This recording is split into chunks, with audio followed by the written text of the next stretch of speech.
Is it? I just didn't feel like it was that. But I think before we had somebody send us out a calendar invite for all the meetings. Is that true, or am I just remembering?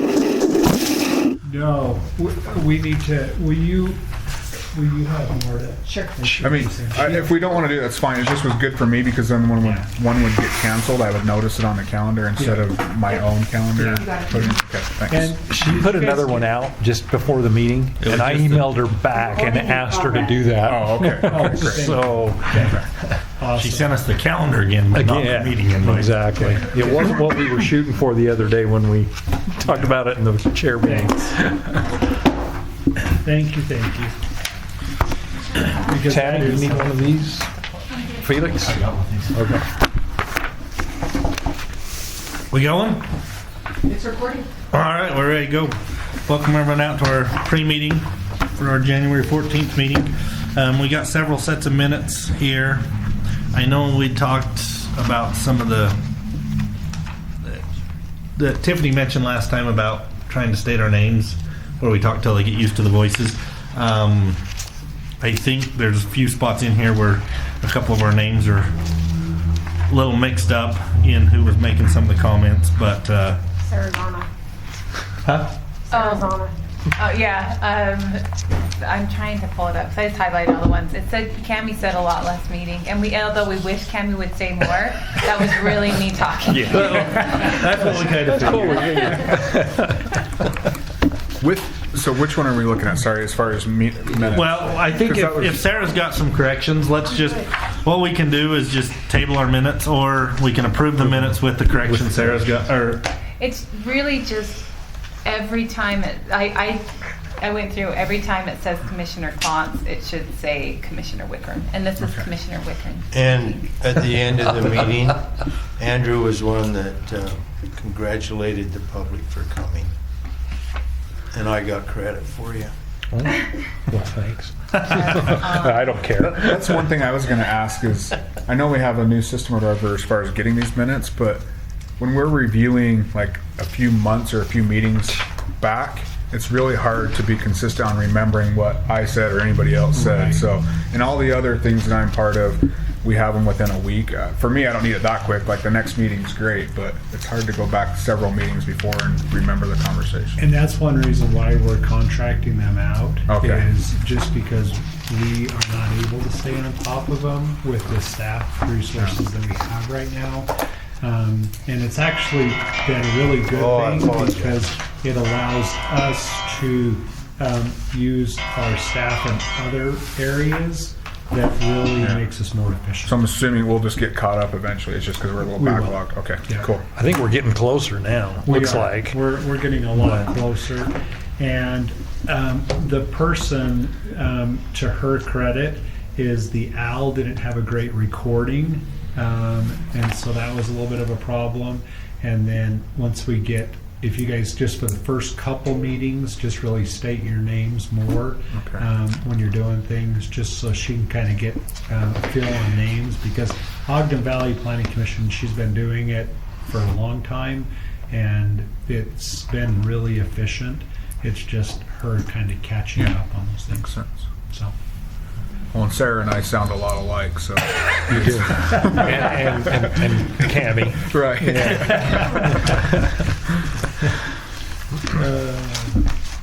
okay.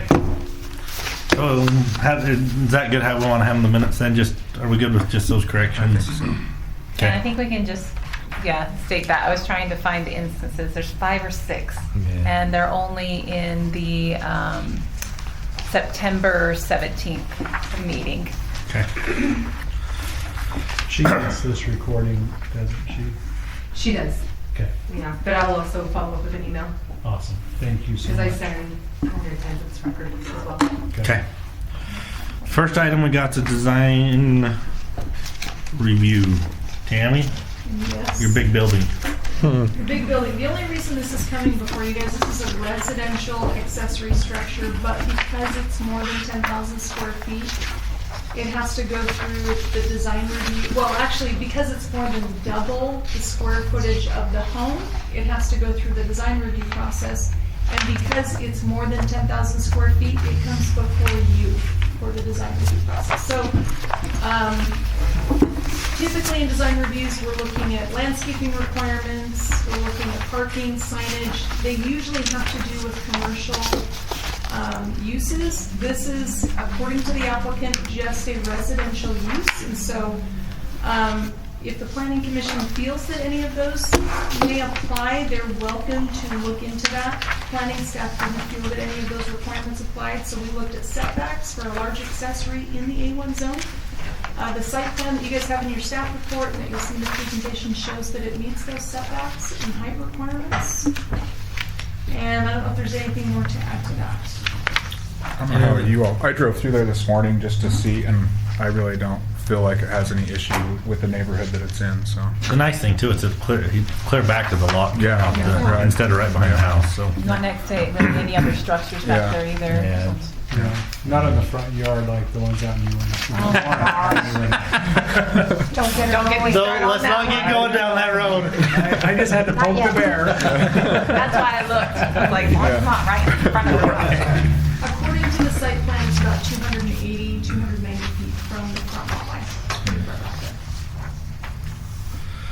there. Okay, anything else on that item? Next item's gonna be a preliminary approval for Navy Meadows Subdivision. Felix. Yes. Good evening, Commissioners. We do have a project that's been moving quite quickly. I mean, compared to other projects, they tend to get mired down. But this one is actually going pretty smooth. We have it on the agenda today for your consideration for preliminary. And what they've provided with this request is they would like to get approval, preliminary approval for the entire development, 210 lots across 72 acres. And they've split it out into, I believe it's 10 phases. And so what they will do is they would come back for each phase for final approval, and that would be administrative with the planning department. And this request includes a mix of different housing types. You have single family, you also have some patio homes and some townhomes. Because this property was rezoned, it does have a development agreement attached to it. So with reviewing this proposal, not only are we looking at subdivision code and county code zoning requirements, but we're also looking at the development agreement standards, so they do come into play. And so staff has prepared review comments, posted to Frontier.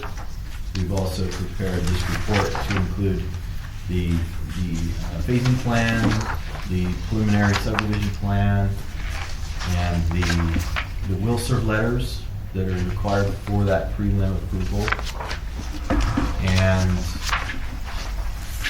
the standards from the development agreement. We also have in the report the traffic impact analysis, the traffic impact study. It's pretty helpful, and I do expound on that a little more in the report. And let's see here.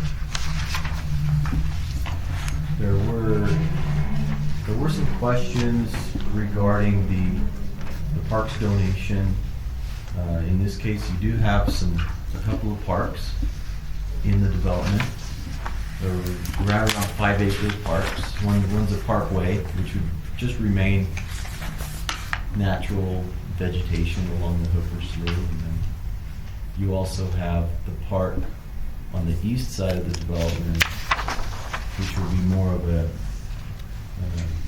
well established with grass and playground and sport courts, parking area, and so the question that related to those open spaces was as far as timing, when those parks are going to be built,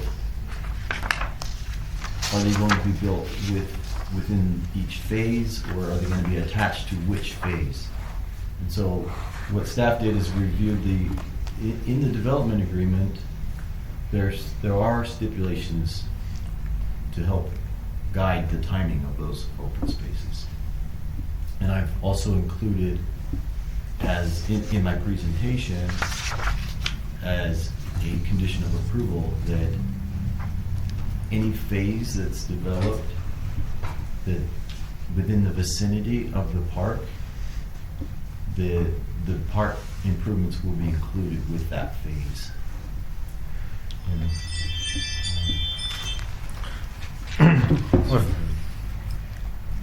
So if that's included, then I'm sorry, Brent. I don't know. No. So is that part of the development agreement then? Because based on the phasing plan, if that's the case, I'd like to see a different phasing plan so that we're getting not half-built parks and then jumping to another park and building another park. Because right now, 1 and 2 would be part of the park, and then it's going to jump over here to 3, then back to 4, then 5. Like, use that center main street as kind of a divider, so at least you're getting build all that and get a park done, and then build all the stuff on this side and get a park done. Percentage. Yeah, a percentage of the park, but at least you'll have one complete park Before you in an move area before you're going to the other area of a park. So the way I've prepared the condition of approval is that with phases 1 and 2, the park on that side of the development will be included with phases 1 and 2. One. So they would have to build the whole park. Okay. So that whole park has to be done. Okay. Okay. And then as you go over to phase 3 on the other side, the pathway open space improvements will be part of the phase 3. Phase 3. Okay. So phase 1, 2, and 3, we'll have parks and trails. We'll have all those items that we. Okay. Perfect. Well, that's good. So it's getting it Yeah. pretty early in the development, all of them, right? I like that, so we don't have to do origami like we did on that Jacqueline Estates and divide up the property. Yeah, that is so weird when you look at those lots. Yeah. It's terrible. Yeah. I wish we had a do-over on that one. Yeah, That was my it first does meeting. look like an origami. That's a good way of describing it. I mean, I was just going to say I wasn't there. one-dimensional origami. We but- were here to fix the problem. Well, kind of fix the problem. Yeah. That was all previous to Yeah. our days. So my only concern with the layout is, one, we asked them to add more parking, and I still don't see enough parking for the parks facilities. And they moved one of the pathways that I'm a little concerned about in the concept plan. The trail on the far, let's see, it's north up on this? No. North is, Yeah, north would be. North is up that way, okay. Yeah. On the east side, the pathway that connects on the lower east side between the townhomes and the homes, I just don't, it crosses at kind of a bad spot for visibility.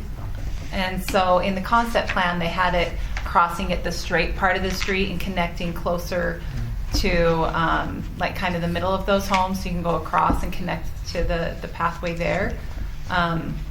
That would be my preference, just to move that. I don't care. I know they had redundancy in the concept plan, and I'm not as concerned about the redundancy as just moving it to the straightaway of the road instead of in the curve of the road.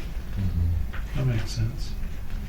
And as far as parking goes, yeah, they just have that, dozen parking spaces or something. It's hard to tell.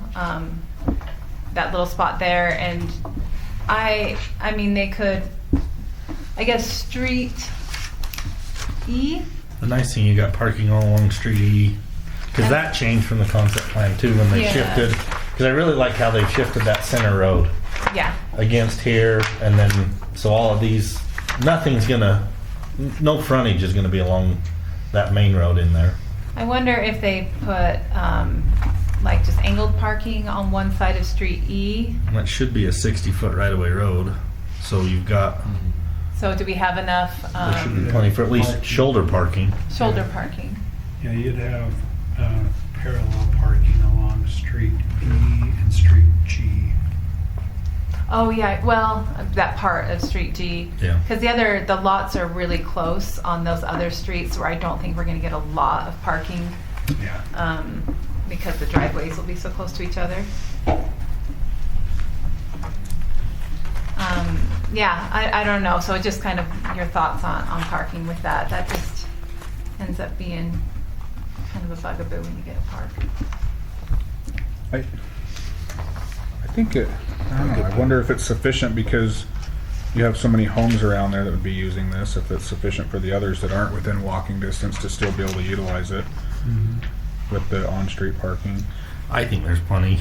I mean, I don't the know. parking spots are good, and there's a lot of parking.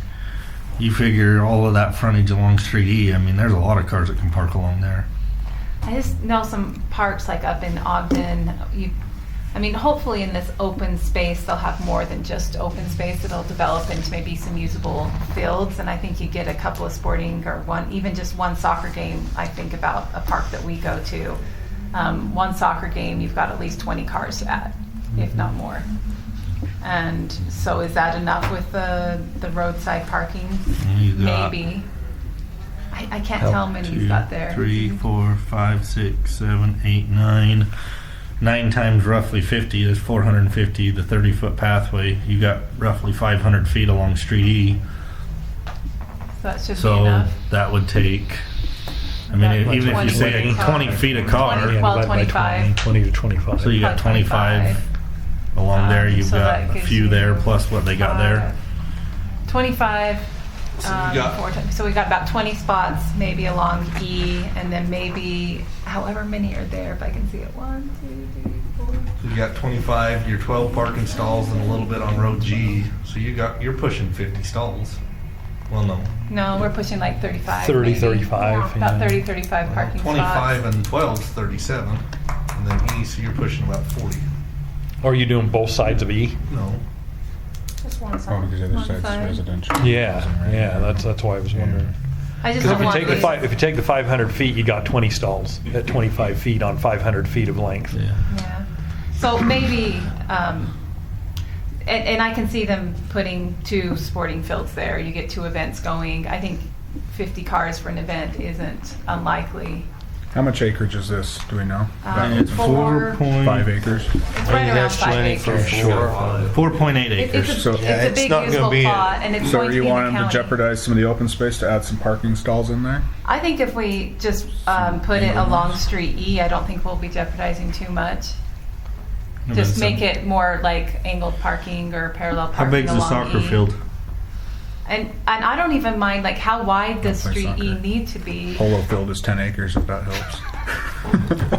10 acres of Oh, you're in that realm, are you? Say that again so everybody can hear. Given the layout, I don't know if you're going to get 2 soccer fields out. There's a detention basin going in one corner. Right? No, that's your sewer lift station. There's a big what- detention oh, basin this is going the there. big down detention here. basin. Well, they put them in the bottom of the detention basins a lot of It's not times. that big of a detention, unless something changes. It wasn't that big on the engineering. Yeah, on the civils, it's not. It just takes up basically this corner. So That- I don't think you're going to get 2 soccer fields there. You might get 1. Maybe 1. And they might relocate the lift station, it sounded like, from possibly. So just a thought. I think you got plenty. With all that on-street parking, I think they're doodles. Is it public? Yes. The park's public and the streets are public. But realistically, Thinking- we've got that huge park at 3,300 that's like less than a mile away. Yeah. Yeah. Well, I'm just thinking about the neighborhood that I lived in that's similar to Probably gonna this. be just- And yeah, everybody people. walked to the park and, Right. the majority of us were walking. And I'm thinking about To the parking just hang out, availability that they had at that park as well, that had a pond and everything else, and everybody was still mainly Did they have walking. any sport fields on Yeah, it though? soccer field. And it was all right. Okay, that's probably all But- right. I think it would be fine too. Okay. And Sarah, with the concern with the trail, I just was, where it's crossing the street. Mm-hmm. I'm trying to think of where it would be better, because if She's you, thinking here. up further in between Yeah. the houses. Like if you Yeah, split just between shift. 60 and 61 or something. So if you look at the concept plan that's, So what, he only has one trail entrance then instead of 2? well, the concept where plan it had crosses. 2, but I'm okay with even just, where is the concept Because plan? I kind of like that they're able to access both ends of that park the way it is, or open space, Yeah. whatever we're calling it, the way it is. And if you look For me, I'm like the middle of the corner. It sounds scary, but if you move it back to the west or east, then the opposite side isn't going to see them crossing. So having it right in the middle of the corner seems So more logical page to me. 30, if you look at page 30, you'll see they had one in the middle in addition to that one that's on the corner. Where's the pages on here? It's right before the traffic impact Right, study, the right last there. page where the impact studies. So it's right across from the parking. That's where the. So they basically, on this one, had them all. Oh, They yeah. just put another one in here. Yeah, Yeah. so it's still there. Yeah, And- so you still have. And if we lost the one that went on the corner so they could shift those lots and get it there, I'm okay with losing that one because they can always walk behind the homes on the path and then cut across at the straightaway. I'd almost prefer that so we don't have people. And see, they had more parking. I guess that's what I understand. I said I need more parking and he took out the parking. Well, what if instead I of just like to be heard. having 3, what if So- it came on to the south side of, it looks like number 152, and would be 160 and 161? What if it went in between there and went straight across? Would that feel better? And then you're close to the parking lot as well? 162. Oh, you're talking about 162, 161. Yeah, just somewhere in And then- that, yeah, and then it that goes to region. 152 Because that's as close well. to where they had it on the concept. Won't they be Yeah, that's what required I to put a mean. third one in there, given the distance, Felix? Yeah, we would measure the distance because you're right, along Street F, it is quite a long span between trails. So maybe one between maybe 158, 159 or something even. Or they, yeah, just how they did it on their concept plan. Yep. And maybe that's best anyways, if you had 3 that were actual crosswalks or just something on the road where people are aware they're going to be going slower anyways, and the corner might not be as big of a challenge for us, right? If there's 3, Yeah. then they I could choose usually not to speed use up the on corner. You speed up. That's because you like to do the. We gotta slide the corner, Casey. Well, Come on. so in Uinta Highlands, there's a corner that's like this. It's by the elementary school, and an elderly man was killed a couple years ago, and just that wide corner. Kids like take it fast, and he was slowly crossing the street, and so was hit. So every time I see these, I'm like a little more sensitive to it because the sight line is just not quite right for reaction time depending on who's driving and who's walking. And if you get an old guy walking and an old guy driving, look out. Right. And that might have been the scenario. I don't know who hit him. But that's Blame it on the kind of kids. bad. Blame it on the kids, but I don't know. So do we know if they're required to have that third one or not? That would kind of alleviate Well, this I conversation. mean, it Yeah. does line up well with the concept, so I think we're Yeah. within our purview to, make a recommendation to that. Yeah. And For safety purposes, though, you're not probably going to eliminate this one down on the curve. Right. So, this one, right? yeah, so Between the townhomes and the houses. right. So I Well, you mean, just not put a I'm good with crosswalk there. I'm good with putting one in the center because I think there probably should be one there. But if the distance is such that there has to be one down here, Mm-hmm. where your concern is, then we're not eliminating that safety concern.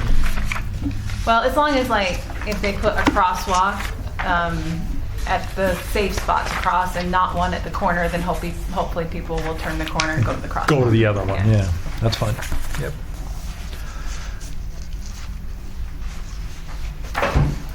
But yeah, they did have more parking and they eliminated parking.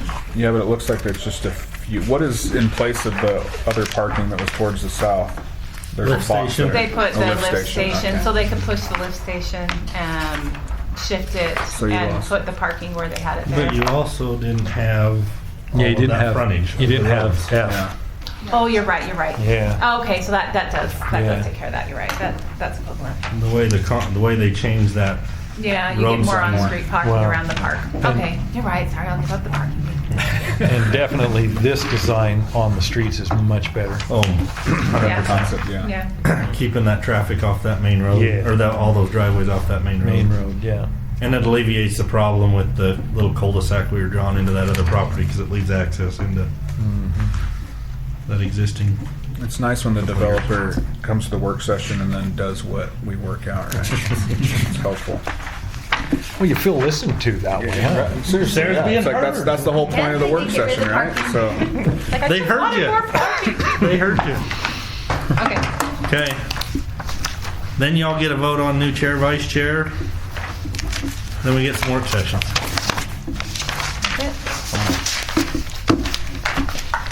That's Let's say we leave it the same. I'm retiring, my friend. It's time for a new voice. Everyone's sick of hearing mine.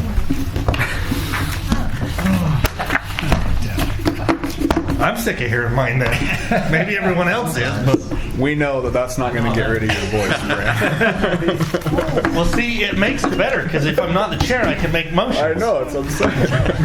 You don't have to sit there and stare at us and be like, come on, Come on, guys. someone vote here. This way. We coming back for the work session, Yes. No one ate dinner yet, so we're gonna eat semi-cold dinner. Okay, that's what we're doing work session. Unless we make Do this now. a meeting quick. right? Semi-cold dinner.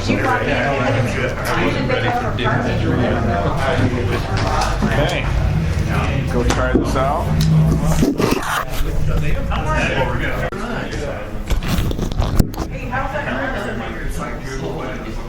Blaze? Howdy? He doesn't call me. I'll tell you that.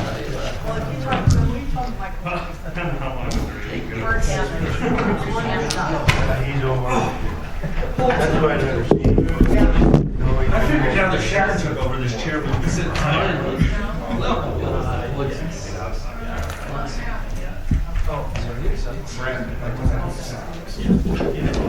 I'm just gonna plug mine in.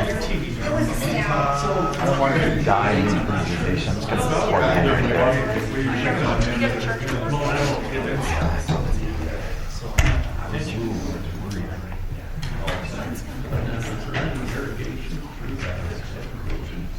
There is, but it won't go any further. It only water to 2 filters it out. I've lost.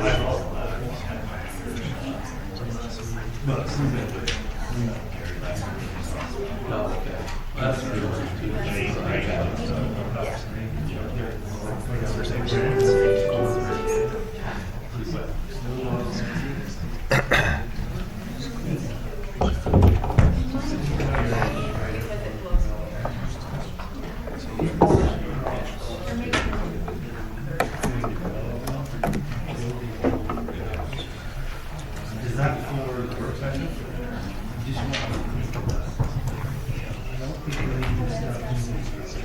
Hey guys.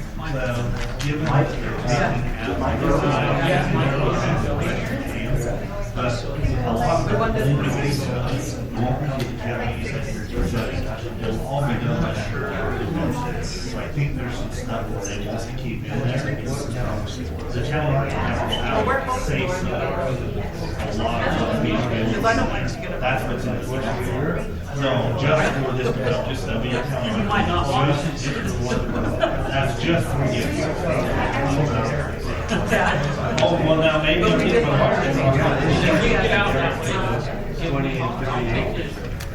Is that the one from our work session last time? Yeah, it is. We'll have to ask that question. Where is that from our work session? Well, wait a minute. Are we talking about I think that was yes. No. This is the draft pen that they'll use on everything. That from the work session last time. Yeah, that's just a template that'll go. This will be the standard for every reason. All right, guys, ready?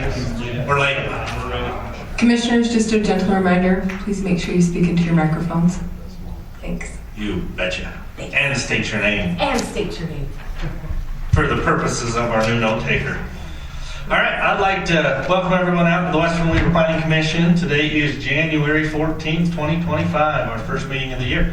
We're going to go ahead and get started with the Pledge of Allegiance. If y'all wouldn't mind standing and repeat the pledge with me. I pledge allegiance to the flag of the United States of America and to the republic for which it stands, one nation, under God, indivisible, with liberty, and justice for all. Thank you for that. We'll go ahead and let the record show that all Planning Commission members are in attendance for tonight's meeting, and we sure appreciate them being here and their time and dedication serving on this commission.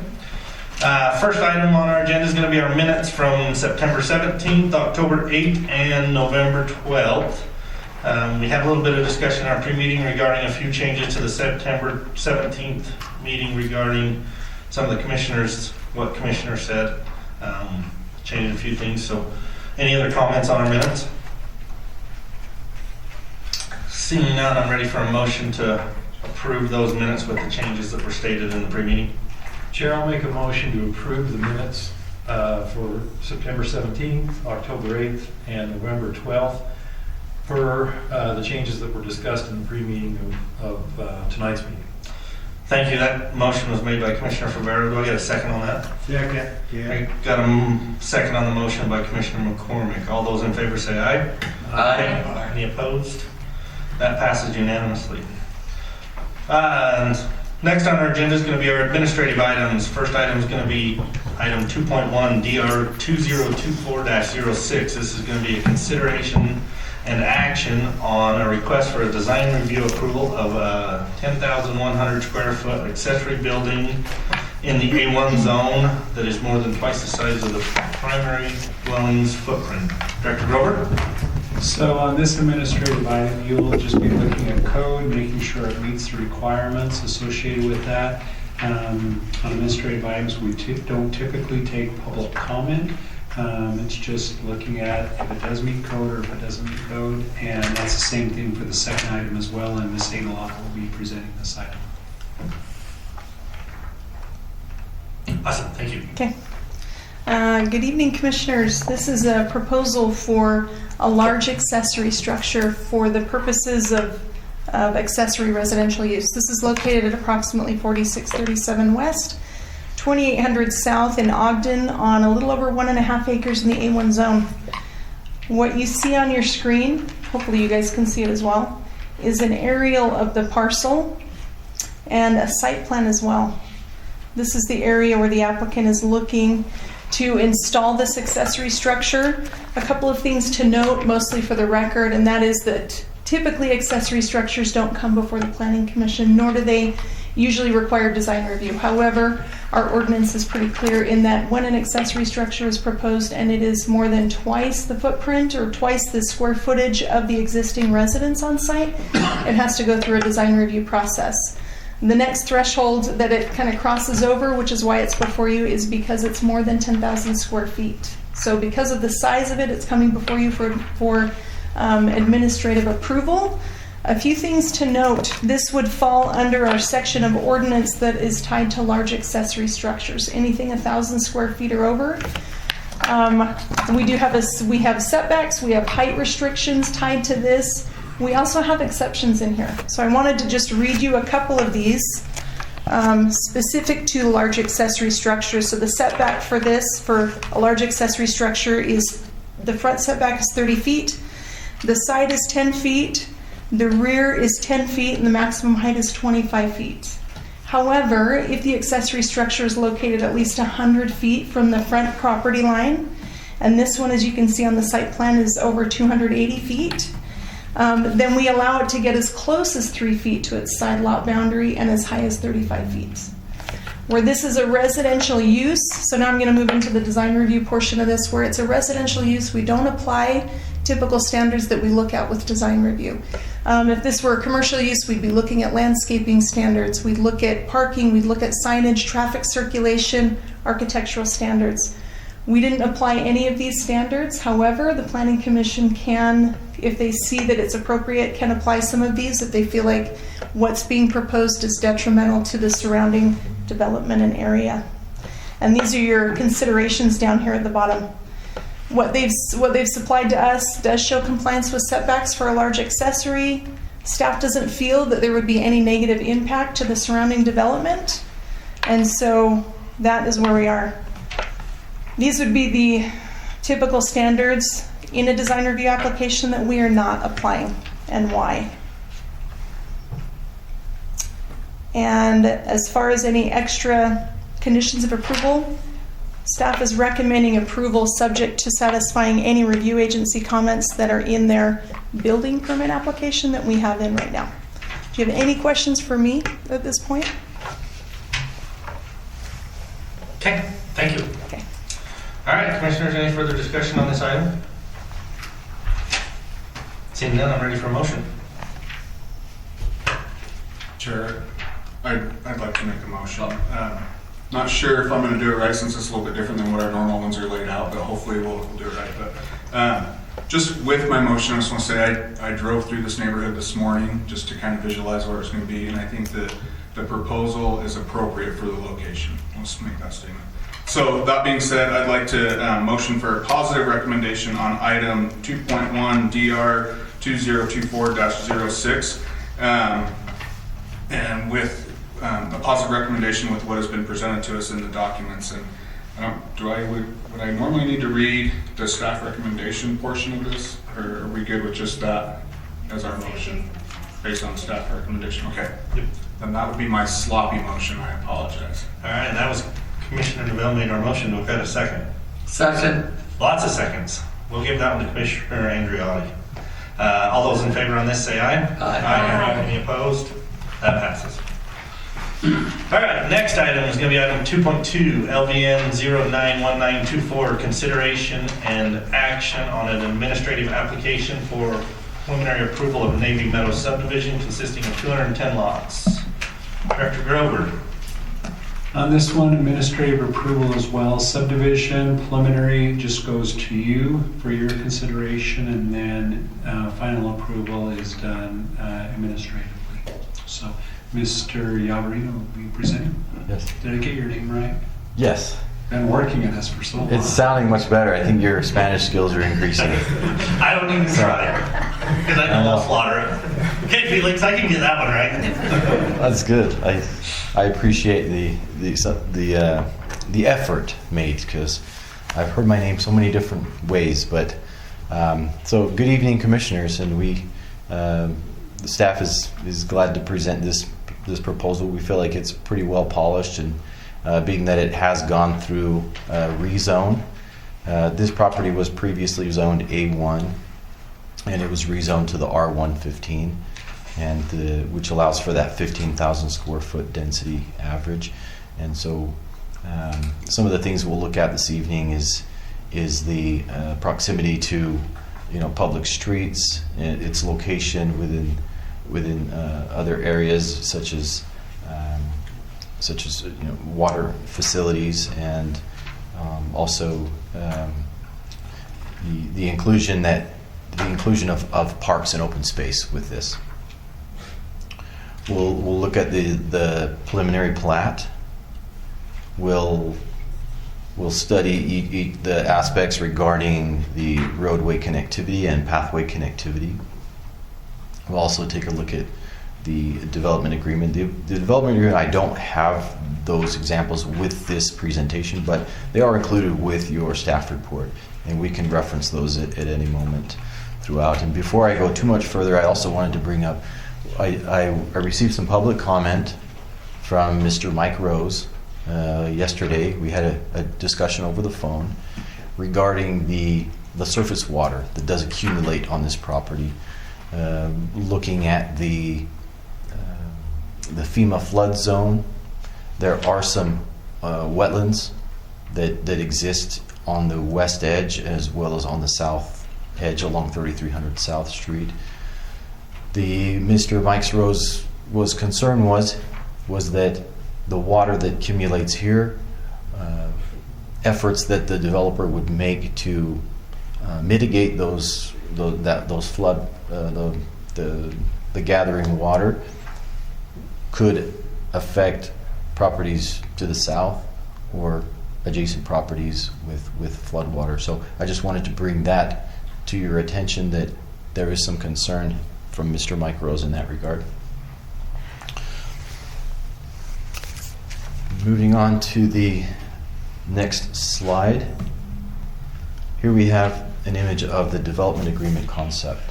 We can see with with all these developments and rezone proposals, we want to make sure that there's plenty of roadway connectivity to adjacent properties. There's also access for vehicular and pedestrian access to parks and to neighboring properties.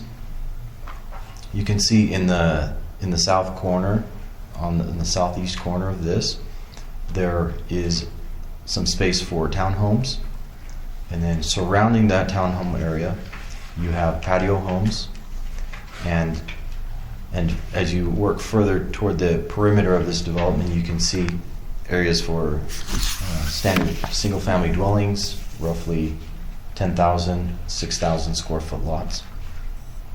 And the total number of lots within this development is 210, which would maximize the density for that 72 acres.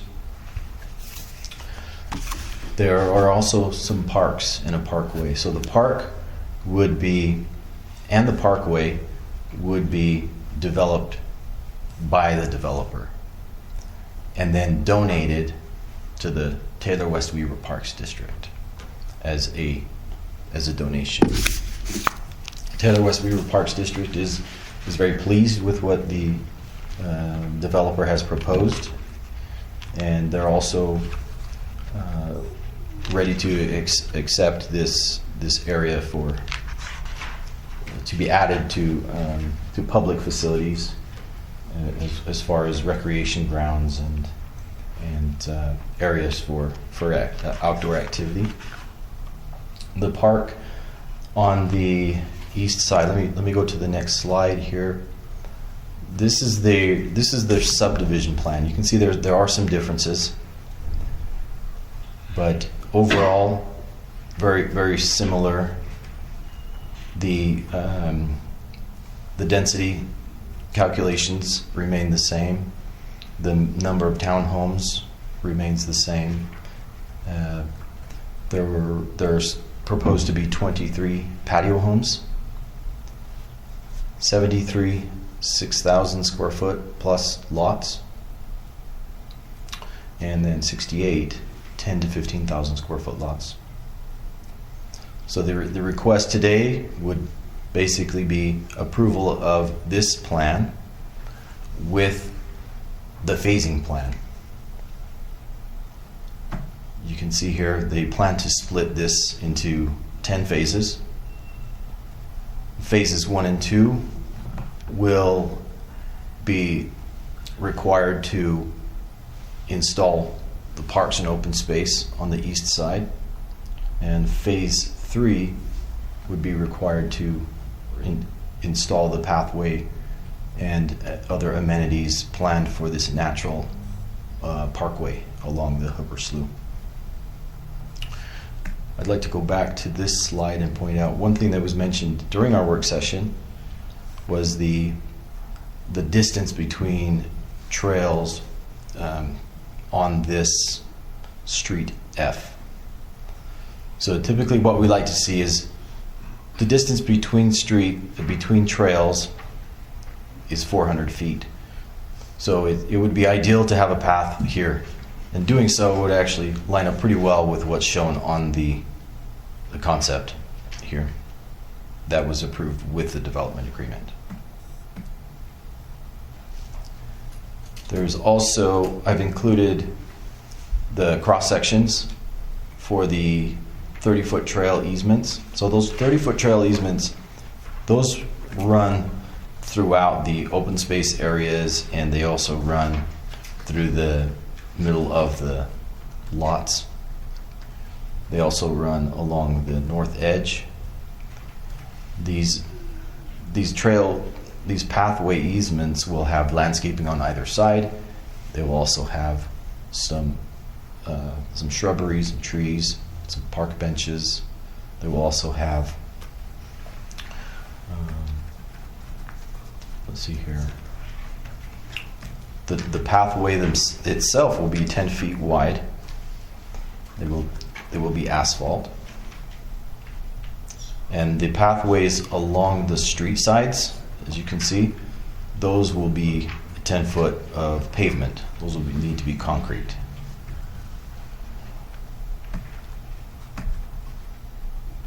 And that pretty well lines up with what they're showing on their cross sections. These are from the developer that were required for this preliminary application.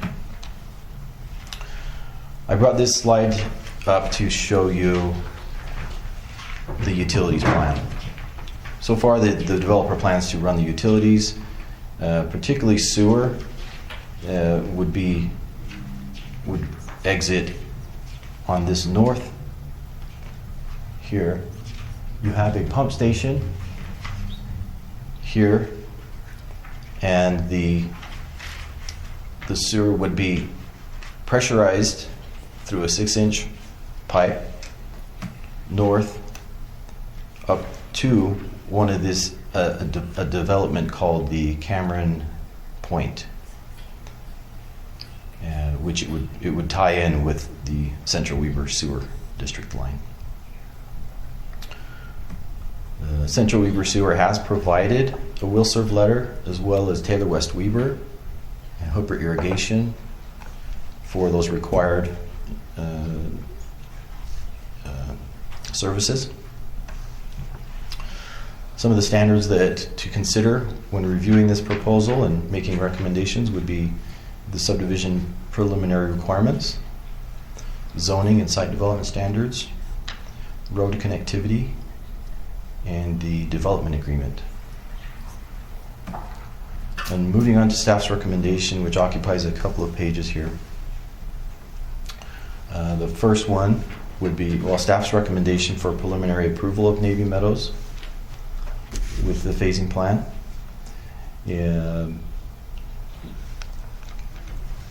Condition number 1, Taylor West Weber Water District provide capacity assessment letters before final recommendation from the Planning Division. Hooper Irrigation, similar fashion. The entire development must be annexed into the Central Weber Sewer District. Approval from the Parks District is required for each phase. This is something that was added after the chair and vice chair meeting, and also in an attempt to address comments from during our work session meeting.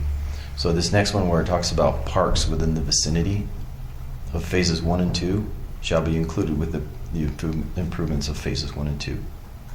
Going on to the next recommendation, parks within the vicinity of phase 3 shall be included with improvements of phase 3.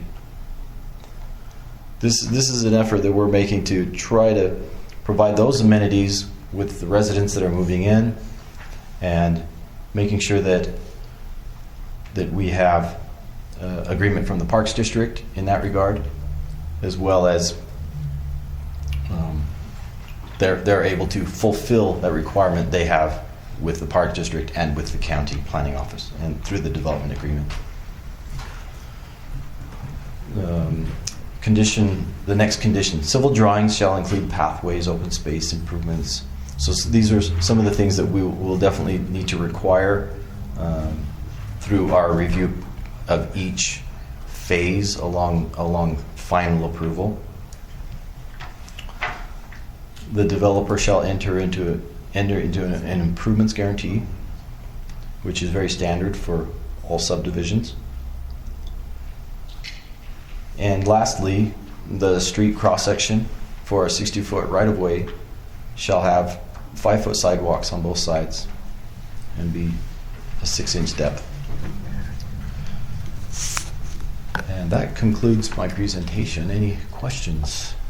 I got a few. I'll kick it off and then Okay. we'll kind of run around. Some you might be able to answer some of these. We might have to have the applicant come up. So my first question, Felix. So we've got the cross section for the pathways. Is that same cross section planned to all of the trails in here, or is that just the pathways that are cutting through the adjacent lots?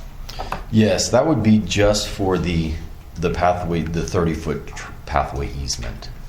Do we know what the pathways are going to be like through the natural open space area or any of those areas? Mm-hmm. So those would be they could be they could be pavement, or they could be asphalt. Either way, they would need to be 10 feet wide, But they've got to be a hard surface. It's not like They- gravel or something like that. Yes, they Okay. would have to be hard surface, that's correct. Answered my question. Next question.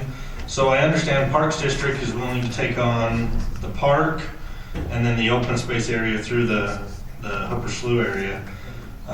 Yes. What about the open space areas like they're along? So basically, we've got trails going all the way around this thing. Is that an HOA maintained and operated, or is that? Well, the parks is willing to take on the ownership and maintenance of the pathways throughout, with the exception of there is some common area on the east edge along the Hooper Canal that, from my last discussion with the Parks District, they would like that to remain with HOA. Does that, so my the parks are understanding. willing to take that big long pathway along the north too? Yes. Okay. No, I think that along the north, isn't that what you just said that they? No, it's along the east. Along the along the Sorry. Hooper Canal. Yep. And then just curious on the phasing plan. So does it phase, do they have to stay as they phase this 1, 2, 3, 4, 5, or can they go like 1, 2, 8 and jump around that way? It just, Yeah, I mean, we like to see them go in order, and so if they need to make some minor adjustments to the numbering of the phases, then that would be perfectly acceptable. However, making major changes to boundaries and things like that would probably need to come back to you either way. If they're making major changes, what we'd like to see is that their preliminary or their phasing plan that's approved today, that they would hold to that phasing plan. That's our preference. okay. My last one is just a little bit on the drainage, to kind of address some of Mr. Rose's concerns. I've had some of the similar concerns out in this area, but I know I've talked to both the developer and the county engineer, and they're aware of, one of the big concerns for Mr. Rose, I know, is there's a pipe coming underneath the canal right there behind where those townhomes are that drain a lot of the property to the east, making sure that that's tied into the drainage system. And I know the developer's aware of it, and so is the county engineering team. And then also some of the other concerns of how the drainage system's kind of laid out in there, and I know they're working to address that, so hopefully that alleviates some of that, but we have made that pretty clear to both the developer and the engineering team that hopefully those will all be addressed. So that's all I got. Now who's up? I'll bring up the concern about the pathways on the east side. I would just like to go back to the concept plan for those pathways and include a pathway that cuts through on the east side, as close to the amenities, that parking lot as possible, and in the straightway of the road. I did some rough math, and it's about 725 feet along there, so I believe based on the development agreement, they got to do it every 400. So if they split it somewhere in the middle, I think, and that would line up with kind of what they got there to put that pathway through there. So. And going on your question, and this is Commissioner Wickern, about the phasing. I wonder if we should, instead of stating phases 1 and 2 and phase 3, if we say any 2 phases on the east side, you have to complete the park, and any 1 phase on the west side, just so it's clear. You can't pick and choose the phases, and I'd like to give the developer the benefit of the doubt, but that's been a problem in the past in the county. So I don't know if we state it differently, or if you feel that needs to be done, if they have enough prerogative to change the phasing. I'm just a little nervous about that. Mm-hmm. Yeah, I think that's perfectly reasonable. I mean, it also gives the developer a chance to, if for instance, if one of these initial phases, if he doesn't plan to do all the park improvements for those initial 2 phases, maybe he does half of them. Maybe that's something to consider as well. But yeah, I think that's a reasonable observation there. I think the only way I'd support something like that is if they split it east and west, so that you're getting a complete park on one side or the other. Mm-hmm. For everything adjacent to it. With the phasing plan the way it is now, where it jumps from one side to the other. So maybe we just say the first 2 phases must have 1 complete park, and by the end, the 3rd phase needs to have the other completed park, and then they could be any phases, but once we have 3 phases, we have 2 complete parks. What do you think? You want it like east and west of F Street. Or C Street, excuse me. I like the first one better, where we did 2 phases on east of F or C Street puts in a park, And and then the phase. first phase to the west of it, because then it's kind of proportionate to what's going in. And then I guess if there is an issue, they can complete 1 side with that park if they need to get that funding to move to the other And then they can side. build that whole area and get that park finished, and then they build this whole area and get that one finished. Okay. We'll just note that on our conditions. You good with that? Chair, I do have a comment. You may want to, if you do start mixing up the phases, you may want to, because right now it's following a road hierarchy system. And so you may want to include road and utilities, that they be stubbed in. Because I don't think on some of these that they're going to want to do like phase 9 before some of the others, because they're going to have to install all the road system to get back to that area. But if they do start doing that, we may want to include the roads within that motion. Just includes all associated improvements in that phase. We can do that, I'm pretty sure. Come on, Commissioner Doyle. Listen, I'm absorbing. Your comment before I talk too much, see? You're supposed to steal my I thunder. told you we needed. Oh, it's okay. All right, anything else on this item, Commissioners? I will just echo a comment that I do appreciate.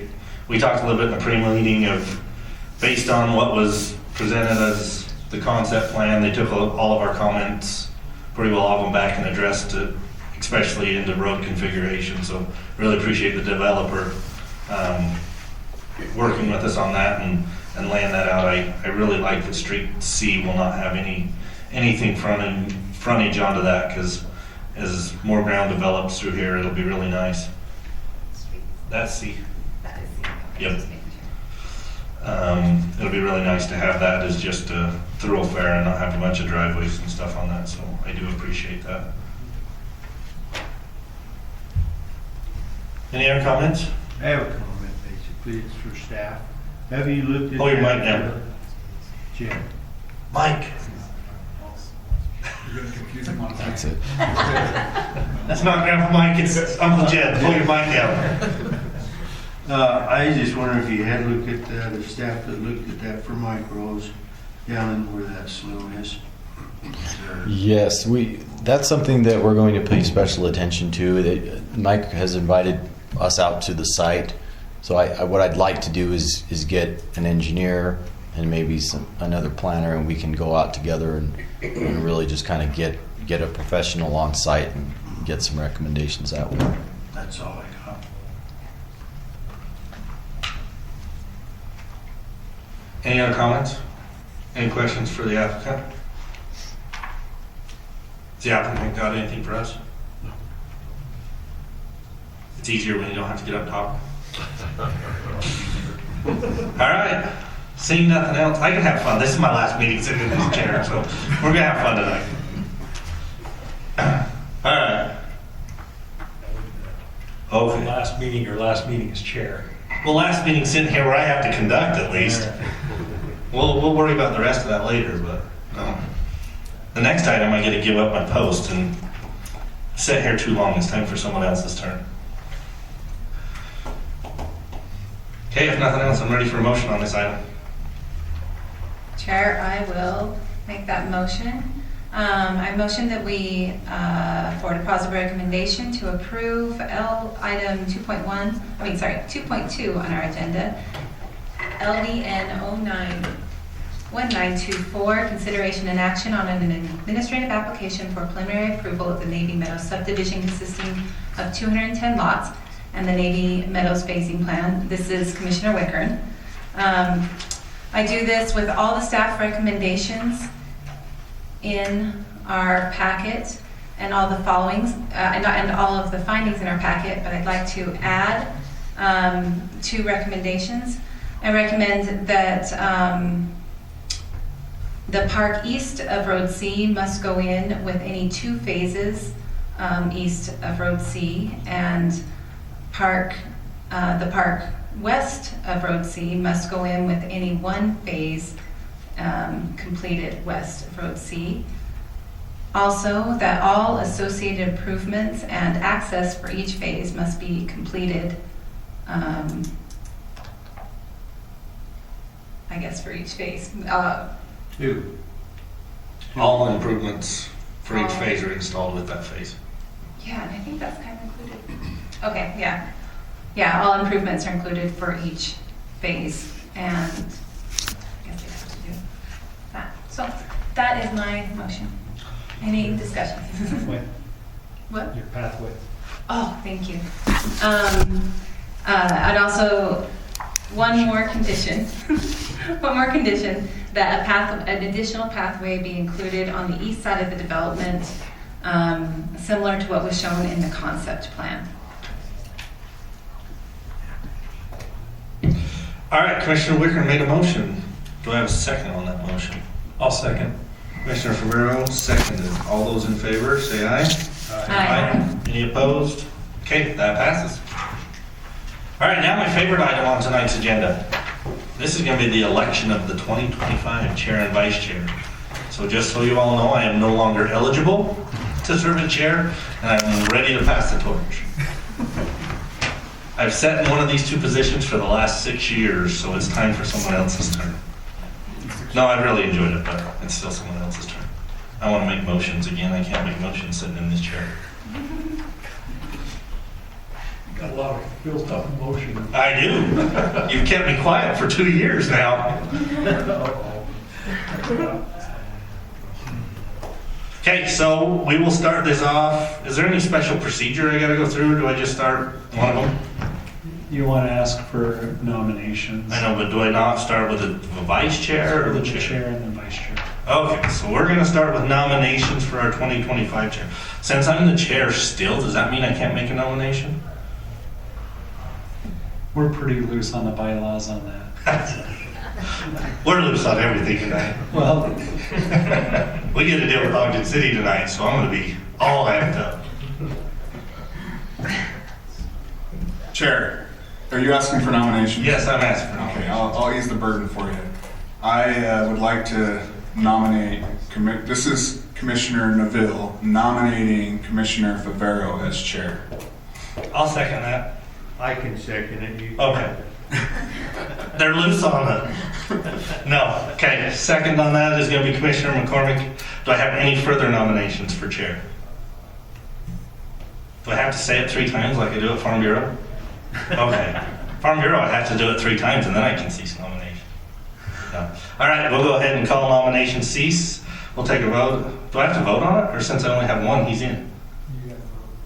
We got to vote. All those in favor of voting for Commissioner Favero as our 2025 chair?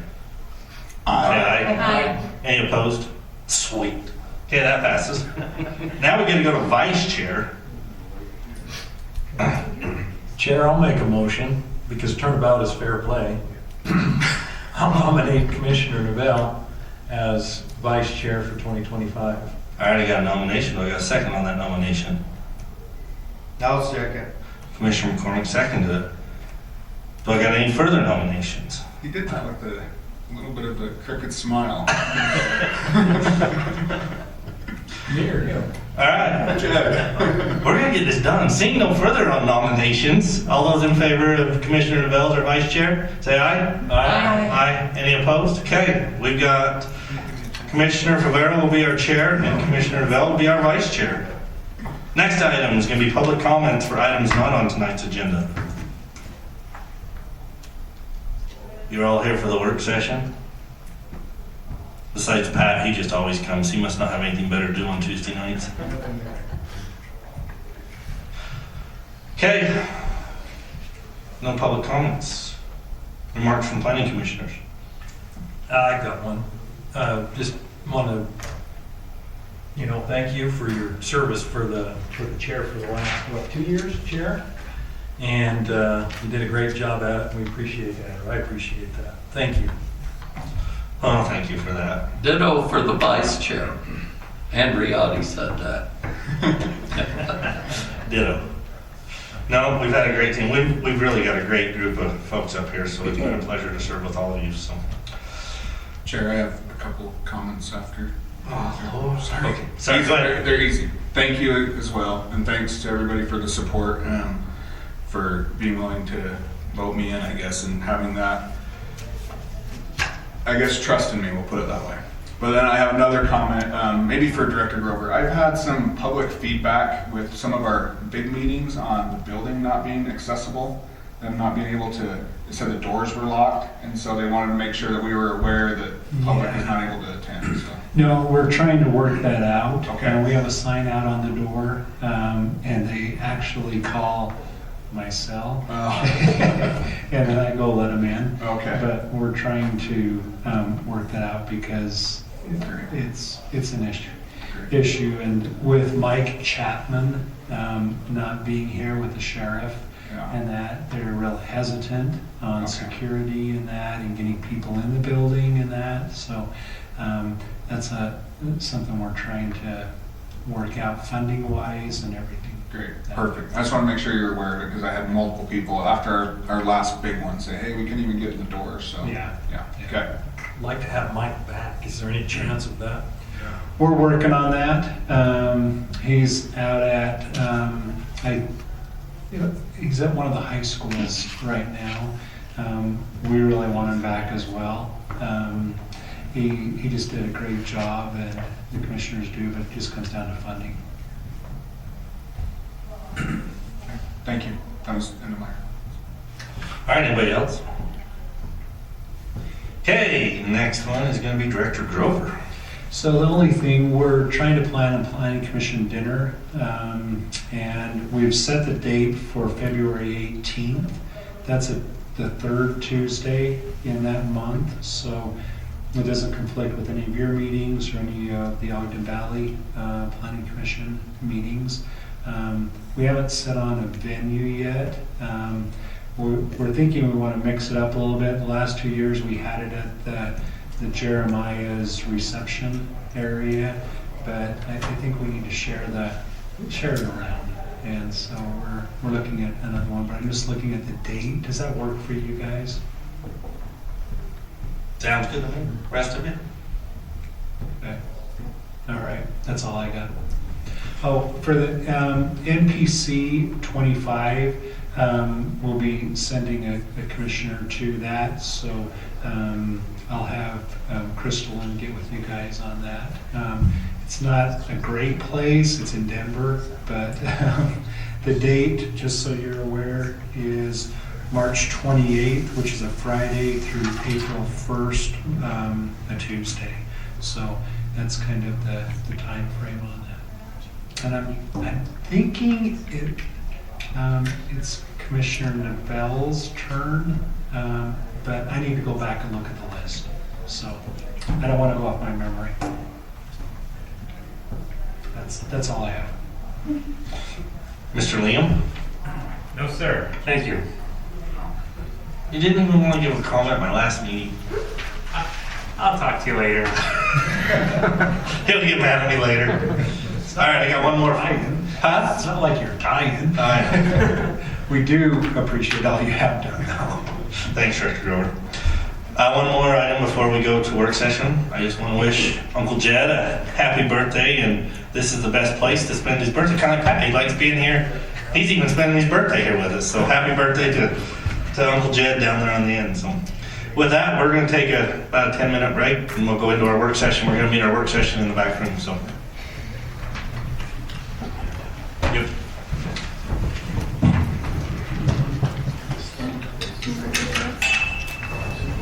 Oh wait, I never. It's my first time ever using the gavel. I gotta say, I used the gavel. There you go. Thank you. Hey, so taught me how to be educated. That's what I got so much better. I don't think so.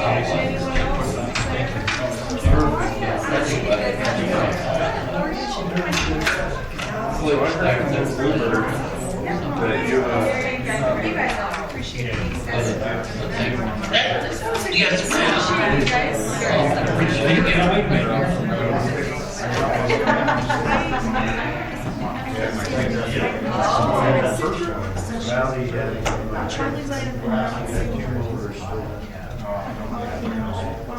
I mean, you can't. Well, doing that road Recording stopped. It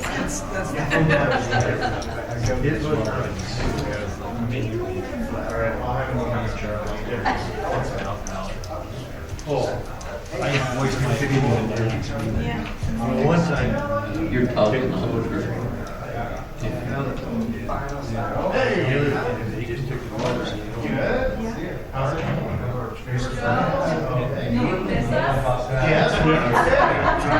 You think out there you'd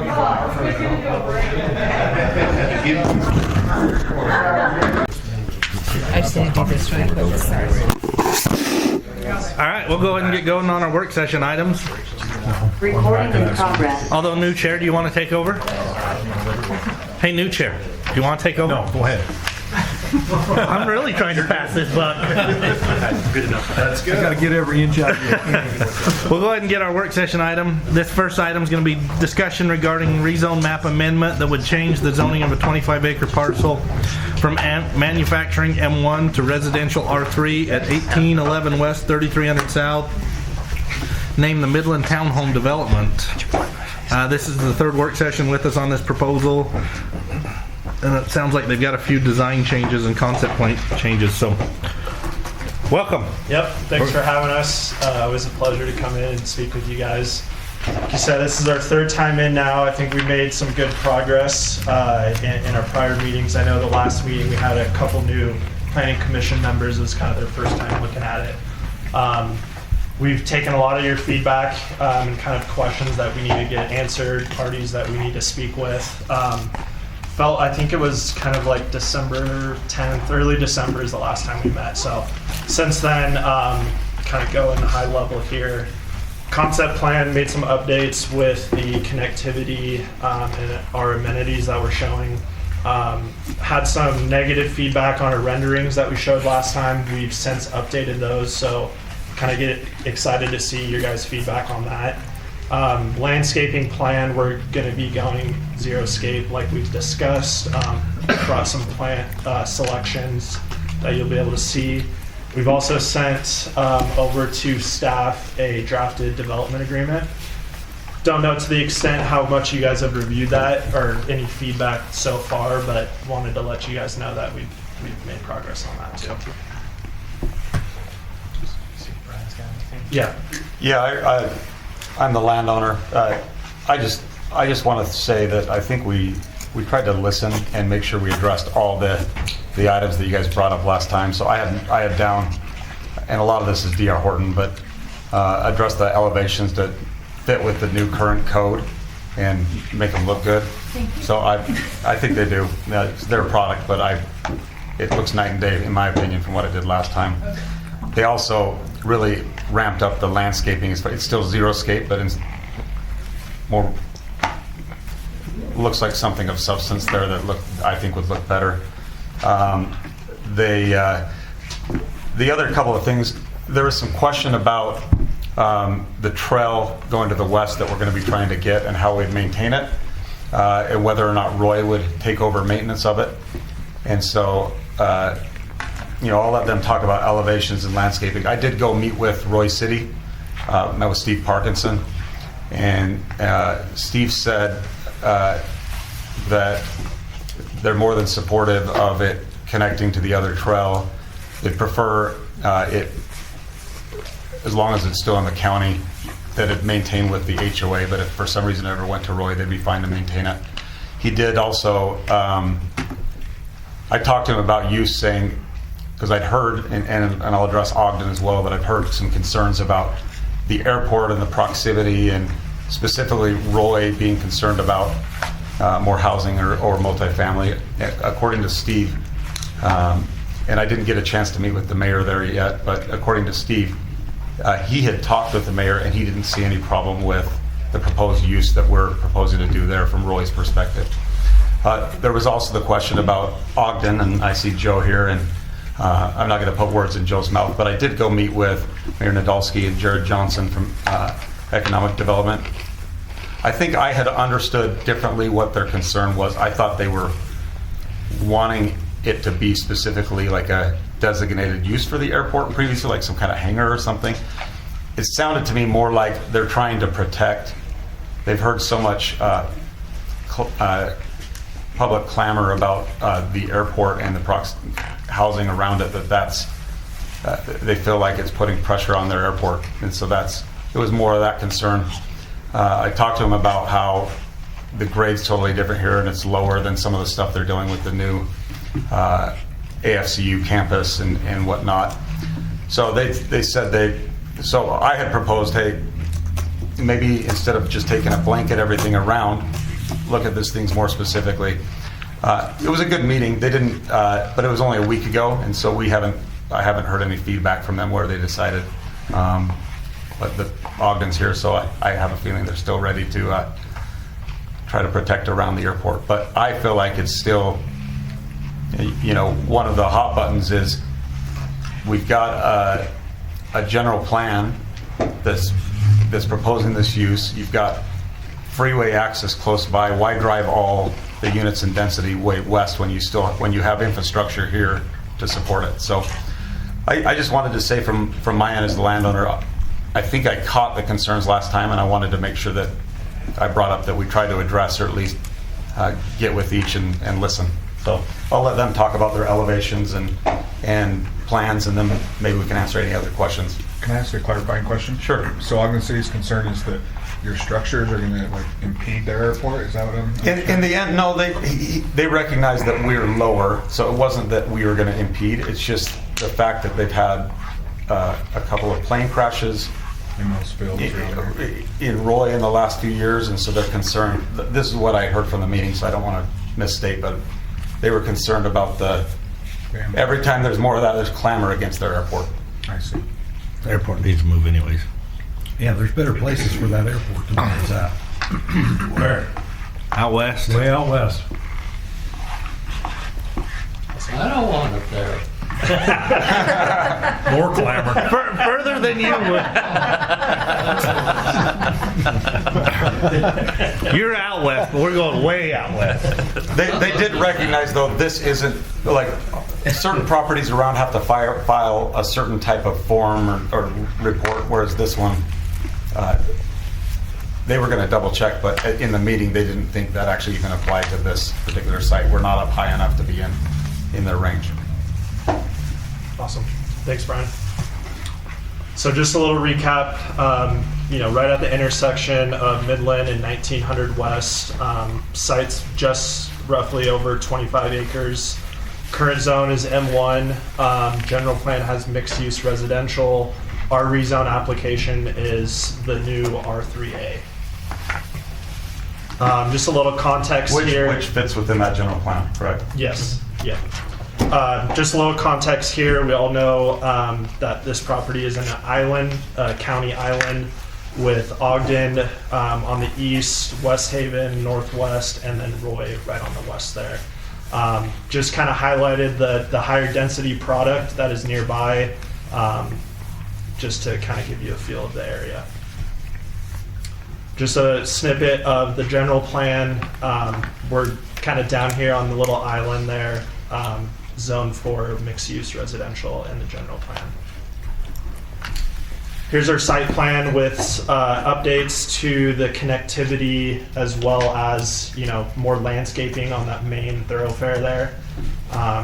We've connected now in the center here, so we have full access that goes through. We have our connection point of the internal trails. As you'll see later on, we're going to show an image of the off-site trail, but basically this is where it connects into the subdivision. The amenities, we kind of called out these two areas in the northern park and like the southeast corner. So we have some pickleball courts as well as a playground, tot lot. UDOT is going to give you access? Yes, UDOT will grant us access off of 1900. How that's going to look is a little bit further as we go down the road, if that's just going to be a right-in, right-out access, or a potential southbound, like a left turn median to get into there. Our other access points are off of 3300 South, and I think I have an overview, but basically this access off of 1900 lines up with, the industrial corner there with their access, as well as on 3300 South. Those are connecting to those current access points. Which then you're going to be basically anybody that's going 3300 is going to Midland. Especially with all the new Midland improvements that are going to happen. Yeah. Here's our site development standards, looking at the lot width, and this is just all pulled off of the county code. Gets a little bit more in detail into density here. We're looking at the R3A, which is 14.5. Roughly right now, we're at 14.47. So we're comfortable with that. We're not trying to get more than that. We're following in line with the current code as far as density. Here's kind of just typical of our floor plans. We're proposing some front load townhomes along the tracks line. And then internally we have alley loads. Some are a little bit smaller than others in terms of the width. Depth's the same, so you can see the difference in square footage there. To your point, Commissioner Favero, here's kind of what we're looking at in terms of UDOT. These are the discussions that we've had so far. Kind of pause that as we present to you and Planning Commission and get your feedback. But this is kind of where we left off in terms of notes and the feedback from UDOT. Right in, right out. That's what I would consider being a UDOT thing, but being that close to that intersection, I bet that's all they get approved. And all the congestion that road gets right there. But the nice thing is like you meant, that new Midland reconstruct and the 24th Street interchange and all that's there'll be a direct path up, whether it's going on to Pennsylvania and down onto SR 53 going into Ogden or right to I-15. Oh, just to the east is what you're talking about, yeah. Yeah, that whole configuration is going to be a lot different in about 2 years. And even though right now through Kimball it's just that much better and more accessible. Definitely a new thing since our last meeting. So I want to provide some feedback based off of what we've done in the interim. Here's kind of conceptually what we're looking at as the off-site trail improvements. The blue line is basically what developer would be responsible or what we're proposing. The green and purple lines are the existing trails that are currently in place. You can see this like county red hash line. That's just basically saying there's that small sliver in there that is still county land. But most of the trail is within Roy city boundaries. Based off of Charlie's recommendation, I reached out to the Trail Foundation of Northern Utah and have been working with Eric Manning, and actually have a meeting scheduled with him tomorrow, kind of looking at potentially seeing if there's a partnership for them to maintain this section. As the home builder, we probably don't want to have HOA own and maintain. We're just seeing, kind of putting a lot of burden on them and increasing the monthly dues. In any case, that partnership I think is going to be very helpful with getting an easement for the trail. I know Brian, maybe you can speak a little bit with the Hansons. They're the property owners, that farm right there. There is the Oregon Short Line, that's about a 20-foot right-of-way width that we would look to get an easement onto to put the trail in.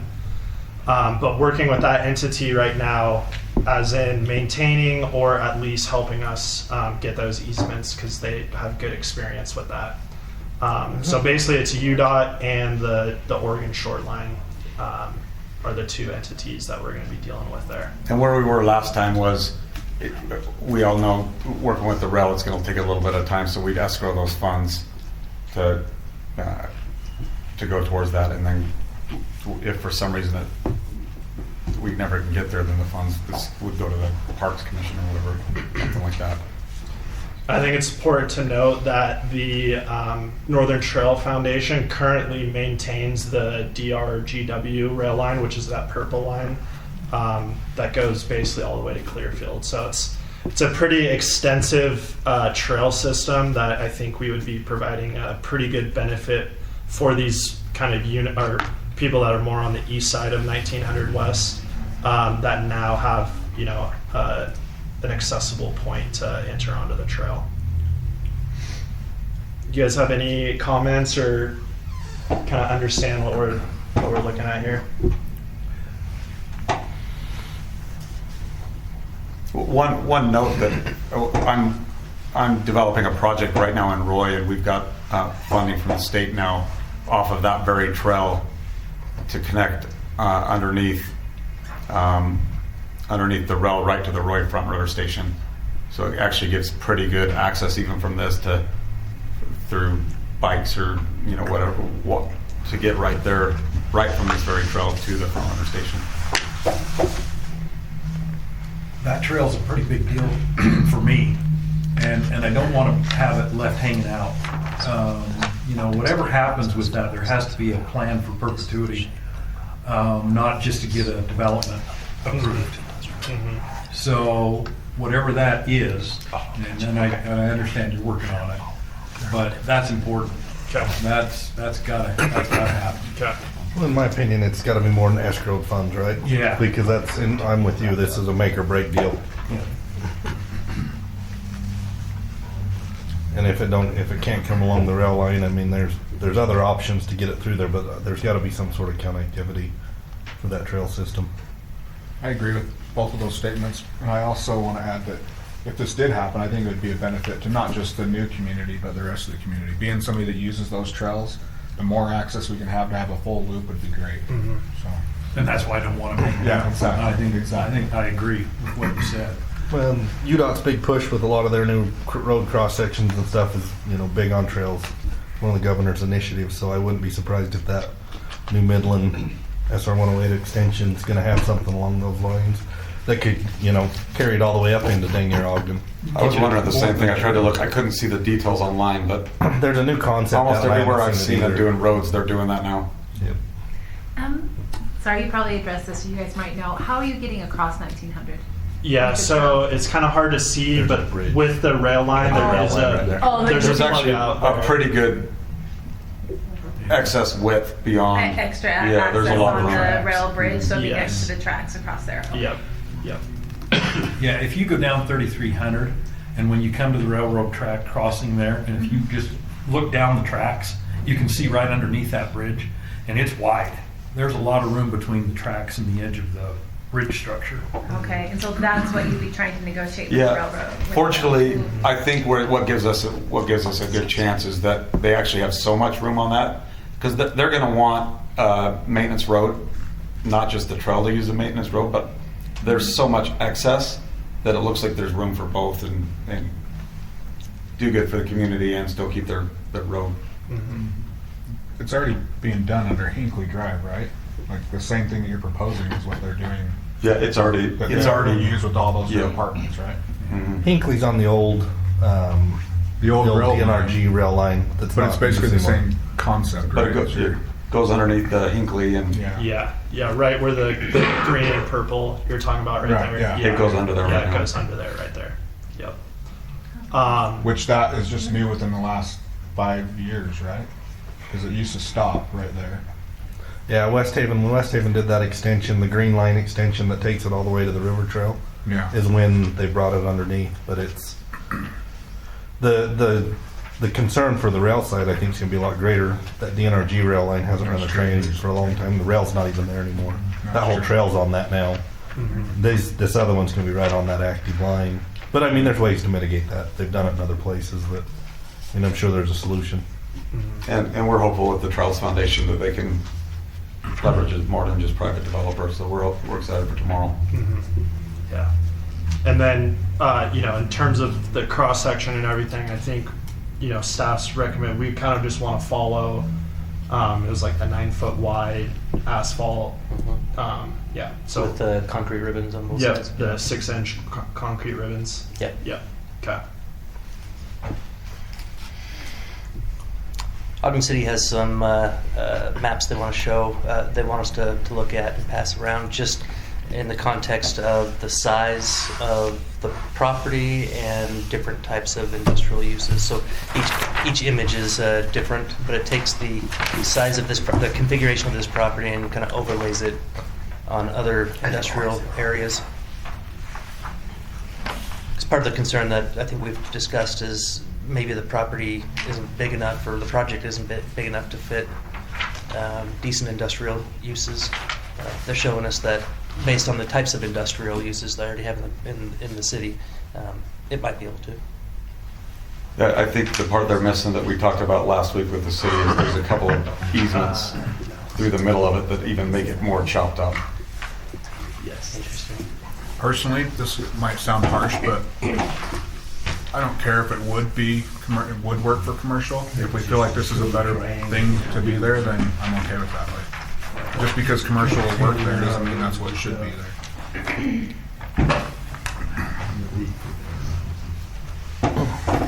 We got a lot of those buildings that are vacant. Exactly. I mentioned this last time, but I do industrial development, and this is what I was talking with Ogden about. You can fit industrial there, but with the easements and the triangle nature, it ends up being small, chopped up little B-class buildings, and truthfully, I don't even think that's what Ogden wants. They're trying to, the new Class A industrial that really adds value and good workforce to the city is what I would think they'd be wanting, not more of the small chopped up stuff. But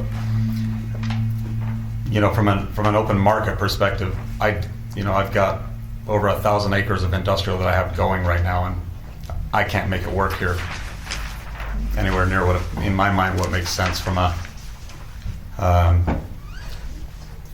for sale townhome type of product. We'd put an affordable housing component in it, right? Similar to what we've done on the other ones.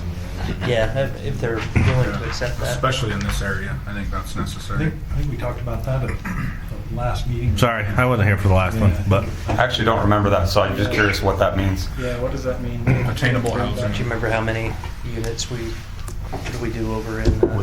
There was a 5%. percentage. Yeah, 5%. If I remember the one we were talking through with what's her name the other day in that email, I think it was 5%. 5 or 8. Yeah. It was a weird number. It wasn't direct. I want to say 8. Because I kept thinking, why didn't they just make it 10? Well, maybe you're right. Maybe that I'm thinking 5 because that related to 5 units. Yeah. So maybe it was I think 8%. that was kind of like the happy I think I medium missed- that they ended on. So what you're trying, attainable housing, like they need to be 400,000, is that what you're thinking? Or owner occupied? I get it you guys a little tell us. bit. I don't feel like this is a first time home buyer situation. I think this is filling a pocket where someone's moving from somewhere else to this one. So I don't really want to have so many that we reduce so that someone else pays more for their house. So Subsidized. yeah, I don't particularly like subsidized. I think that I don't like the way that functions. But Subsidized an average. yeah. So how would this work? I'd like to see owner occupied. I mean, a certain percentage is owner occupied. I think would be good. What we've done on the ones in the past is they have to work with the Weber Housing Authority on, I believe it is 8%. Like even Navy Meadows had that requirement, the development agreement, that 8% of them had to, of the townhome units, had to meet. It was the low to moderate income housing, right? Yeah, the development agreement said affordable, but Or affordable housing. the developer has worked it out with the housing authority for moderate it was moderate. Yeah. But moderate puts it where? 80%. 80% of AMI. mean. And I just don't think this is the place where 80% might live. I think they move somewhere else and then they move in here. So I think everyone else buying a townhome's just gonna be paying for someone else to live there instead of somewhere, another housing option that would actually be a better fit. The ghosts are in here tonight. Usually like a party. They closed it down in Yeah. here. Yeah. Getting wild. No, Anyway, it's something we can discuss later, but that's just, Yeah. I don't love the mandates. I'd rather let the market decide. I do like the forced owner occupied. I think that's important. If there's any way, and Liam, we will work on this, we can say you have to live in Utah to buy this home. That would be important to me. If you had to live and work in Weber County, I would be even happier about it. Those are the things that I'm worried about. And to be honest, looking at this area, it might not be the ideal area for people, right? Like, just because it's close to industrial, so the market may drive it anyways to those Well, people that are it'll willing have- to sacrifice living to something industrial. So you wouldn't have to stipulate it, not to knock your property or area, but like those people might be like, oh, I don't care if I live next to an industrial thing, and so. I think they'll be able to make it look nice. The access will be nice for people that want to commute by front runner. So I guess That's they true. might end up in Salt Lake working because it is possible to not own a car in this scenario. Use Uber and That's a public good point. transport. And the fact that trail's coming, like you said, you don't got a very long trail route to get to the front runner and road. Yeah, I mean, it actually has a possibility of not owning a car. I can't speak to D.R. Horton. I can't speak to their buyers, but I'm selling it to D.R. Horton, and they're a for sale. For sale. Like, they're not building it as a rental project. We don't rent these out. They're for sale product. But the owner occupied would just make sure you're not selling it to someone who's renting it. Who's going to rent it? Yeah, and that's my big concern is we've had a lot We for don't- sale product go Yeah, we to don't- for rent owners. We don't typically limit it on a deed, but our goal, our focus is to sell to Homeowners, owners, yeah. owner occupied. So instead of affordable housing, I'd love to see deed restricted homeowners, personally. And when you say selling, are you selling the building or are you selling each town? Each unit, each townhome is sold. So it will all be individually plotted per town, not by building, each individual unit. Yep. What are you looking for as far as a deed restriction goes? Well, in JDC Ranch, I think they settled on a 10-year that I was not happy with. I would like to see a 20-year. And honestly, I don't think it's a bad idea to have it in perpetuity. Like this always has to be owned by the person that's living here. I think there's a place for rent properties, but. I'm just curious, I've run into this before.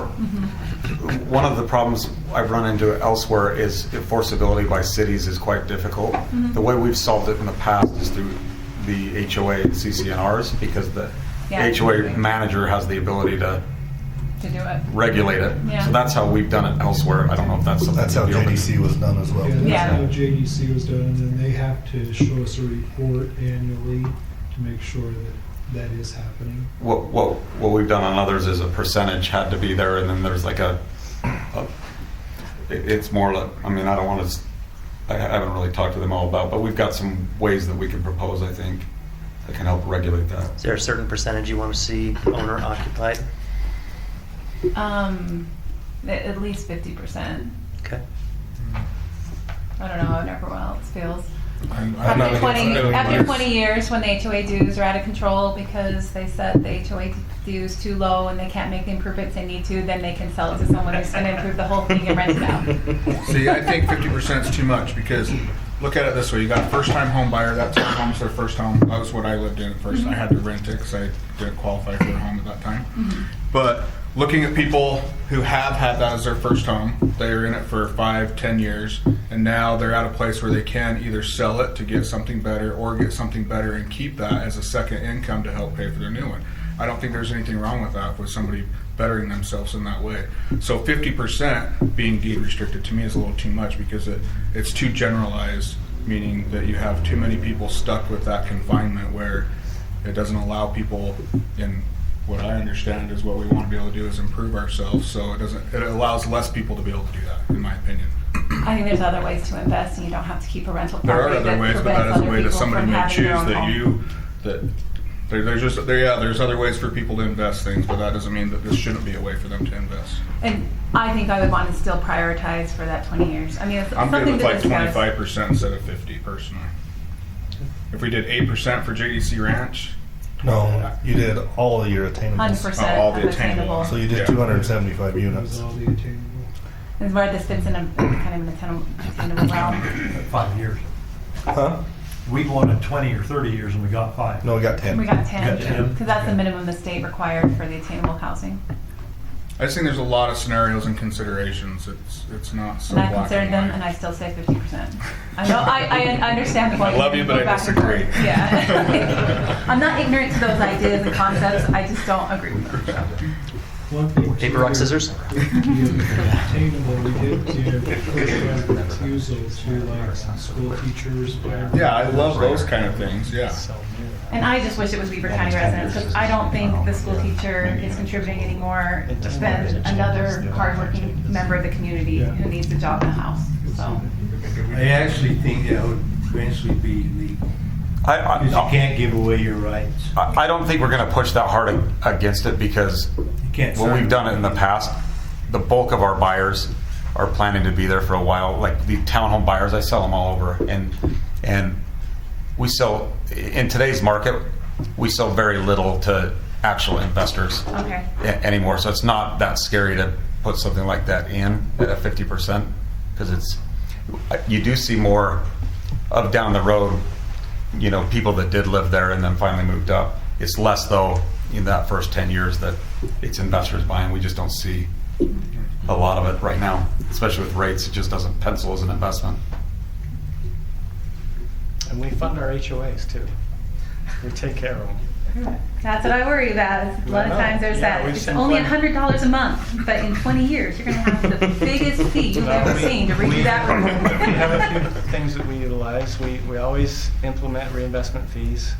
So when those units are sold, there's a 0.5% that's going into those reserves. That's okay. That really builds up those communities, and there's an initial reinvestment fee when the homeowner buys as well. So The state's done a lot of things to make. True. I think there's going to be less of that yesteryear. We'll see, but they've done a lot of things to make sure they're funded now. And most developers, builders are putting reinvestment fees and specifically for reserves. Perfect. I like that. Are you guys going to have it professionally managed? Yes. Professional management company, not local HOA managed? Yep. Okay. That one old lady. Poor man. The manager still has to deal with that one old lady or man. I've been HOA president, so they've had to deal with me. You know. Okay. Anything else? Yeah, I got a couple more Perfect. here. Yep. So kind of coming into renderings now. We made some updates in terms of taking a look at your guys' code currently. States predominantly natural muted earth tones. Try to stay away from white only as the color. Flip through a couple of these. Charlie, the big thing that I noticed that they've adjusted here is they've dealt with the flat planes. Breaking up, because when you were first describing that code to me, I'm like, oh, that's a big departure from where a lot of people are. But the fact that I was like, oh, yeah, good job, D.R. Horton. Yeah, it looks good. Yeah, so the exposed fronts and street sides, facing or sides of buildings. So we took those into consideration. And I don't think this planning commission is super concerned about white either. That was a different planning commission. So okay, if you guys want to see white, I think it's a little bit more appropriate. Okay, yeah, and we're more than happy to and I think kind of what we were looking at is getting all on board with what we want to see, the renderings and the architecture, and use that in the development agreement as the governing, standards. I like it. Yeah. Didn't we just discover that we can't regulate color anyways? Wasn't there something that we came up? I thought you told us they could paint it pink if they really wanted to, and there's no way to. I don't remember that, but if I did, I You can apologize. for a development agreement. wanted to rezone. I thought it was just something that we couldn't redo it. By right, I don't know that we can, but when they're asking for rezones, Yeah. we can ask You for can legislate whatever we anything. want. Okay. Well, within reason. I think another important thing to note here is kind of the landscaping renderings. We are pushing for very xeriscape, limited water usage. I think that's kind of the understanding of what you guys want to see in newer developments as well. And so we're trying to provide that, with the architectural, obviously. So these are our 3-story alley load products. These are our 2-story front load products. This will be along the rail line on that southeastern corner, basically, is the 2-story products. The nice thing about front load for buyers, it usually allows for a little fenced-in backyard or something that they can do for pets or whatever. Here's kind of our plant schedule that we're looking at, some of the stuff that we picked out, limited use, drought tolerant. We're looking at a drip irrigation on these. Just some pictures of, past projects or the landscaping firm that they put in. So remind me on this. Bonavista's your culinary, and they're okay with it, right? Yeah, we have the availability letter from Bonavista. Secondary, is that Roy Water Conservancy? So I met with them today. It's going to be a challenge for them. They advised me to meet with not Central Weber Basin. So I'm looking to set up a meeting with them. Ultimately, see kind of the possibility of that infrastructure improvements of getting it to our site, because ultimately that's what's going to have to happen. We're exhausting all efforts in finding secondary. That's kind of what I'm presenting to Bonavista, and ultimately trying to get their board on our side with not having secondary. The problem is Bonavista doesn't have any delivery systems for it. So you can get the water, but there's no secondary systems to get it there. Roy, I think with some effort, because it's the Roy district, and the Hansons actually have the pressurized irrigation from Roy right there. So while it, you gotta it's bring not the in trail Roy under City, the railroad. You the can bring Roy water district over. isn't technically Roy City. It's a for that special area. services district. Yeah, so I think as we exhaust other efforts, we can go back and say, you're the best bet, and it's already right here. Are they under the tracks? No. The Hansons are, yeah. There you go back. With their water? They're under Hinckley coming Hinckley. across. Yeah. But the water that served all this property come off From the east. Well, it's a Davis and Weaver Canal line that come through the airport and drop down off the hill, and that's how. Well, yeah, that's how we. You guys use the water, and we. I went water all and met that. with the Hansons on it, and the regulations at the airport got so tough that they finally stopped utilizing. Every day when he's gone to try to open the head gate, they were just fighting him, and that's why he finally switched onto the PI. There's still a line that comes through there because there's a bunch of ground off 2550 that still utilizes it. There's still quite a bit of water that comes down that way. Several different ditches, branch ditches. And secondary is only required if the culinary requires it. So if you can get Bonavista to allow you to use their culinary lines for secondary, you can do that. Correct. Really? I thought our code said you had to have it. Only if the culinary provider says you have to have it. And most of the time, you get the culinary provider required. Yeah, always required it. Yeah.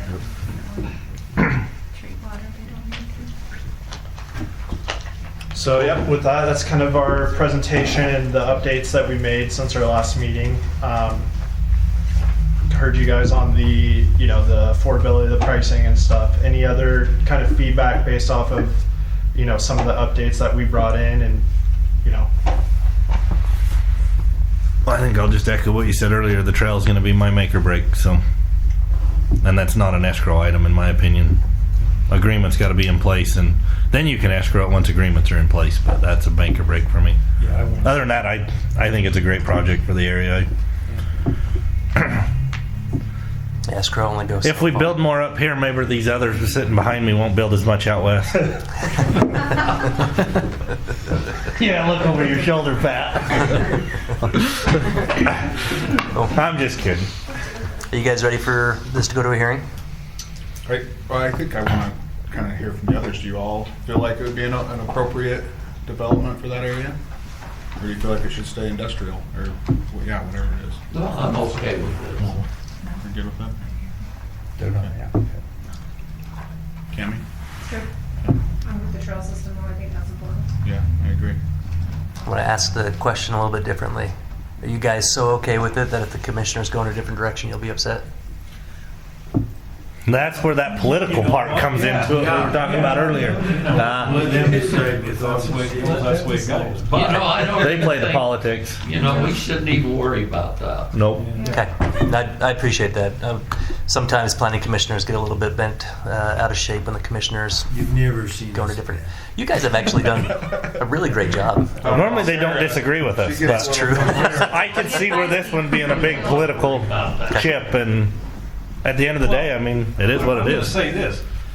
Don't make that an issue.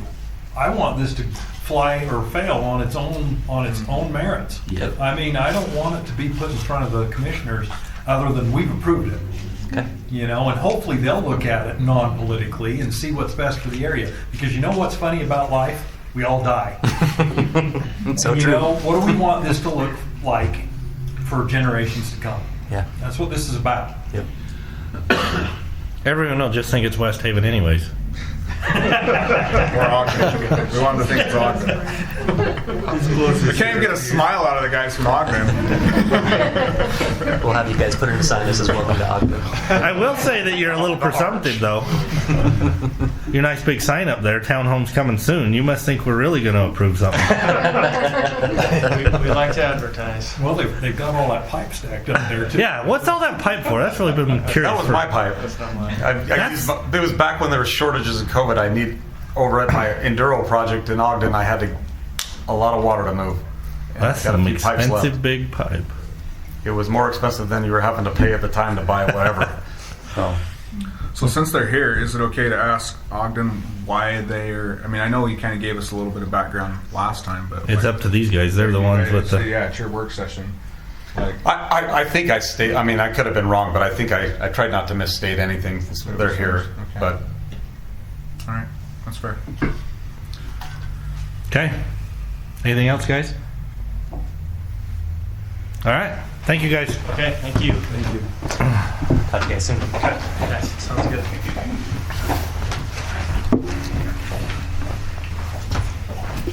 Thank you. Thank you. Casey, Yes, sir. have you take one down, pass it. Oh. Looks like we got a little extra added to the back of it just for our fun. Sweet. Yeah, we Oh no, that's part of it. ain't built yet. Oh, I didn't mean for you to hand them out. All right. These guys get reused for that. I know. We're not moving the water line. I have some handouts for you too. Oh, you're not going to do the project? Well, we're doing the project, but we're not moving it. So I printed the state won't let us. Oh, really? They don't. You should Well, probably I give you think the. we've done something easier. Okay. We kind of took it in sections, so it didn't seem so overwhelming. Oh, awesome. So look at that. I think that's a better piece to start with. So Charlie, the way that we're approaching tonight, just so you understand, the way that we look at this is there are like business, That was does because this of. do You want me to actually handle work that stuff? if you really do? And then if that stuff works, Or you then there's guys- other stuff we gotta talk about. There's no reason to We're talk gonna about give you default this assignment if the core deal That- doesn't even yes, make that's sense, right? Fair enough. So tonight we're just focusing on kind of the core stuff that we see as important, and then we can address and a lot of that stuff too. I hope we can take this it's more legal nature. The difference I would say is if it is This one. Yeah, I know my default like that. This is like massive. This is one. Is he? About that. Oh, yeah, it is. You're right. That's for later. just too much. Well, I think part of it is there are these sacred cows that if we can't figure out, then none of the other stuff matters. No, I like this. I think it was a word. Are we going to do another work session before hearing? We're going to ask. I mean, to find out. I mean, I think if we get through these, we can get into. If we have time, I just want to make sure things that, like, my hope is on our this idea. All that was just they're playing their games. This is just more curious. I forgot something.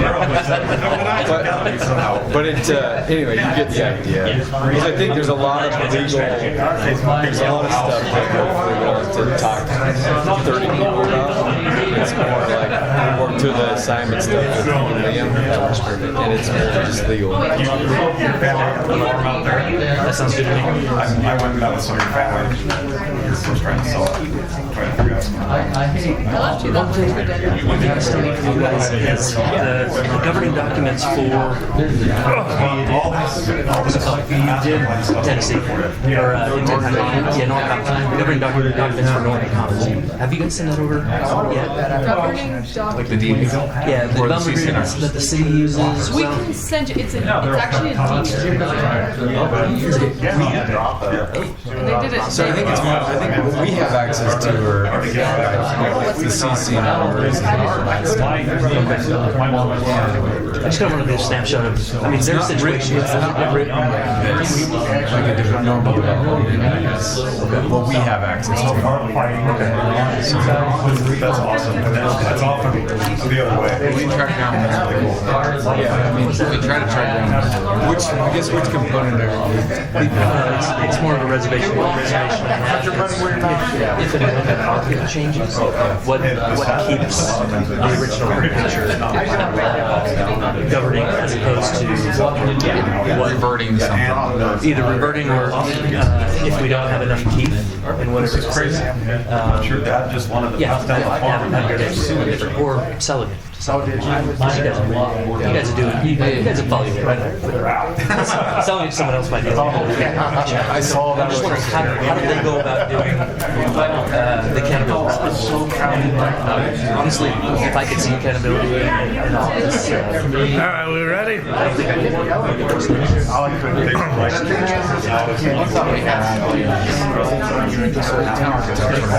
Now's when I need my gavel. We ready to get going? Yep. All right. We're in session. This is going to be work session number 2, discussion regarding the zoning map amendment and the associated development agreement. I'm not going to read it all because we know what we're here for. We've met with these guys enough. Enough? Huh? With them enough? I know. We heard yourself. You guys mind if I run? I'm getting ready for those denials, man. Motion to deny. So, planning commissioners, I'm gonna walk you through the stuff that we handed out. I wasn't entirely certain whether they were going to come with a super structured conversation, and so I went ahead and printed this out for you guys to look at. But they do have a guided conversation that they want to have with you guys. So I just wanted to run you through this stuff really quickly. If you flip past the application, you start seeing a document with staff red lines. This is the proposed zone, which some of the red lines I have in here, and I think I mentioned this to you guys, it's just preferential. We write our codes a certain way, and sometimes the way we write it, if we accidentally write it a different way in a different section, it can be read or interpreted differently. So some of it's just preferential. Others of it, which I've made notes of, aren't so preferential. But overall, I think I really like what they have here, just with some tweaks. And then on the next page, I have 2 of those. I think I might have. Yep. Sorry, there's a duplicate in there. So skip the next few pages, and then you'll see the river setback. That was the document that they handed out last time, and then the couple of pages following is the open space discussion that we had with them last time. And then I included the term sheet with just some of my comments, but I think what we're going to go over today actually is going to be better than what you'll see there. So you can probably disregard most of that. And then if you keep flipping, I'm to, it says Exhibit B, Draft Use Table. You're supposed to give us the comparison. Well, hold on. Hold on. Charlie, you're off. So no, I'm not. They are. They put this together. So we got just the black and white version, and then if you keep flipping through, you've got the strikeout version. They went through. They basically they based the use table off of what's in our form-based zones, and you could see in their black and white, the black line version, what's permitted versus not permitted, and then you could see in the track change version what the differences are between what they're proposing and what is in our form-based zone. Does that make sense? Which I didn't see anything in there that's really stuck out to me. Okay. Is there definitions so we know what a wildlife sanctuary is?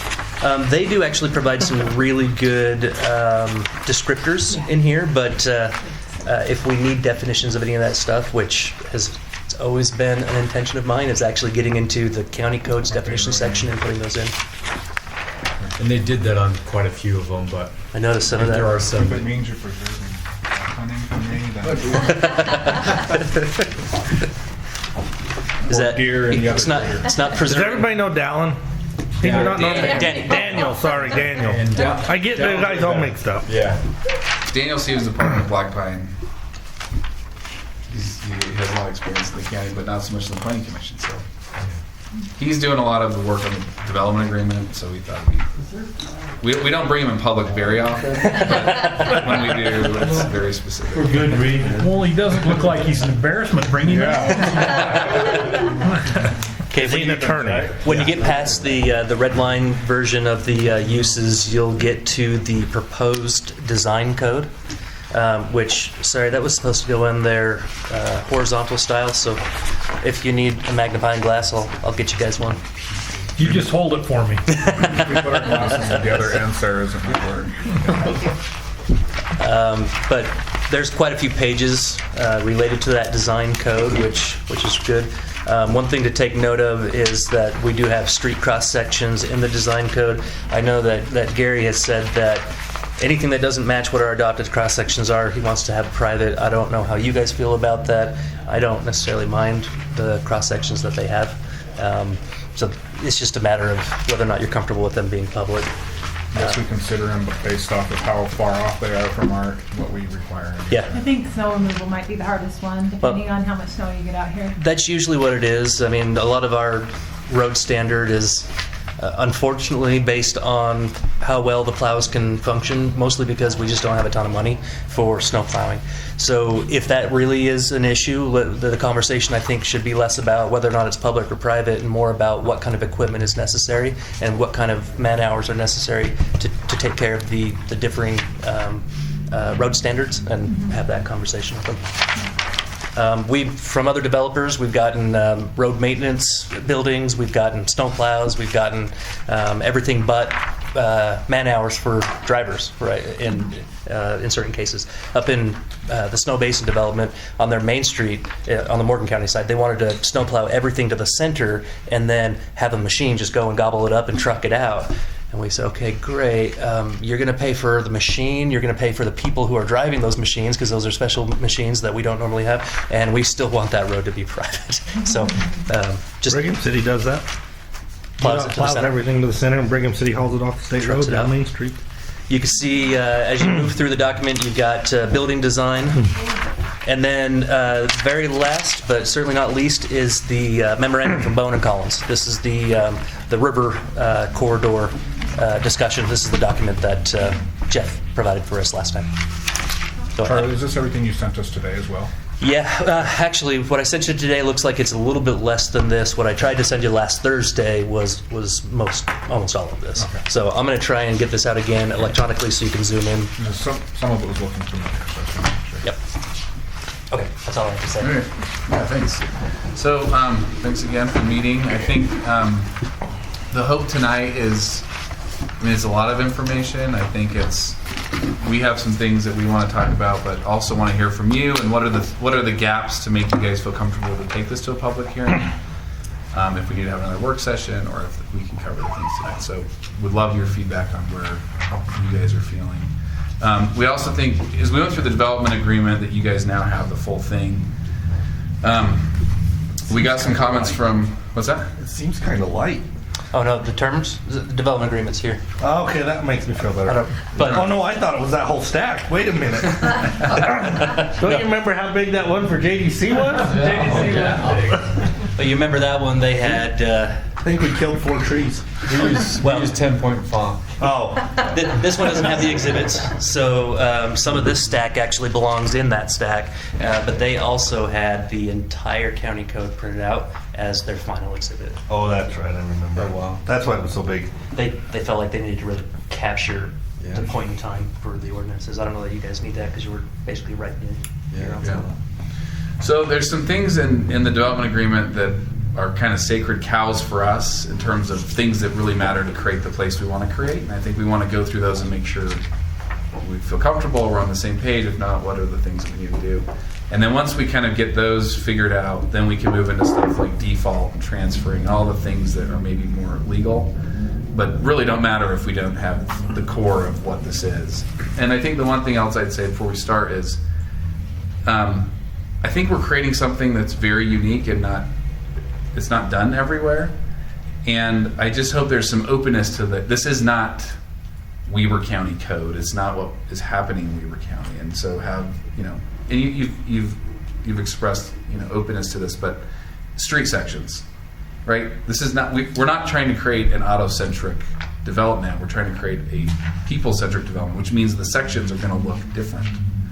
And I can understand from an engineering standpoint that is uncomfortable and they don't want that, but the thing we're trying to create is actually very different than what exists in the county. So. Trees and narrow roads. Got it? Yep. Yes. Those are like swear words for Gary. Go, Gary. Can we name him Gary's Road?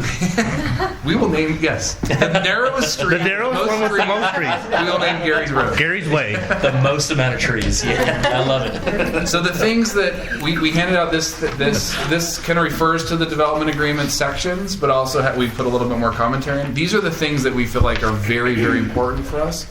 And if we can kind of go through those, have discussions, check off the ones that you guys are okay with, have discussions on the ones you're not, that would be helpful. And then once we're done with this, we can move on to maybe some of the stuff that Charlie had questions on around what happens if we default, how do we transfer a sign, and then anything else that really matters to you guys. So, is that okay?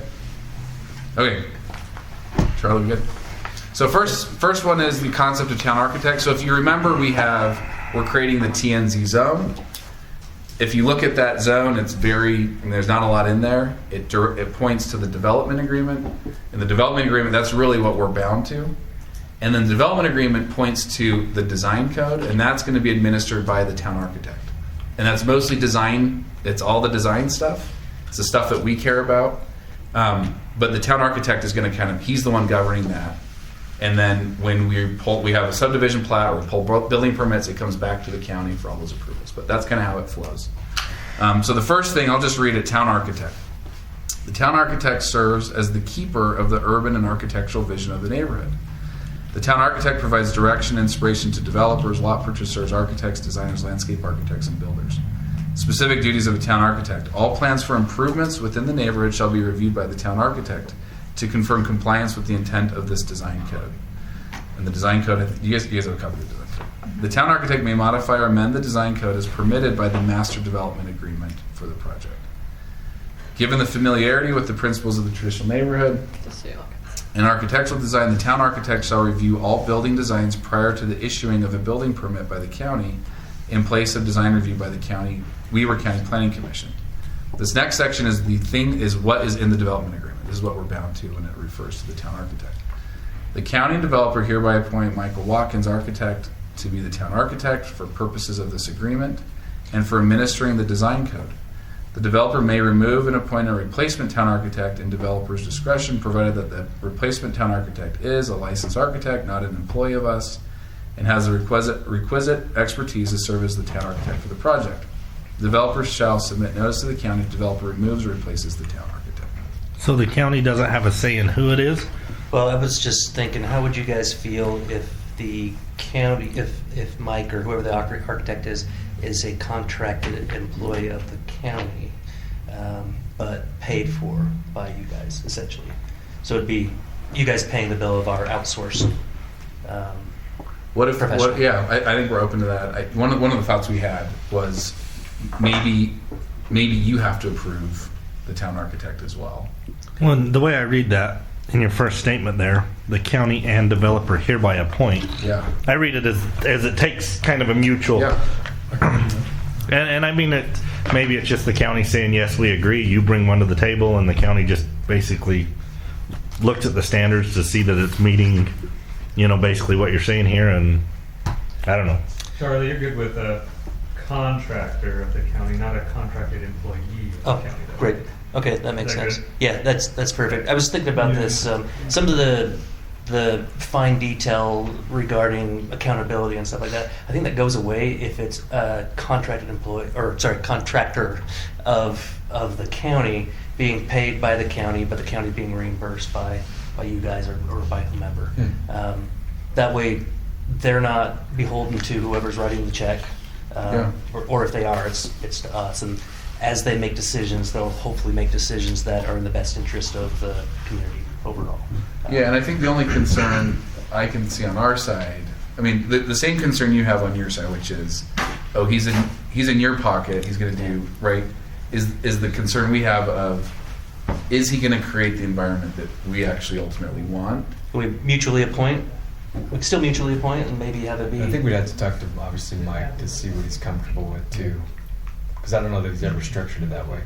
Because ultimately, at some point, he'll be working for the HOA too, right? In Norton, he's working for the HOA in some context as people do remodels and things like that. So it's kind of like a whole town concept package. Yeah. So I think as it gets to that point, it'll transition more that way, where it's more of a HOA appointed position. Yeah, and I don't think any of us have concerns of you guys having an approval right over if we go to replace Mike. Obviously, the hope is Mike is just the guy forever. Yeah.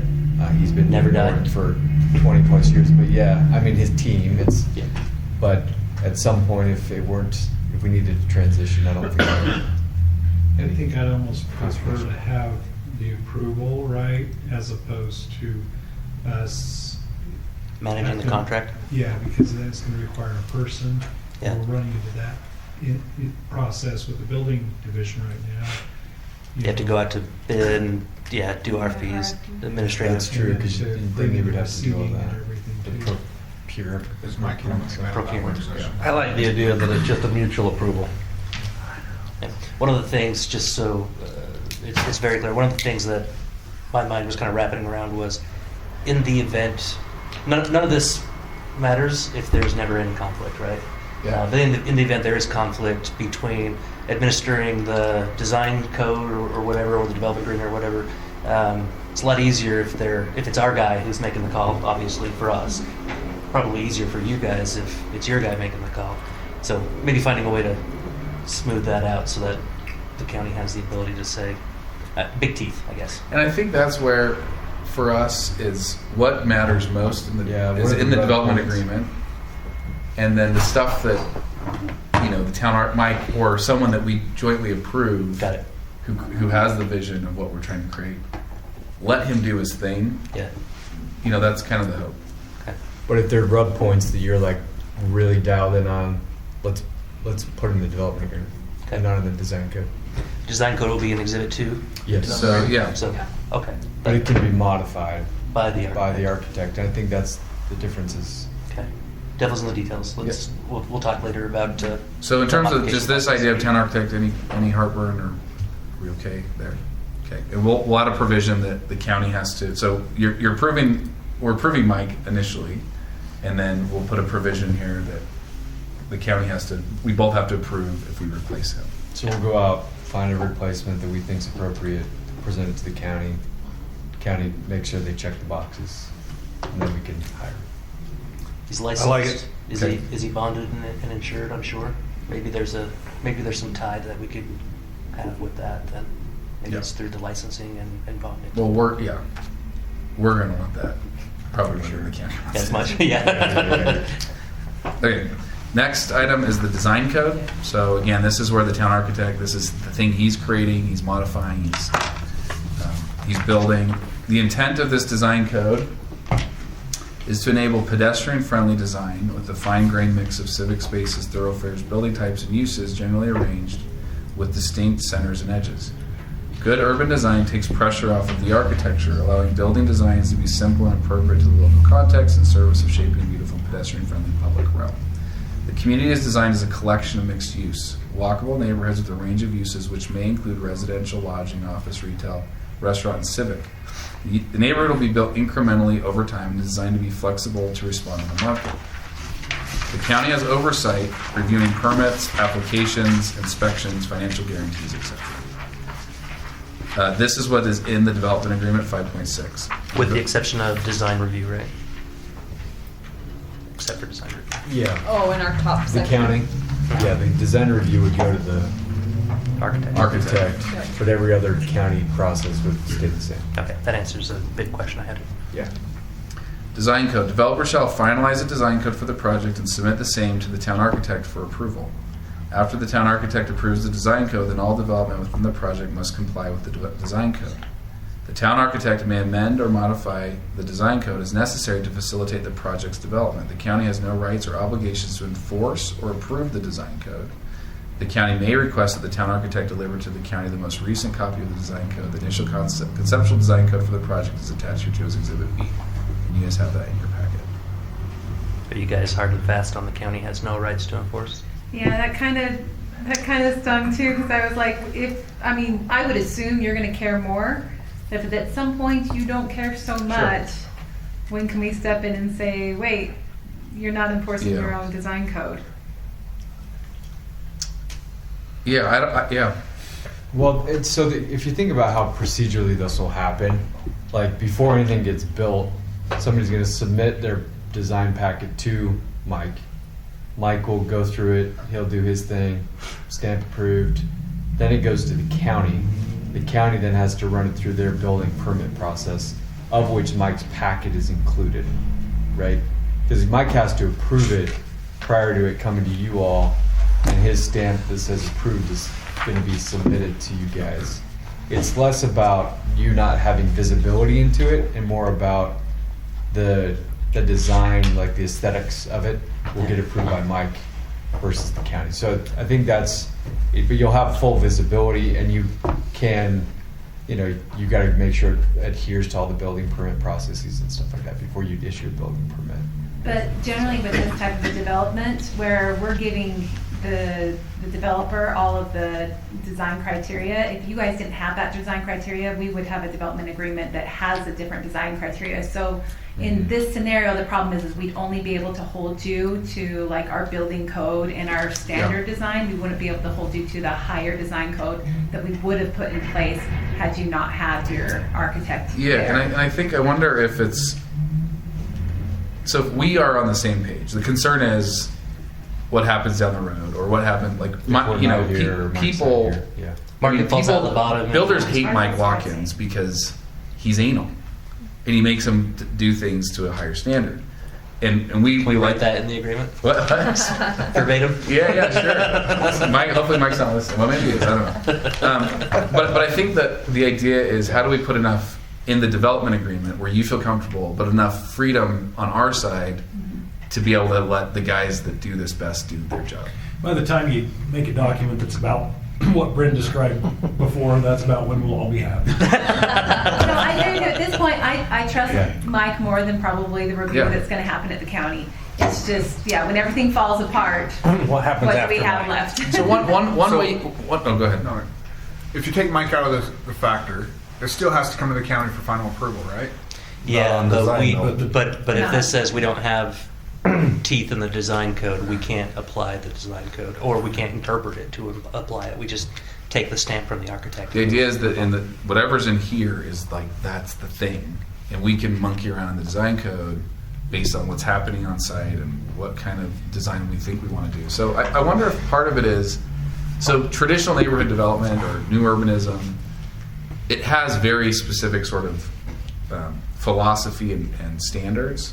I wonder if putting in something like that, which basically says the design codes have to follow this set of standards, and if it deviates from that, maybe that's the county can step in. So it's not like Very minimum of county standards, right? Is that what we're saying here? Minimum standards, minimum design standards? Yeah, basically, and we may need to try and enunciate what those are. You know, We want elevated design standards. it still comes back to the same thing on this project, or any project that we're going to see like this.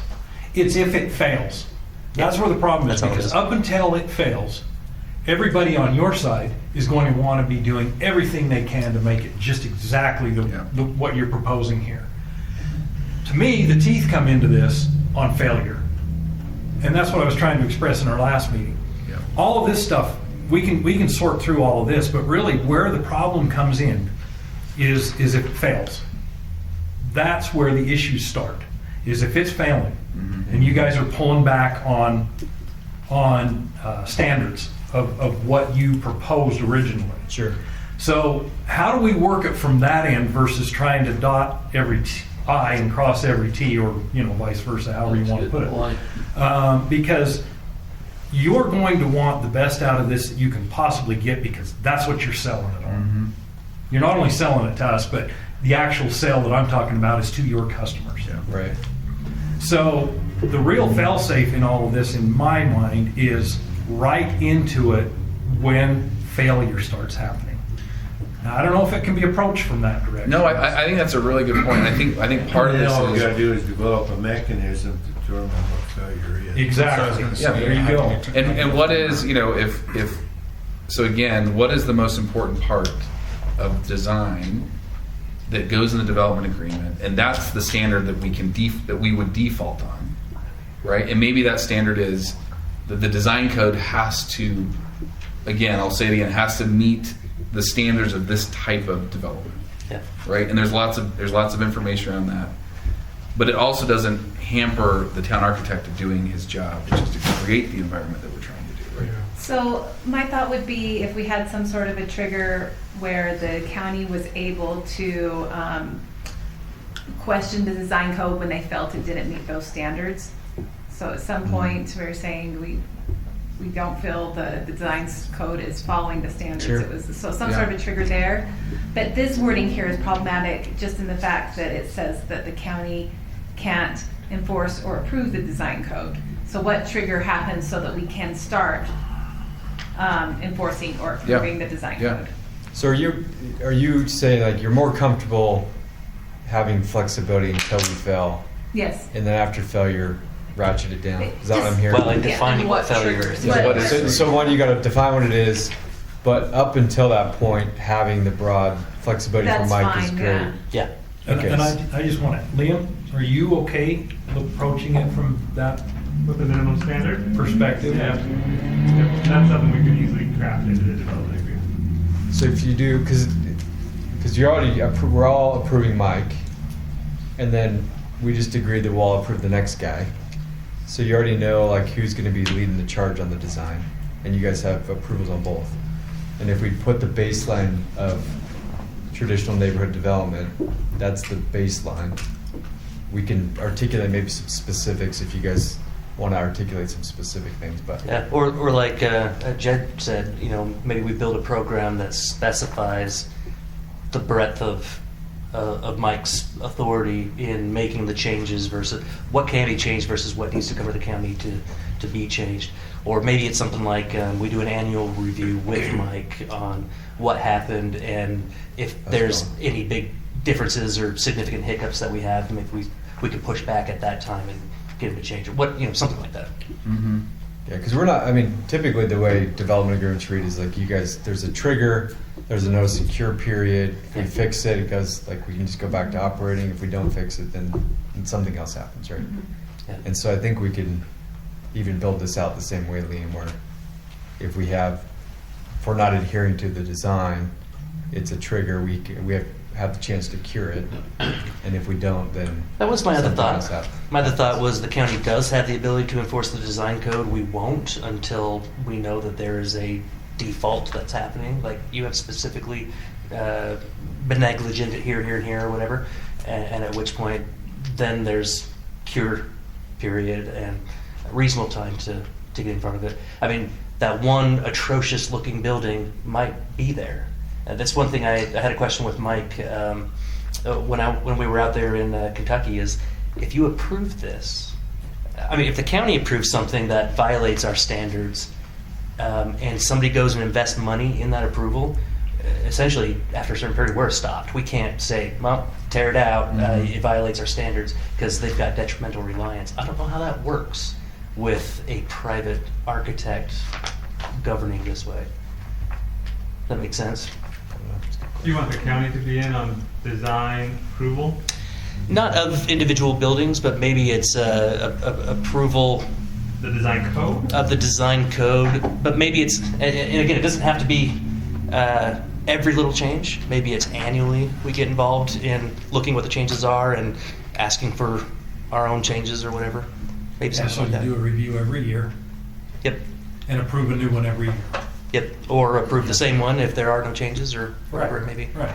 Or you like But it's still, reviewed periodically, whatever that is, 12 months, 9 months, 18 months, whatever. Yeah, the only risk you run there is if there are changes within that period of time before we see what those changes are and they're applied to a building, are we okay with living with that? That's my concern, is like he's going to be operating in real time.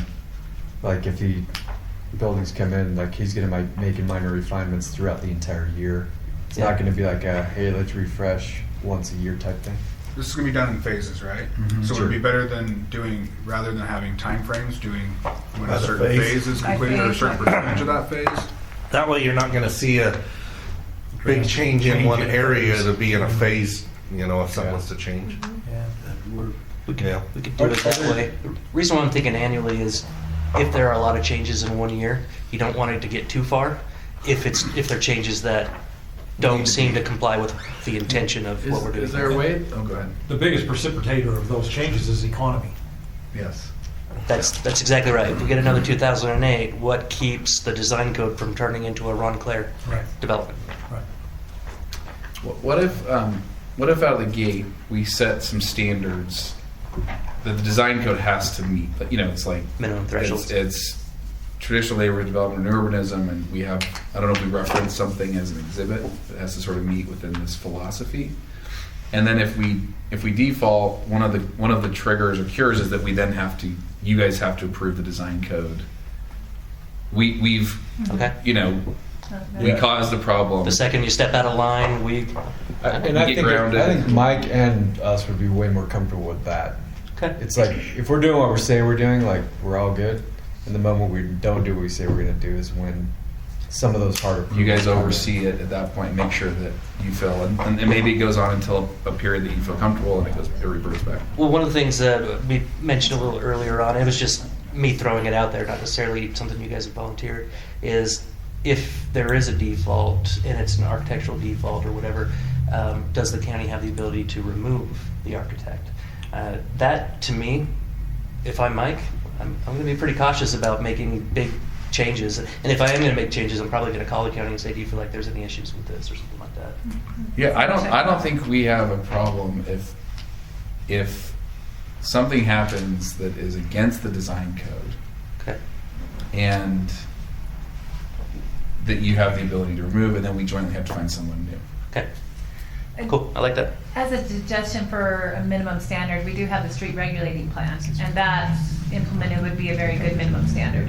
We do have that, yes. And one of the things that we talked about is that if for some reason the development agreement expires or terminates or whatever that may be, what governs the rest of the property? And I think we've agreed, unless you guys have changed your mind, I think we've agreed to allow that be the form-based zone. Yeah, that's and we'll have an exhibit in the development agreement that says, in the event that happens, this exhibit Do we have prevails. language in the development agreement about that? The reversion, it reverts to the form base.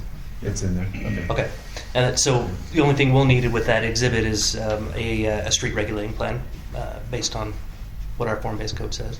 So I think that's a good way So to I think the way that it's drafted now is that we used, I think, similar to promontory commerce center language, which it requires the land use authority to take action on the reversion. The county may. the county may take action on it. And so our thought is the street regulating plan may come at that point. Okay. I forgot. I was supposed to send you over our reversion language. I think Liam and I did a pretty good. Send it to him. Oh, okay. You already sent it over. The one on There's- your draft. In our template. Mm-hmm. Yeah. Yeah. Send it over to your We did. attorney as well. And he came I back talked with with this. him on. It's that whole did. is reversion legal thing.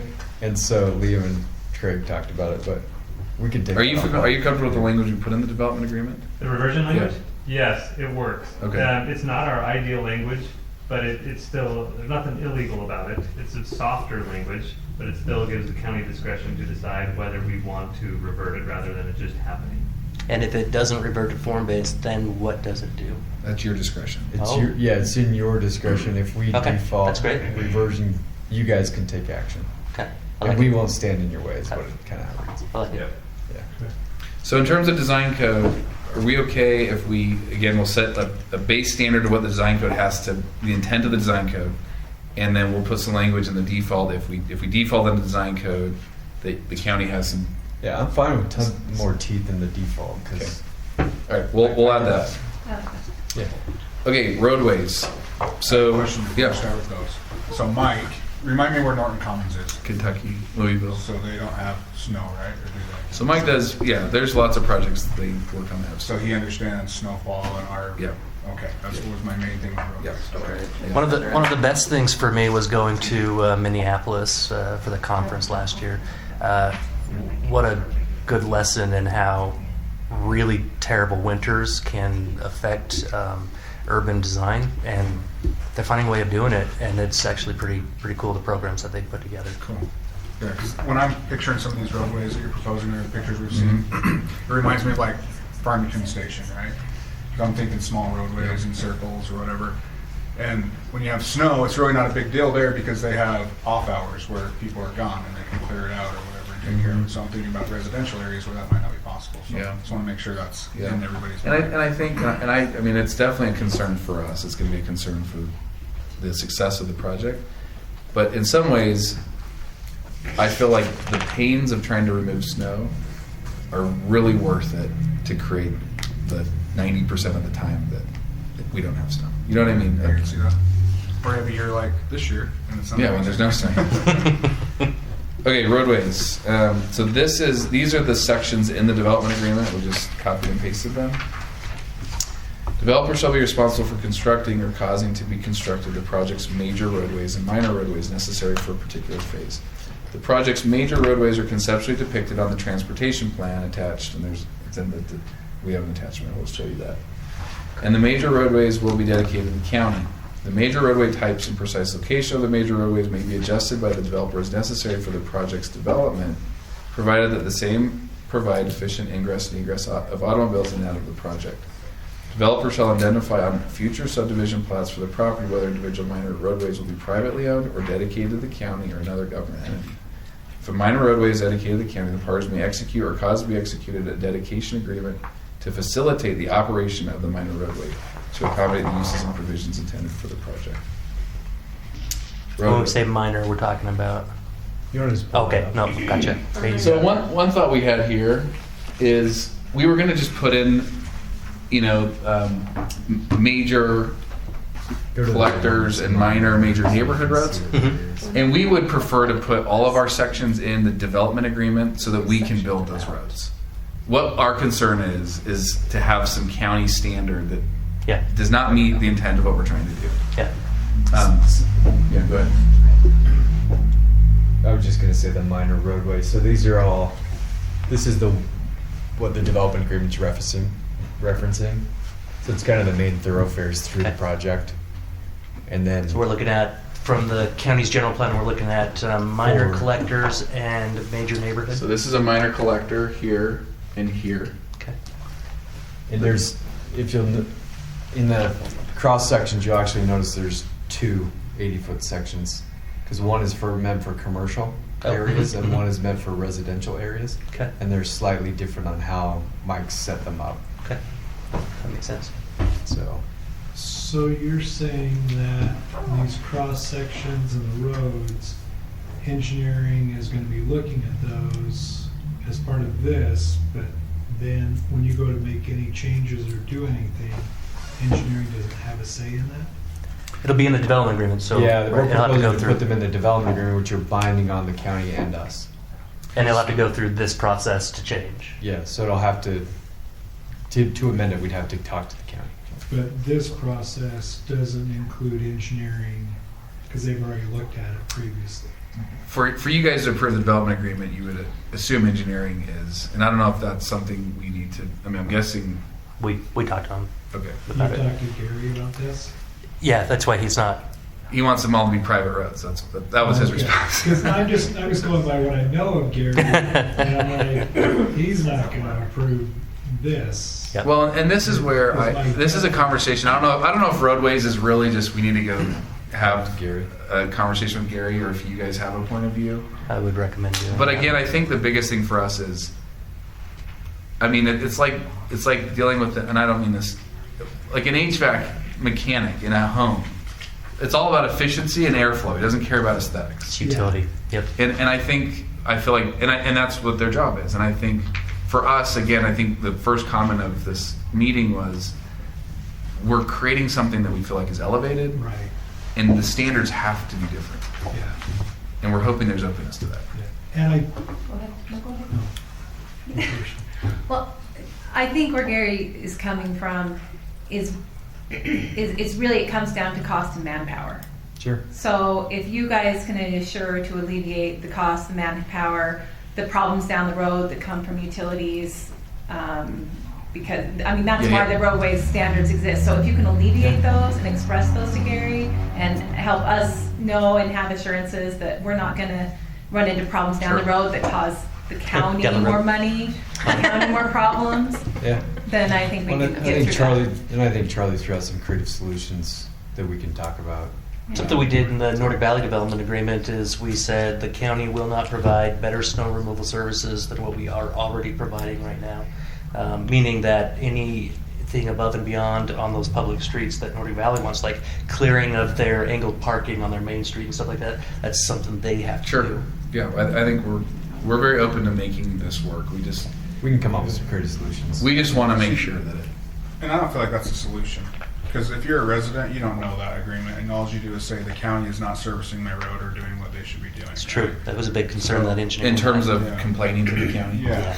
So I think that we should have both here. We should have something that looks good aesthetically, but we also need to have it functional the way it needs to be. So we're going to have to get creative. Okay. Personally. Well, it could be something like the HOA, pays the difference, or the developer pays the difference in the county's impact, or There is an HOA to pick up that. Yeah. HOA or Landowners Association or Foundation or whichever of those versions you guys are using. And maybe the county just pays back into the HOA what their minimum standard would be to maintain this, and let the HOA maintain it all. And they can keep the standard higher. In terms of like snow removal, stuff like that, I don't think we need to get into those details as far as pavement rehab and that stuff, but for snow removal to alleviate those concerns. Widths are important too. If you've got your asphalt layer that's only this amount of width, then you've got to get in and do like a half width or whatever by hand. That's a lot of manpower. You can pave down the little sections now. Well, you have to get a different machine. I mean, the thing. Why doesn't the HOA want it, the whole thing? And also, on top of that, if Weaver County does it, you really ought to take a look at where you're going to put some pushes for those snows, because on those narrow roads, they're a booger. Yeah.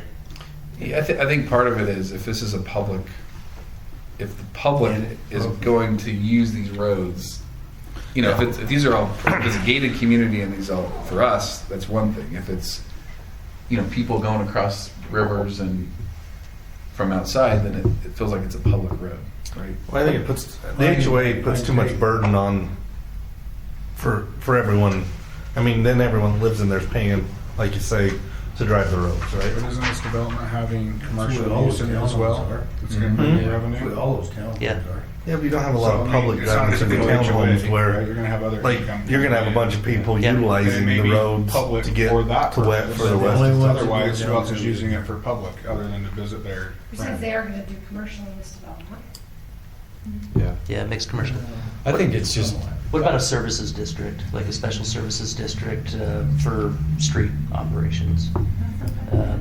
It's its own entity. You guys have a little bit more control over that. The commissioners appoint the board to it. It's funded through the HOA or through the project or whatever. There's an idea. That takes Gary out of it. That takes our snowplow drivers out of it. And, but it's not an HOA. It's still a public entity with public Would service they still qualify for BNC road funds and all that type of stuff? research. I have to figure that out. So I think Not maybe sure. what we do is we'll get with Gary and you, Charlie. We'll figure out some creative solution on how he can feel comfortable that you guys. We'll just propose what we come up with. That would be great.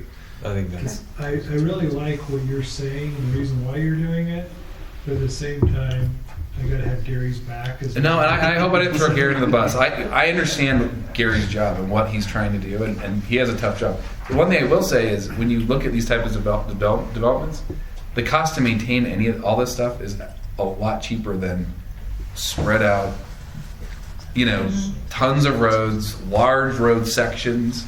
I think there's something there too. Some cost savings there.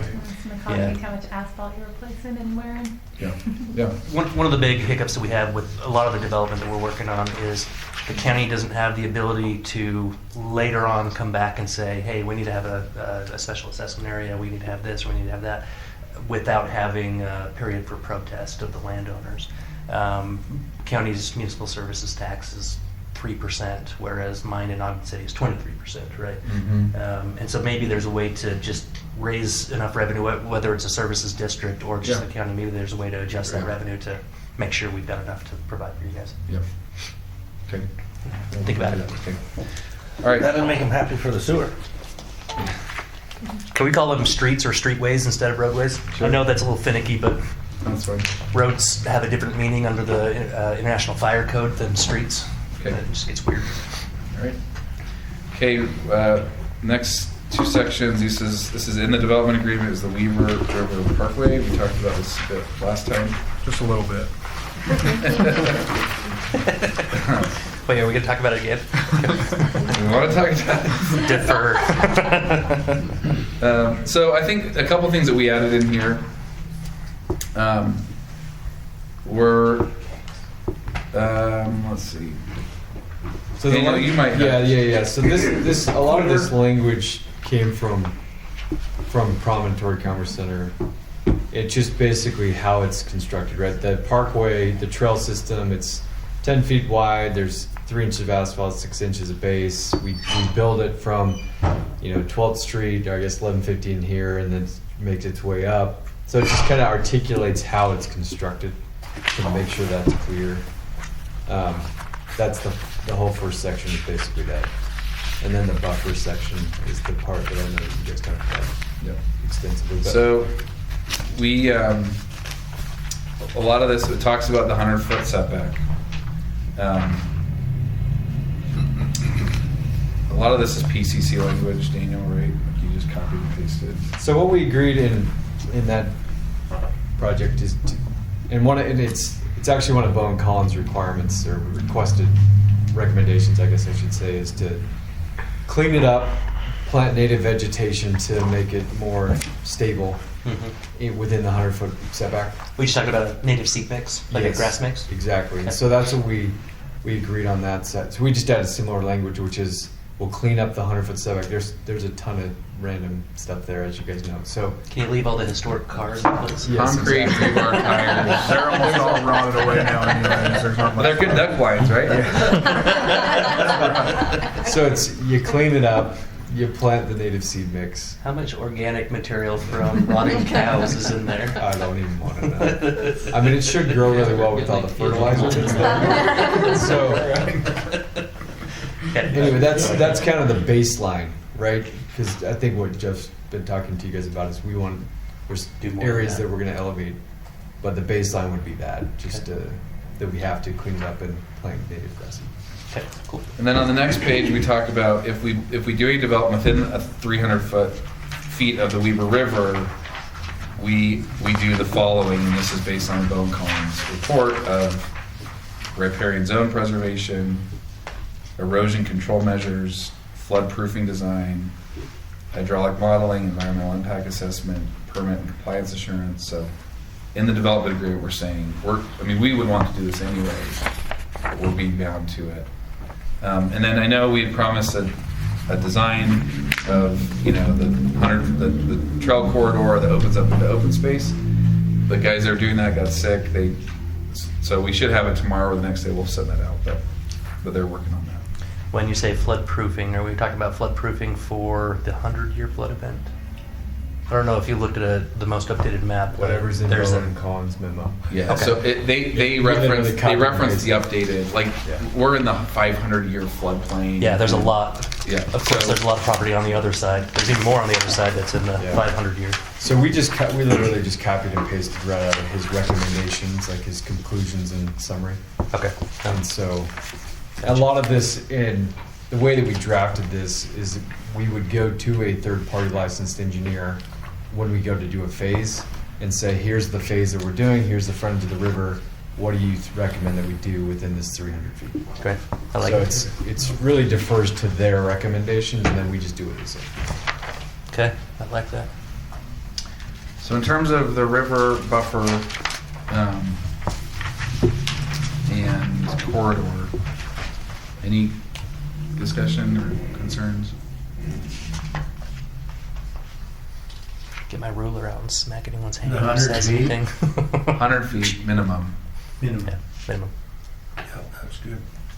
And you're really not obligated to go over that. Yeah. Okay. And we'll see. We'd love to Casey's point last meeting, in some sections we'd love to come back at some point and see if we can convince you to have a restaurant along the river. But I think we could do that. I think we can put that in, even in the development agreement. It's just, there needs to be standards that are applicable to it. So one of the things that the architects guys put together for the potential general plan amendment is buildings are allowed as long as they are recreationally supported buildings, something for parks and rec kind of stuff, which I think a treat stand, maybe even a restaurant. Gun club? Yeah, gun club. I mean, hey, conservation of hunting, not conservation of waterfowl. Casey's name on it. That's right. I think that is on the. It's the bait shop. I mean, we would. The plan hasn't been approved by the commission yet. No. Are they waiting for a determination on a lot of this information from us to make that? A little bit of that, and I think a bigger question is they might want to know whether or not you guys feel like it needs to be changed. Which, if it does, that will be something that we can run in tandem with the rest of this, just in a package that we send to the county commission. What's the question? Minimum rate? No, my question is just have they approved at the commission level the amendment to the general plan? And they have The not text yet. amendment. Yeah. We would love to add something like that, Charlie, in this section of, there's some uses that may be permitted within the 100 feet. Yeah. And these are the standards in order to have that happen. Yeah. Hey, I've got a question. Oh, sorry, go ahead. Sorry, no, go ahead. No. Is people gonna be shooting on that river? They're doing it today. So And you got houses maybe within 100 feet?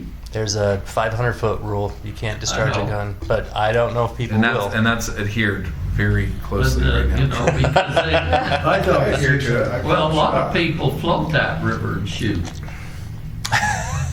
And drink beer. I need to add number 7. Only if they're facing west from now on. So anyway, I good call. get the point, but I guess my point is sometimes there's gonna be a sign up there that says no shooting, Yeah. right? And you gotta have it on both sides of the river, whether you own it or not. Because the other side, once you get to the Hanson property on the west, you're gonna be shooting over there. Or could be, I won't. So anyway, I don't know whether that, I think that's probably some kind of an enforcement problem, but I think that it needs to have the right kind of signage and things so that people know. And I don't know when you would put that up, but just kind of a thought. And Casey and I'll go down with our BB guns and shoot a couple of ducks. Hey, Wayne and I are smart enough to know that you have to be 500 feet. You don't have to worry about us. There are people that you may have to be concerned. This is on the record, yes. Take a rangefinder, or how do you? 501. Let's It's go. easy to tell. You can get One that. shot and then you know where you're That makes sense. Anyway, that's my 2 bits Okay. at this point. Great. So. We're good on this one? Anything else? I thought somebody else had a comment before. Oh, I just said like anything in that 100 feet probably needs to be conditional. That's kind of my thought. Conditional use or something. Sure. Like that. I mean, I think as long as, again, I think the hope is that if it makes sense and it's going to enhance the community, that the county will be supportive. And a lot of that too is like we're gonna have to follow Bowen Collins or whatever engineer we hire to help make sure it's safe. All those things. So is the river corridor part of the agreement where, if we go back a couple of pages, that the town architect has autonomy over? Or not? We would have it in the development agreements. If there are some things that are allowed within the river corridor, then maybe the town architect would have some autonomy over the design of what goes in there. But what can go on in the river corridor will be in the development agreement. So can they put a building? How many buildings? What can the uses be? That kind of stuff. And I think, I just love the fact that we're putting something in there that we can come back and say, we love this. Yeah. So we can put conditional or whatever we want to do. You just made Jeff's night by saying that. I mean, I'm stoked. I think it's going to be awesome to have something there. But. If we're not doing 300, it doesn't make a whole lot of sense to say no buildings. Okay. Next section, last section we have kind of is like our main things we want to get through is open space. I noticed on the last agenda item you had there was 25 acres and they dedicated 10 acres of open space because they had 300 and... I'm just kidding. All right. It's manufacturing. I'm just saying. The last thing we talked about, or the last? I'm kidding. There's 210 units. 326 units. And no open space. 10 acres of open space.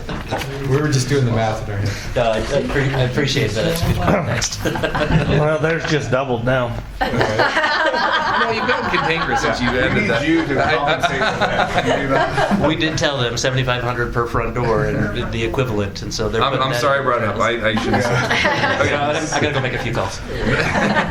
Okay, developers. So this section we went and looked at. That 300 foot's looking better than Friend, I'm sorry.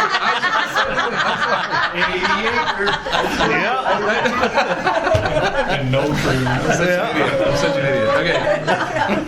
So on the open space, we went and looked at different developments like this and put in what they define as open space, and we'll kind of give some context to why. So, but anyway, developers shall build or conserve an open space network within the property at a minimum ratio of 1 open space acre for every 33 dwelling units, and that's the ratio we came up with last time. It's what you guys suggested. And it's not 33 to the third. 3 is the note at the bottom. Yes. I was like, what is that? To be discussed. Yeah. 33 cubic. The reason why the note is there is because it's how you define open space was still open. Yeah. And so we wanted to be very clear on how you guys are defining it so that we can make sure that percentage of open space works. Weeds and as many old cars as you can drag. Yes, that's what we wanted, Andrew. I'm okay with that. Not necessarily the weeds, but the old cars is all right. Not the ones I'm talking about. Okay. Mimic that property that's on 4700 right there now. Yeah. In this area. This is the definition of open space. Means an area which may include developed or undeveloped areas for recreational, agricultural, aesthetic, social, cultural, educational, or entertainment uses, including but not limited to pedestrian, bicycle, equestrian trails, regional and neighborhood parks, view corridors, water features, natural habitat areas, plazas, squares, landscape medians, parkways, park strips, and commonly maintained natural or landscape areas, stormwater retention areas, canals, slip protection, schools, and other civic spaces, and any other matter approved by the county. Open space may be owned or maintained publicly or privately and may or may not be available for public use. What do you think a parkway and a park strip is? Yeah, so this is a good, we had this debate internally.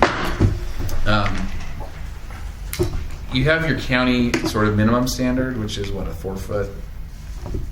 For the park strip? Yeah. Depends on the street type, but. So if you look at our street sections, there's huge the park strips are really important. Yeah. And we want to be able to count, we're going above and beyond a minimum standard, and we want to be able to count that as open space because we feel like it creates the ambiance that we're trying to create. Okay. And making really, really good public spaces. Yeah, that makes sense. Aren't you just getting rid of some of your road width to make those big landscaped spaces? Yes. We don't count roads as Asphalt. open space. So the trade-off, I'm just. No, I think it's a good push, and I think your 60-foot right of way, they're counting part of that 60-foot right of way that another developer's giving up. Yeah. As open space. As open space. So that's, if you were to go to like a street section, like our 80-foot, we'll do our 80-foot section, which is.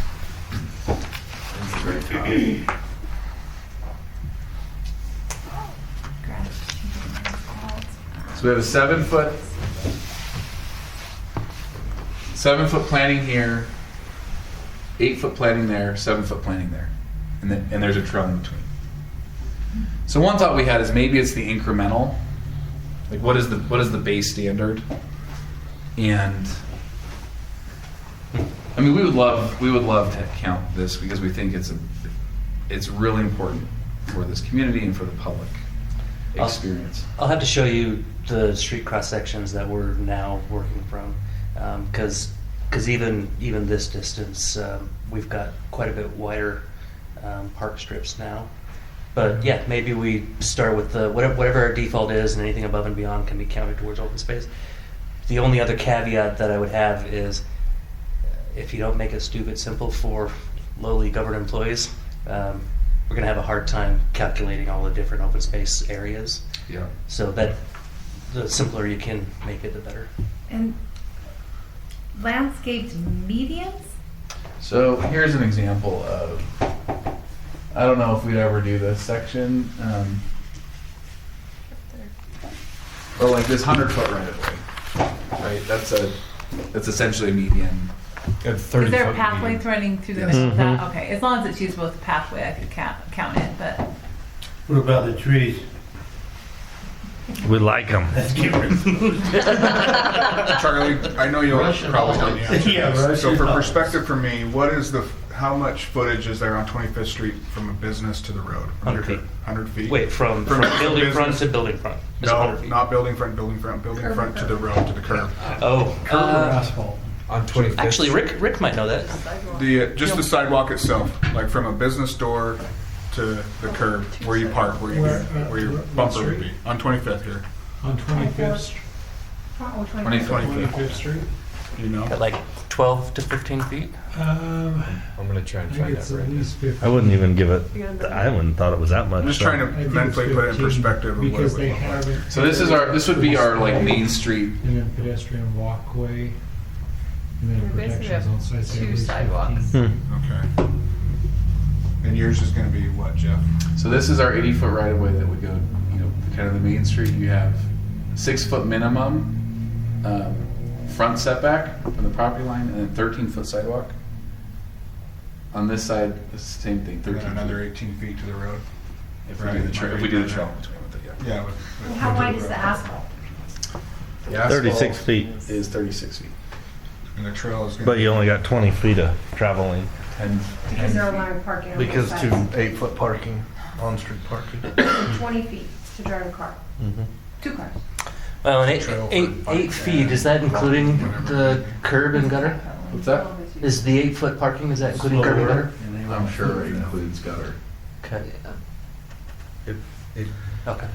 I'm doing very rough Google Remember, I'm married to these. measurements on. You're married to the who? Snowplow guy. Uh-oh, well, I'm married to the you have a conflict of interest. I'm married to the snowplow guy, so like I look at that and go, oh. On-street parking. Provide some pushes. So, Yeah, something. Charlie, we require those trails throughout a lot of communities, and we're not giving them open space credit for those. Well, so the trails that are not street adjacent, we'll give them open space credit for. But if anything it's street adjacent, we don't give them credit for them. Correct. So it'd be hard to do that. And the other part that might be difficult is open space may be owned and or maintained publicly or privately. Does that mean, and may not be available for public use? In general, we haven't given credit for open space that wasn't available to public use. Right. So those, for consistency within the county. So like the swimming pool, the HOA swimming pool, stuff like that, that'll be private. We wouldn't consider that. Okay. But the private playground that is open for public use, I think in our template agreement, we're talking about open from dusk till dawn or 9 o'clock, whichever is earlier, to the public, and then HOA can close it after that. Okay. So I think in terms of owned privately or publicly, that was a conversation we had last time of, do they want to maintain the small parks? Do we own them and maintain them, but they're open to the public, right? So so maybe we say, Well, it seems like we can just put some of the guardrails you just talked about around it, and then they're open to the public. We can close them. Because all those plazas and little things like that would be right private. Like we'd privately maintain them, but they would be public Open to the public, yes. So we could just put the guardrails around. And I think And that's only to meet the minimum. I mean, you can have all kinds of private parks above and beyond. Yeah. But yeah, for that open space, I think the trails might be a sticking point because we are requiring those for a lot of other people without giving them credit. And then, yeah, it has to be open to the public if it's going to count towards open space. and schools shouldn't be counted either. Are you talking Should about not the or 80 should? foot I say that schools should be counted. She's don't allow she's you to talking use about the trails that are in Anyone who wants the to put their public kid in rights of public way. school can use The trails that are off, the right of way that is for that trail can be counted towards open space. Technically, the way it reads, it would be the whole thing. When we say street adjacent, are we talking about, like they have a buffer there for that trail, which I think is a nice feature. Still consider that street adjacent, so you usually don't get credit for Street adjacent means it's in the public right of way. Okay. Yeah, the whole ground. How do you do that? And how are you going to convince the school district in our county to build a school? Yeah, and in some circumstances, if it's outside of the public right of way but it runs parallel to the street, we probably can still consider that a street adjacent. But normally they'll be inside because most developers don't want to give up that much extra space. So I get not wanting to give us credit when other development hasn't, but does it make sense to not have the trails be part of? You're just viewing that as right of way. It's a glorified sidewalk, I think. It's just hard to say that glorified sidewalk should be Well, included. because doesn't the code say they got to do a 10-foot pathway on one side and a 4-foot sidewalk on the other? Yeah, all of our new development agreements say 10 foot and 5 foot. 10 foot and 5. So do you go back to the increment? Do you have, because I think we have sidewalk on both sides still plus the trail. Yeah. So do you go back to like an Yeah, incremental? I don't mind giving up some open space for that trail through the middle for sure. Yeah, Because you got if you're already- sidewalks on both sides. Yeah, if there's sidewalks on both sides, I think that's a different So I think it conversation. maybe goes back to the incremental thing. Yeah. Yeah. And we just kind of figure out what's incremental. So a trail would be considered open space unless it's your sidewalk. Yeah. Unless it's replacing the sidewalk. Yeah, that makes sense. I like it. I like that. When you submit a development application, a subdivision application, we need to have some template reporting, some document. Mike will have to calculate it all. Okay. Oh, actually, yeah, that's great. If I Mike's mean, we doing could all just that. make Mike do it as part of the design review, or the engineer, whoever we hire to do it. Okay. We can propose, like we can show you the calculation, then you guys can confirm it. Okay. One of the standards we've been trying to hit is 40% of public open space being improved park area, 60% being natural, or I should say at least 40% being improved park area, which I think. I think we're going to hit it just with what we have. Okay. You think you'll be good? But I also want. I think we want the description. I mean, again, I think we're elevating. Yeah. And we understand why you'd have a standard like that, but the whole idea of this is to go above. Is above that. Yeah. And we don't want to have to calculate some.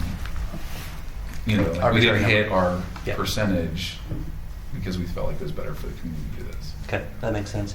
The other part is planting strips. Like Norton Commons, I was talking to some of the planning commissioners. They've got like an outside buffer along some of those outside roads where they've got the fencing and all that. Is that open space? I think we want to consider that open space. space. Okay, are you guys comfortable with that? So they've got a road, and then they've got a little bit of open space, and then they got a fence, and then on the other side of the fence is the city street. Geneva, can you show us a picture From the of road this to visual? the fence, they would consider Just open pull up space. in the road. It's Oh, planted, oh, It's on the road. planted vegetated area. I think it would have to be at least, I don't know, 15 feet, something that's usual. I don't want them going through and It's- counting every 1 foot Strip. strip. Yeah, we'll show you a picture what he's talking. It's got little plazas baked into it, and Okay. it's a healthy buffer. It's Okay. not a like what you're talking. I also want to see calculated little strips everywhere. Yeah, yeah. Can't do anything there, but we're counting. Usability is a different question because it's visually usable, but it's also a berm that kind of contains the outside edge of that project, and so it's not necessarily something you could probably take your dog over there and have them go to the bathroom, but it's not a park kind of area. It's not something for normal use. But a big enough buffer that it's not. I mean, it also like if they're little tiny things, it's not even going to put a dent in our requirement for A open long space. enough 1 foot strip. Okay. Yeah, okay. I guess if we're going through that hassle, So let's let's go back to the aerial view, and then you can drop in. Jeff, I did have a question. When you have I know, open 'cause I space can't, and you when have it blocks you off here, I agriculture can't do in there, anything. I'm a little concerned about having agriculture. I mean, what are you thinking? Maybe I should ask. So we really want part of our design is to have a section that pays homage to the old farm. And so we want that'll be open for the public during business hours. It'll be a private operation, but we want people to in the community outside to experience a section that is an operating farm. Okay. What that looks like, I don't know. Okay, but you're not thinking of having a bunch of areas where we're trying to get a swather and every No. farm equipment. It's like, I mean, Petting zoo? it's like the type of farm that I would have, and everyone would laugh in the county at what it is. Okay. It's kind of a hobby farms. I'm totally fine with that. I'm just not wanting someone to try to make an actual. No, it's not operationally. Yeah. I think it's more like what's a pick your own orchard or a community garden, or Yeah. you go and a little agritourism type concept or something. Yeah, I'm totally good with that. I just don't want to have them, running sprinkler lines and. Our street cross sections have a tractor driving down. Mike laughed about So that. this is what Charlie's talking about. In the beginning, this is a really busy road, and they wanted to create a buffer before you entered into the zone. That's a good So you point. can see there's a pretty healthy landscaped area. There's just tons of trees and berms. It's good for both communities, the existing and the new one. So you're on the public highway looking into the development. So on this one, I'm assuming that the fence is on the right of way. Can you drop this on the other side of the fence on the street that's on the Go other into side? Norton Commons actually instead of on the highway. I think that's what he's asking. Just around that corner right Right there. there. That's A perfect. little right far there. down, but. Yeah. Okay. Oh, okay. You guys okay with that being an considered Yeah, that's open useful. space? Okay. See, they do. I mean, there are pockets of it that have picnic tables and plazas and stuff. Yeah, that's great. Cool. Perfect. Okay, so I think we'll just clean this up a little bit based on the comments of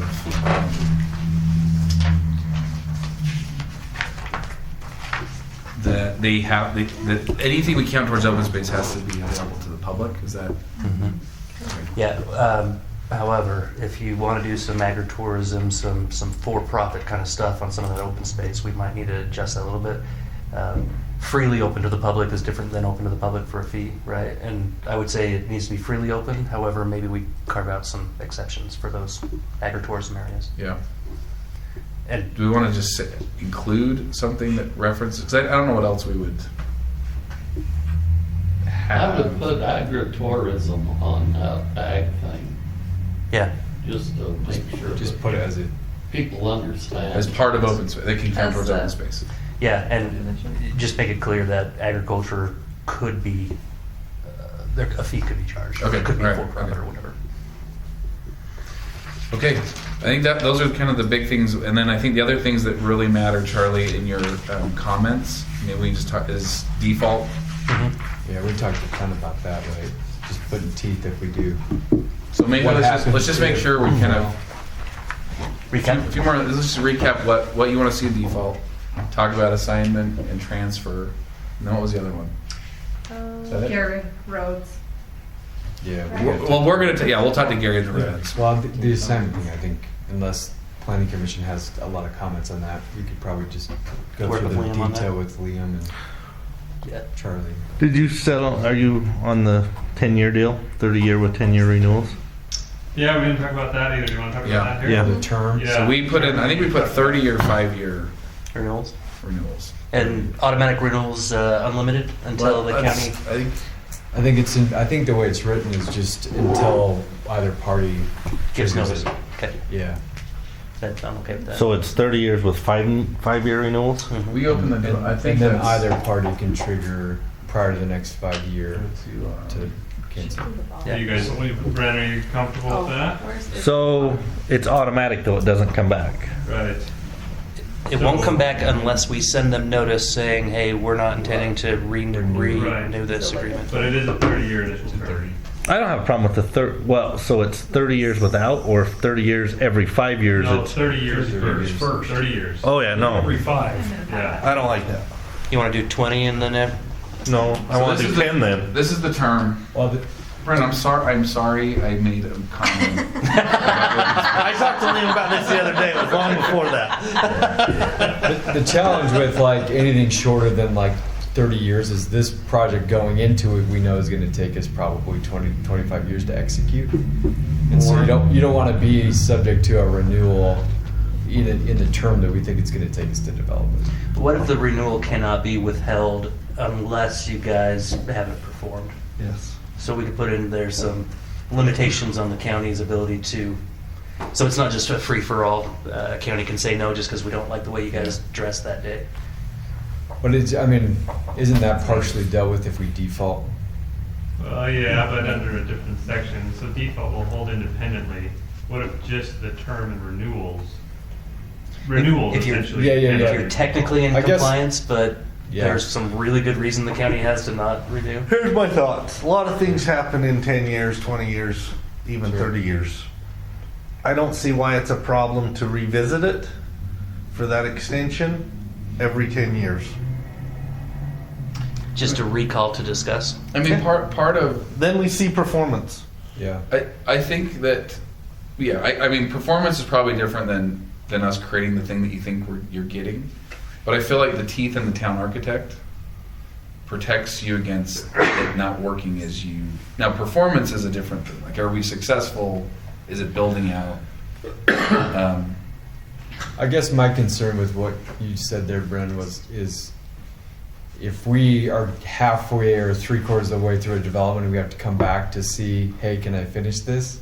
That feels really uncomfortable, right? Like we would, like just going into it, we know it's going to take us 20, 25, 30 years. And so that's why we've asked for that time, because we need the ability to execute. So if it's a non-performance default thing, that's totally different than just a term to let us execute that, right? So I would feel more comfortable having a discussion if we're defaulting than if we're just performing in the time frame. I agree, because the economy is really what's going to control your growth. Yes. And 30 years on this project is not too short. This might be 60, depending on what happens. I kind of agree with that because of the amount of acreage. Yes. If it was smaller, I would totally agree with Bren. What do we give JDC? Theirs was 20, wasn't it? I want to say it was 20. I think it was 20. Okay. It's a fraction of this. It's half of this. Yeah. So going back to Charlie's point then. 40. I mean, do you want to do... I'm sorry. I'm sorry.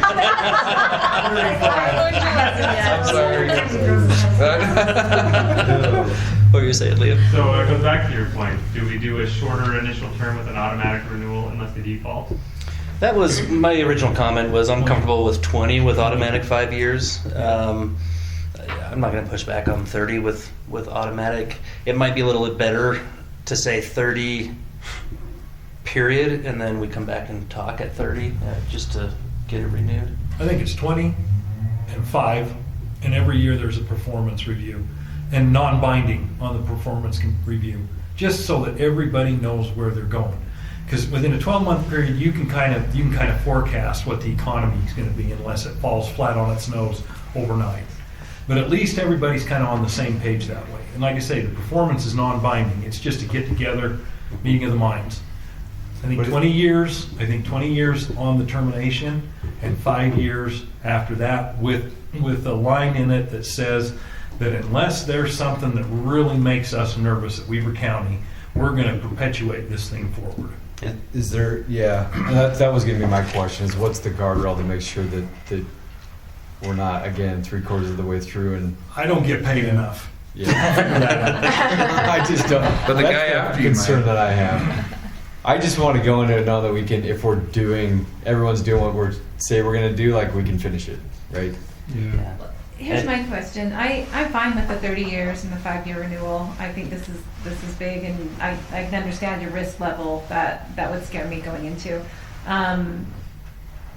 Don't we have ways of terminating this before the 30 years with non-performance? So do we really need to include something else? If a default. So the question is do we get to a point where they're technically in compliance with everything that they were supposed to be in compliance with, but something has happened that we didn't foresee at this point in time, or I can't call them a default at that point if they're in compliance. But if we have a 20-year term or a 10-year term, we could say, hey, this is not working out the way that you guys said it would in the beginning, even though you're not out of compliance. That's an advantage to the county.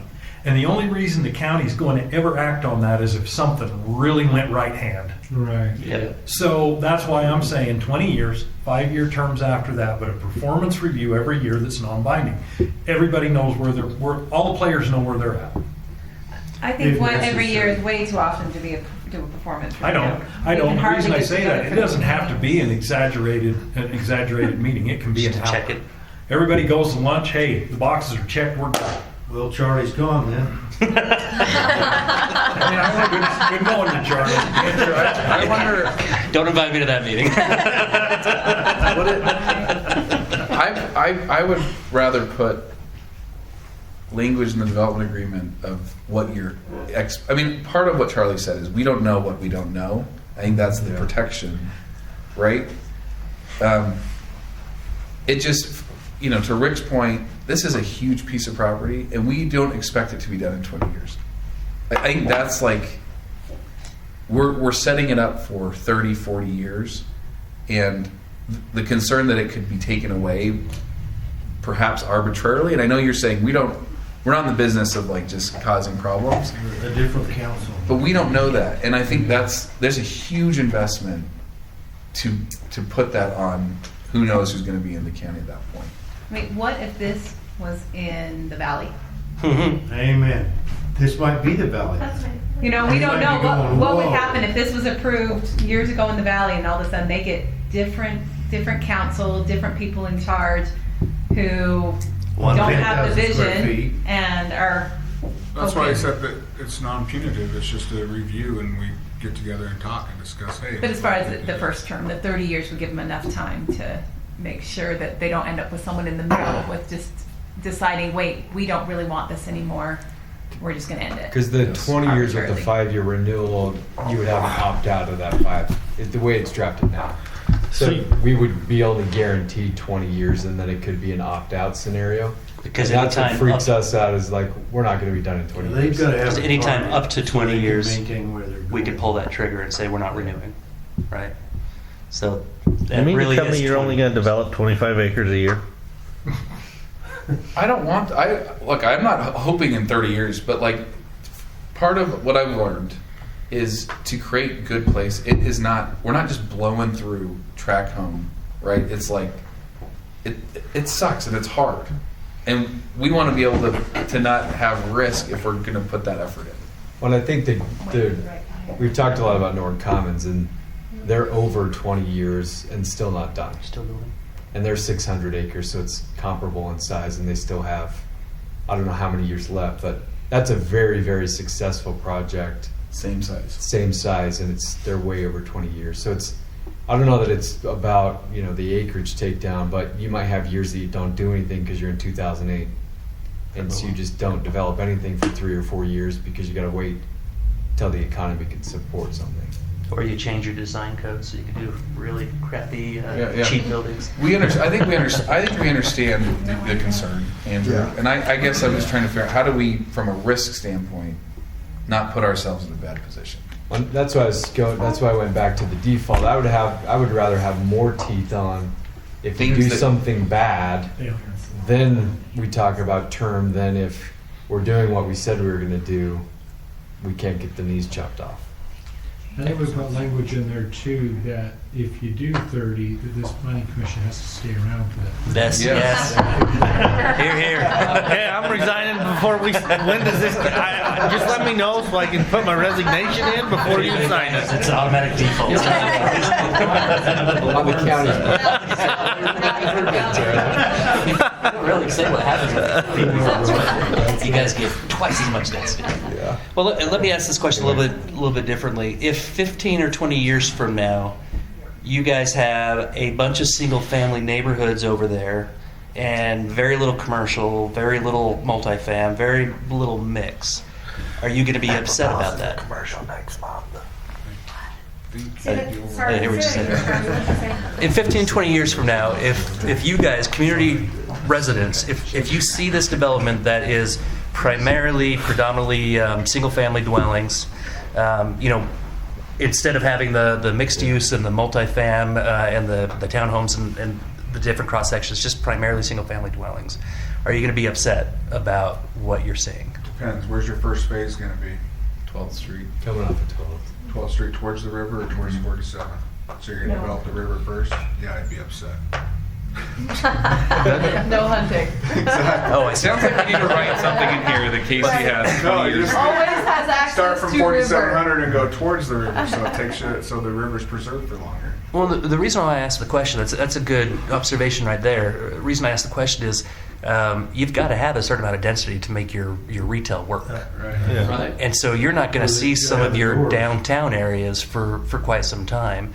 If that is something that you don't want to hear, don't like to hear, that tells me what the gauge is on how long we should be planning for that expiration period. And to their credit, I mean, if 20 years from now it's mostly just single family with some townhomes in there, we might be upset and we might want to say, you know what, I'm sorry, this is not what you told us we were going to get. Market's not responding the way that you said it would. You're not putting in all the cool stuff. That could be in the default though too. It could be. It could be. We could say at year give 20. them terms so they got target. And that's kind of my thought too. It's like Lakefield. Our first phase is also. There's still only half. Right. No, our That's first phase is 73. Right. Yeah. Our first phase actually includes some commercial. We're going to be flipping empanadas and making tacos for you guys. So. Yes. All Free right. lunch, guys. That sounds Come good. on over. I mean, part. So the other thing is we're selling a vision, and it can't be a fake vision. So a lot of times what happens is the commercial subsidized by the developer to create the thing that you want people to experience. All right, here's your solution. 25 years with 5 years. We met in the middle. You good with that?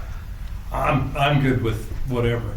Tell you what I feel like right now. I feel like a one-legged guy in a fight with one hand tied behind his back because I don't know what all the language is of that agreement. So I'm sitting here just going by what we're talking about, not knowing what's actually on paper. Yeah. And so it's like, well, wait a minute. Okay, now there's other things that are coming out. So then that leads me to think that some of this conversations we're having really isn't appropriate to the Planning Commission because there's a lot of devil in that detail that we don't know about, nor do I really care about from the Planning Commission level. Yeah. So sorry I even said anything about the 20 years, to be honest with you. It's a fair observation. This is stuff that Liam talks about, Daniel talks about, Jeff and Geneva talk about, but we're not privileged to. So it gets a little bit beyond what we know. Yeah. Anyway. and really that's what, the reason part of it is because you had made comments, and this is when we went back to the last meeting of we're not trying to hide anything. We want to give Understood. and that's why we provide all this information. But we feel like the things we talked about kind of in detail were the things that really matter to the Planning Commission. Sure. And if there's anything else, let's talk about it. Because we know in the next stage, all this stuff is, we're going in detail on a lot of this stuff. Well, and I'll take the blame because I'm the one that asked them to propose or to No, show us we're- the development. Well, So, don't- because I think we should be privy to it.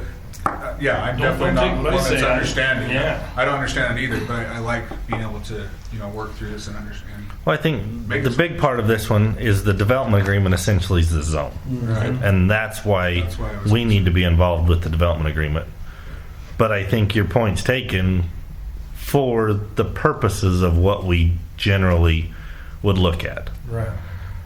The rest of these details that we've hashed out for the last 30 minutes are those people's job Exactly.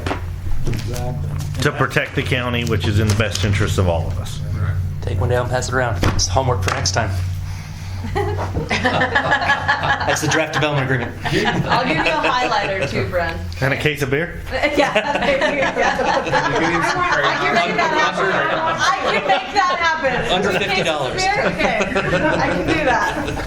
I might be able to get through it. Can you just look at how she's treating us? She's giving us crayons to go through this. Did you not hear what she just said? Here's your paper. You got in more trouble tonight. Here's your paper and here's your crayons. Coloring book's there too, Brent. It's the big crayon. Yeah, I know. So in terms of what else, do we want another meeting to bring back these edits? I would like a chance just to even kind of see what we've got in front of us. I know we went high level, and it's not that I don't trust you. No, that's fine. But I think it's a big change for our community. And we it should is, and that's our due diligence.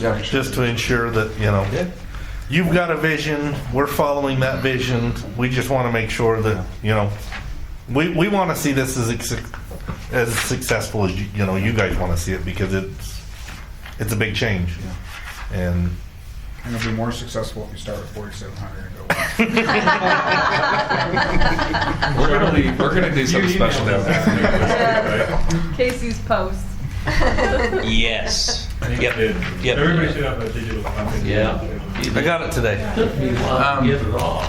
We would, just from timing standpoint, we would love to have a public hearing in February, if possible. Now we understand if there's discomfort or there's something you don't like, that would be bumped. But we would love to target that and kind of work back and say, okay, if that's the case, you review it, we do some edits, send out the new draft, maybe do one more work session between now and then. I don't know if that's possible, but A public hearing doesn't mean that they have to make a decision at that meeting. And so Sure. we can always target that if we have enough information. If the planning commission feels like they have enough information, we can target that for the hearing.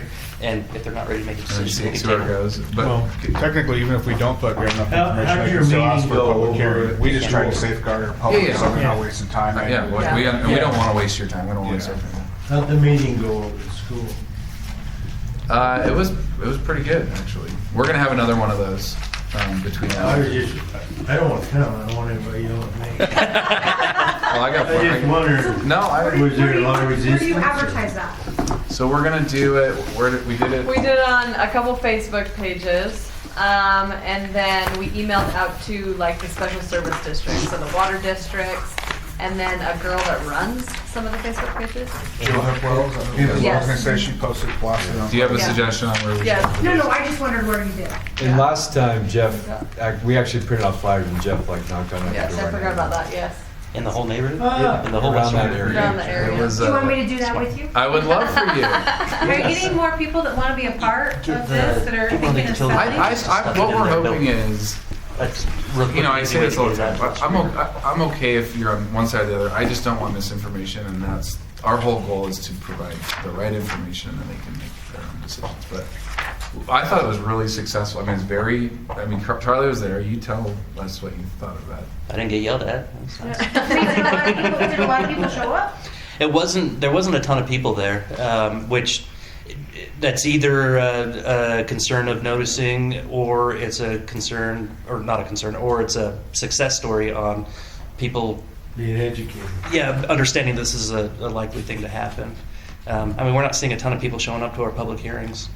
And we send out postcards to everyone within 500 feet. No, you don't. Just listen to people come to the meeting. And we had 9 people speak against it when truly we had 5. That's when you lean to the microphone and say, "You're here, aren't you?" One of the key things I think we heard that night was really there's a lot of misinformation out there. You know, this idea that we're trying to take people's land or we've colored their property or a land grab. They can't do what they want to do anymore. And that's a lot of the conversation we're having. So it's really Actually, I think they'd be better off if they. Let's think about meetings. I don't think I'm quite ready for this to go public hearing yet. I think there's a lot of information here that we need to digest. I think at least one more work session's necessary. So if I were you, and I don't want to have to table it, I really don't, because I hate that. Absolutely hate tabling stuff more than you guys do. Because then that puts a timetable on it, and I don't want that to happen. So I would suggest that we at least have one more work session and figure out where we're at in that work session before we determine what you feel like is best for. We think there absolutely has to be another work session because there's some edits that we got to make and you guys got to review it. Is there a time? When would be the next work session? So that would be on February 11th. And then, because Ogden Valley has the work session the first Tuesday of the month, so there's just one meeting for Western Weber in February, and that's the 11th. And then we would, if everything goes well there, then we would go to a public hearing on March 11th. Or we do have a work session for Western Weber on March 4th. We could actually get 2 in before the March meeting. Yeah. Good, but we will need to settle on the March hearing well before that for noticing purposes. And there's no way to do it on the week before. So we need to notice 10 days before. Oh. If there is, I guess if the Ogden Valley planning work session is booked, you wouldn't be able to fit it. But if it's light, could you? Or is it? We don't look at Ogden Valley. They're separate. No, you get a whole different crew. You can still start doing them you guys. can try working with them. I think the ask is if there's not anything to talk about in Ogden Valley, can we do a Western Schedule another meeting for us? That's up to you guys if you're available. I'm gonna say no. Okay. For everyone. Yeah, because we do the work session. We have enough meetings. Yeah, that's a lot because they had a work session in December, then you had a work session in January, and then you have a work session. We love being with you guys. You guys are loading us up too much. Okay, all right. So work session on the 11th with, depending on how it goes, potentially a public hearing in March. I like that. Okay. And since all of you have the development agreement, the draft now, if you have questions before the work session, you can reach out to me or Charlie with the questions. And we can talk through it. We can answer questions even before the work session. And we could do the March 4th work session as well. If we need. Okay. And you could still be scheduled for the public hearing on the 11th. We can plan for that March public hearing, but that just gives us the ability to find everything else once, possibly So if twice. we come out of that work session in February feeling pretty confident, but if we still think we need one more work session, but we're close to being ready for a public hearing, you can pull the trigger on that. Okay. If we're better prepared, then it's better prepared for the public. Yep. We'll get the edits we talked about tonight, and we'll circulate those, and we'll plan on being back here February 11th. Okay. Great. Thanks, guys. Crayons in hand.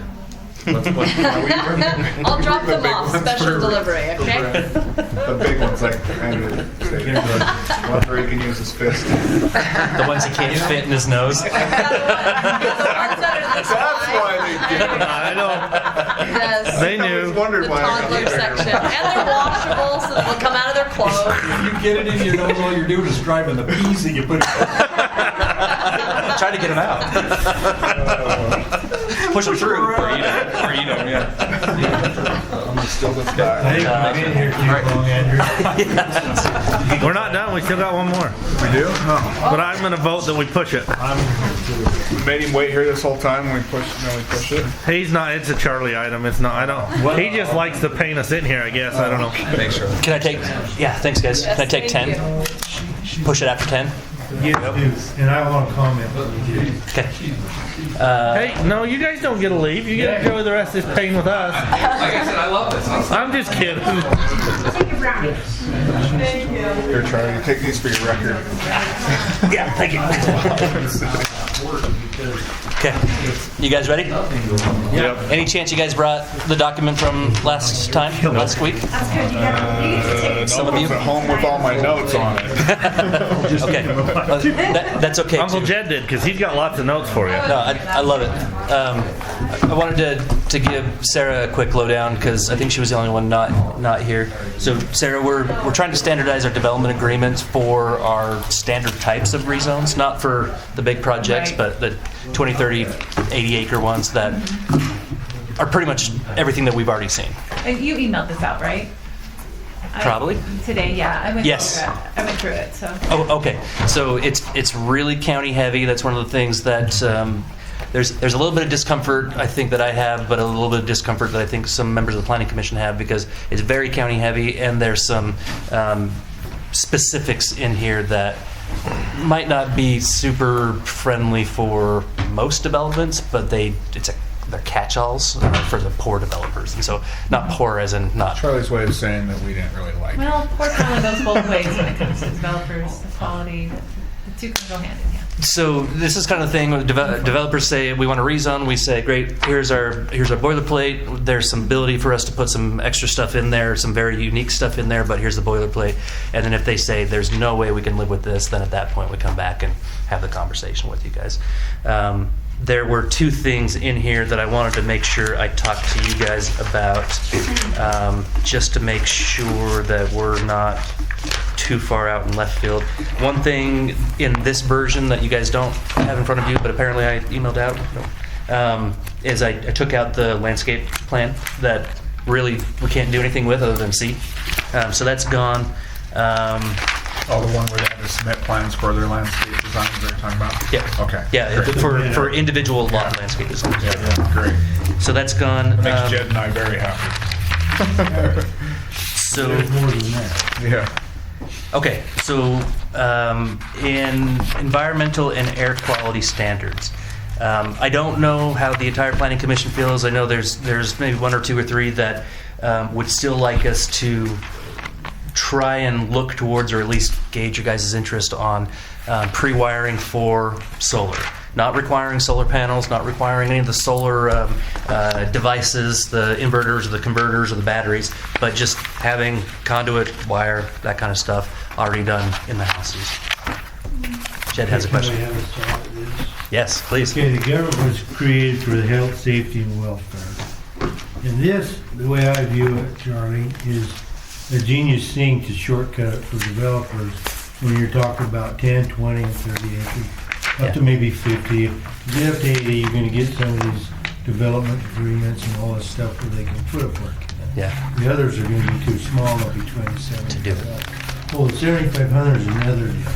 Here we are wanting 7,500 per door. Mm-hmm. And then we're asking them for a park. Not necessarily. So it's Okay, it's either You 75 can or a explain park. that later, Okay. that's good. But if we go off what the government was created to do, this should be a development agreement. Anything that's covered in the Uniform Building Code should be under the building code. Agreed.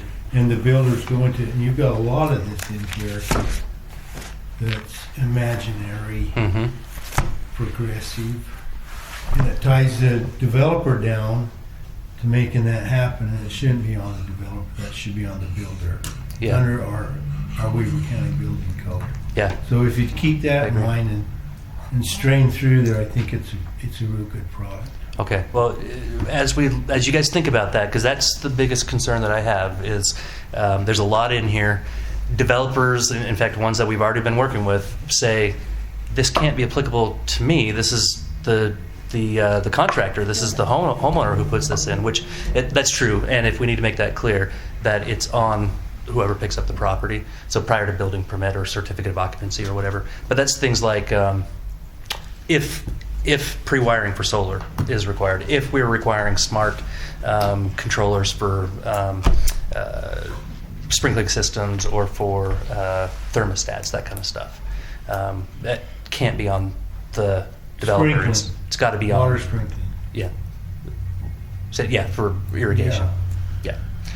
Can you even get a regular old dialed up system for that stuff anymore? Like, is that even, does it even need to be in there? Because it's like, I think most of those are pretty much like smart thermostats and smart sprinklers are kind of the standard now. They're not necessarily, it just depends on who's buying them. So you can still go over to Home Depot and get a $15, $20 module.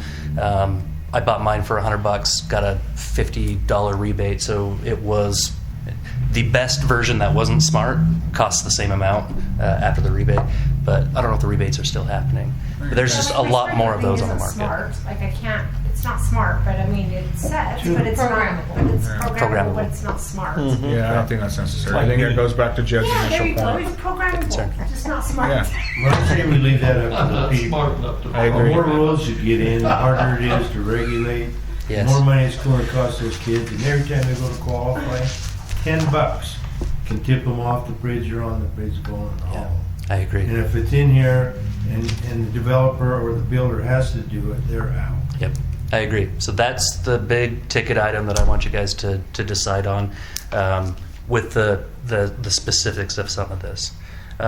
So let me ask you in today's meeting, pre-wiring for solar, is that out? No. And, okay. It may not exist then. Yeah, I think solar's been trying for years and they still haven't got there, so I don't have a lot of faith in Well, solar. then I hear it. I don't know if it was in the meeting last week or I've heard it since then, I guess, but it may have been here. Somebody said that their family member went to have solar. Liam. Liam, yeah, your family Liam's parents. and then it didn't give them any credit at all. It's still the same price no matter what. Yeah. So you just cause somebody else to pay more for. There's no benefit. Okay. Yeah. I had to ask the question, mostly because it's in the general plan. So, and the next question, this is not in the general plan. This is actually something that folks in the Ogre Valley came up with. So feel free to.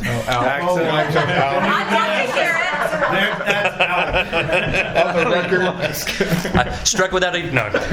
It's pre-wiring for electric vehicles in garages. No. All that is a 240 outlet in a garage. It's probably going to end up being the same thing as the solar issue. Garages have those But those anyway. outlets, I know, like they cars. change, they actually change for what kind of smart car you have. Like if Right. you have a Tesla versus a different, it is a different. So if you've got it's a NEMA 1450 outlet. It's the 240 volt. It's the same thing that your dryer plugs into. Right. The adapter is not required. It's just pre-wiring, so it's just So the you outlet. can put whatever. Personal deal, I say. Then you can put a welder in there. No. If that's something But the yeah, you developer could wants put to the welder add, there. so Put a welder, you can put a dryer in the garage. I don't think that one, don't phrase it as for an electric car, just say they need to put a 240 But 50 then that's like amp plug in $600 there. that somebody has to do. That what if they don't ever use it? They're not that Put expensive. 3-phase wiring in there for guys like To you. wire it, what, like Yeah. the wiring Some unit. It'd just be a heavier gauge wire, no different than what you do for your drive. I Right, got but one in mine. if they were just I had to running leave my regular, safe out would away they- from the wall a would little they- bit so that I could. They wouldn't plug run the into electric the one. actual wires. They would Yeah, run just regular ones, or none at all. 240 volt. None at all. 50 I amp. think a 240 volt in the I garage think is it's a great handy. idea. I agree with, but I don't think we should put it in the code. 240. I don't think it's mandatory. Why? Because then people put welders in there and it's a fire hazard. What about a dryer? Or an Fire electric hazard. car? In your house. You can gotta put it have in the venting garage. for that. You don't, they're not welding. No, but you can have a dryer in your garage. Okay. That's what the garage door's for, right? Venting. Hey, it's after 8. 8 out. Charlie, out. Okay. Charlie, we only gave him 10 minutes and we're wasting it on it. We got 3 more minutes. So I wanted to hit on one of the big things that Jed, you brought up last time, and that's housing affordability. In a couple of development agreements that we've worked on, we allowed some forgiveness of some of the heavier standards that we would apply to others, if it is for moderate income or otherwise deed restricted buildings. And so what I have in this version here, which is in your inbox, we can waive things like the frontage street trees, the frontage landscape, the park strip landscaping, any water-wise requirement. Trees? Jen, you got his birthday wish. That's a $3,000 deal. Because you have to have a special man to haul them in. Yep. or else they get burned on the way out. Most people don't know that, so by the time you get there, 4 weeks later, you're replanting the tree. Yep. Okay. Yeah. So for And affordability, then we you have can waive somebody all that. water it, because they're not going to. Mhm. Those kids are too busy doing everything else. Agreed. And it's going to die in a year. You're going to require the developer to come back. By the time he gets one to Replant it. grow, that's $3,000, and they can't afford it. Yeah, yeah, I'm with you on that. So trees, the rock landscaping that we're asking in the park strip can be waived. The financial donation for the park can be waived.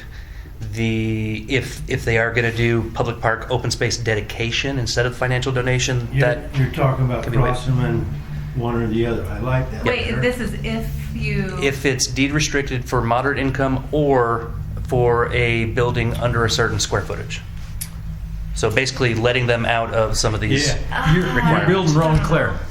That's what I'm worried But about right there you go. Okay, so what if we did it I for don't like it. only a certain percentage? Yeah. Let me ask a question. Standards. And I think Sarah asked this question earlier.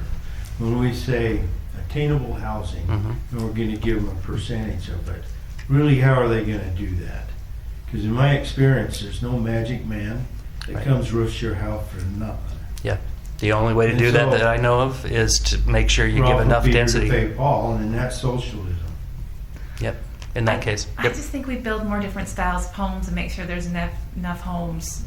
And I like those small lots. What did you see too. them, Sarah? I don't yeah, know. I like them. Yeah. And that's a smaller homes, Yeah. smaller footprint on the land, and they can afford them. Now, if you say we're building another Ronclair, I don't know if you've been through there. There are some bad places, but in the last 20 years, they've become it's been a real- proved. Well, it's because that's a real buy, Yeah. and there is some pride of ownership in there. Yeah, that's because true. it become affordable all of a sudden. when the house is Exactly, way up. and they're taken care of. So the way that I'm defining affordable, it's either moderate income, so that's 80% AMI, or for a house that's 1,000 square feet or less, excluding basements, attics, stuff like that. This footprint of 1,000. The footprint of 1,000. So if you build a small home, or you deed restrict the lot so that only a small home can be on there, or you deed restrict it for moderate income households. The housing authority would be the entity that enforces both. Under those circumstances, some of the more expensive stuff coming out of this type of development agreement could be waived. The only one concern that I have is if somebody's whole product is Yeah. 1,000 square foot, and so we can say no more than X percentage. Yeah. Is there financing available through the county or the state for this affordable housing or anything? There's funding that's available through the governor's office for certain types of affordable housing, like Nielsen And Homes is is taking there advantage enough to of. go around? Or is it all being gobbled up by Nielsen? Yeah. There's still enough to go around. And it's not free money, it's low interest loans. lower interest? I get that. Yeah, low interest financing. So That's what makes the payment better. So yeah. Okay, so straw poll. If we said less than 10% can have this exemption, do you want it in or not? I really don't care. I really don't want it in. Okay. I say No. no too. No. Any other? affordable housing, I think those people deserve to own a home too. There's nothing wrong with them. Well, no, And they say townhomes bring crime. Well, when you're 19 to 25, you're going to do more crimes. By the time you get my age, Comes with the territory. You know what I mean? And so It you should be the expect, no matter where they Get away with more when That's you're the older. truth. Is that the sympathy factor? No, that's experience. Oh, you've learned. That's exactly You right. get around it. I think we need affordable housing, but I just don't think that's the way to get it. Okay, I'm Yeah, hearing. I'm the same. I'm hearing I two don't think against. That's the way to get it either. I'm only hearing two against. Restate it Wayne's again, gonna 'cause raise it. I think we're a little off track. So we've got. I do have a problem though. So this is called Section 10.4, Housing Affordability Provisions. Basically says if it's deed restricted for moderate income housing or for a house that's 1,000 square feet or less, a bunch of that stuff that we already talked about, trees and solar panels or whatever else that's driving that cost up, can be waived. Yeah, but I think there's certain I don't things think that you can ought be to put any of waived. those in there. I don't think, solar yeah, there's a panels lot and of that. those things that shouldn't be in there, That's period. building Right. code and it's Okay. I mean, Forget about if solar we all panels. started manufacturing automatic cars right now, we couldn't build enough for America by 2060. Yeah, agreed. Agreed. So park financial donation, and that's a big expense that gets passed on. I I feel don't the same think- way about that. I think I we should feel keep like it. the people who are out there don't have any parks, and I'm one of them. Okay, why should these new people have to pay for park for my grandkids to go to? All of it. And I That should agree be with way that. lower. $7,000 hit on those kids is gonna push another 20% of them out of the market. I mean, So you we could still put talking solar about panels on the the attainable house. housing. But they don't Well, work. the comment that I have though on these parks, besides the 7,500, is the water. Farmers are gonna look at a big cut in water. Yep. They make money on it. Park? Really? That's what they're gonna tell you. Why is that park? I hear it all the time. Oh, you're a golfer. Well, guess what? I've golfed on golf courses where the only grass has been the tee box and the green. Yeah. So I guess my point is sooner or later, they're gonna start looking at all the green. They're just not around the houses, but here I got a 10-acre park, lush. And so to me, that 7,500 in my mind has never worked. And Andrew knows that. We've had Mine 1,000 either. discussions about it. Because that's as much as a house cost in the 50s. Mm-hmm. So to me, I don't know what the balance is. I mean, I like the idea of having a park because we want the kids outside. Well, I think our parks need to get more That's creative. gone. It can't just be a big open field. That's my concern. Yes, and that costs money. Right. Yeah. So, so I you're think saying more than 7,500 or less than 7,500? I'm saying maybe $200. No, I mean, I guess what it is we well, it used to be portable housing, now it's attainable housing. And the main time I look here, there's a development, and the gentleman that was here, he's about $1.6 million in there before he even turns his shovel. To me, there's something wrong with that. Yeah. I just think that some of these fees, I mean, we save $35 for a thermostat, we turn around and charge them $7,500 for a park.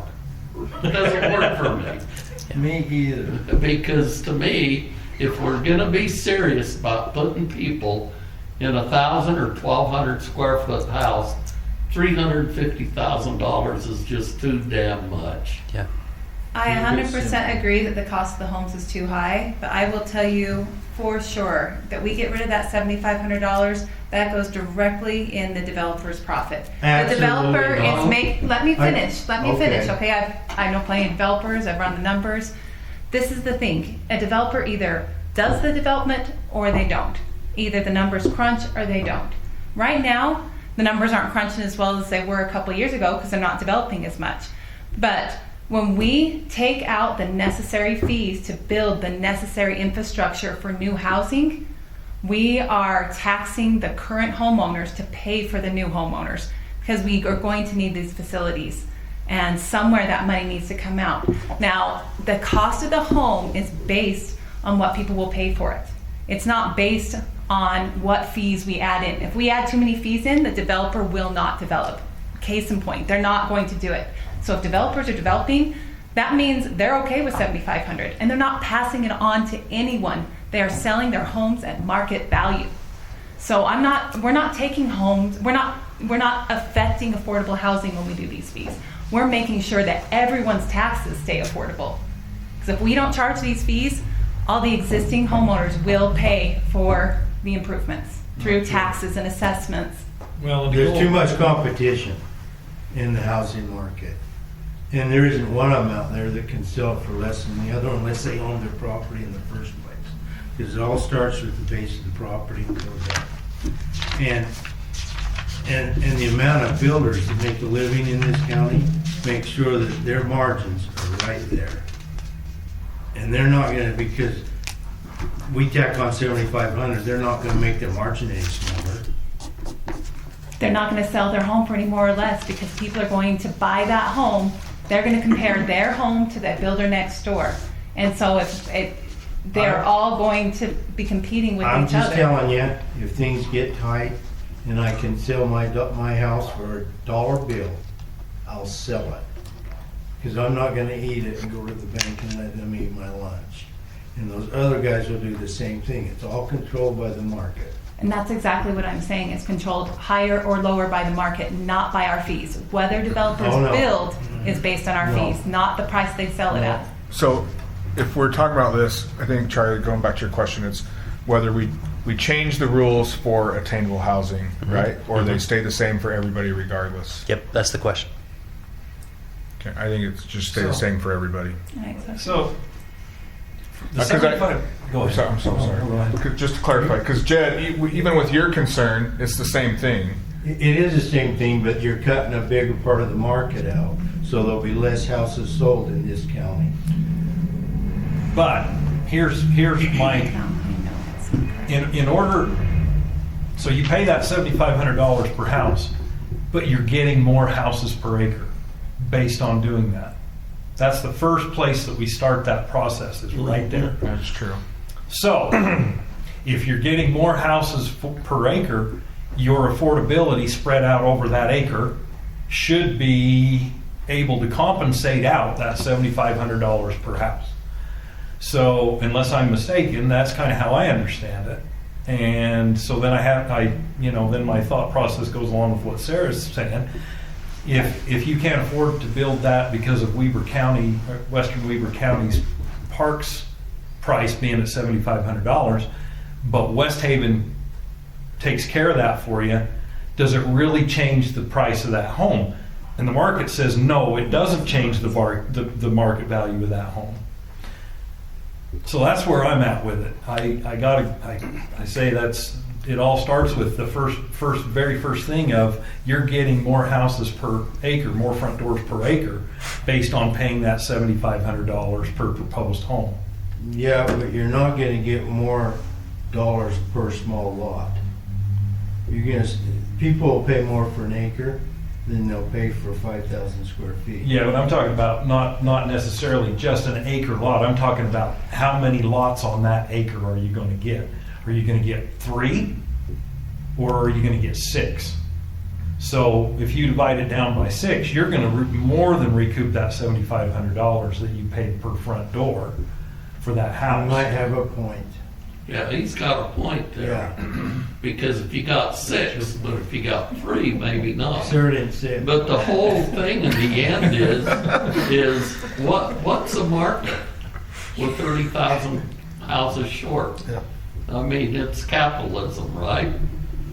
We only got 3 hens laying eggs. Eggs is $40 a dozen. But if there's a market out there where people can go barter, or there's plenty of houses, the price will come down. And the thing of it is, it seems like that for some reason we're at the edge of diminishing returns because we sit around and get these developments going, smaller lots and everything, and yet the problem still exists. Yep. It does. So, what's the answer to that? We just Because haven't hit that then, if point. you had the houses, the $7,000 probably wouldn't matter at all.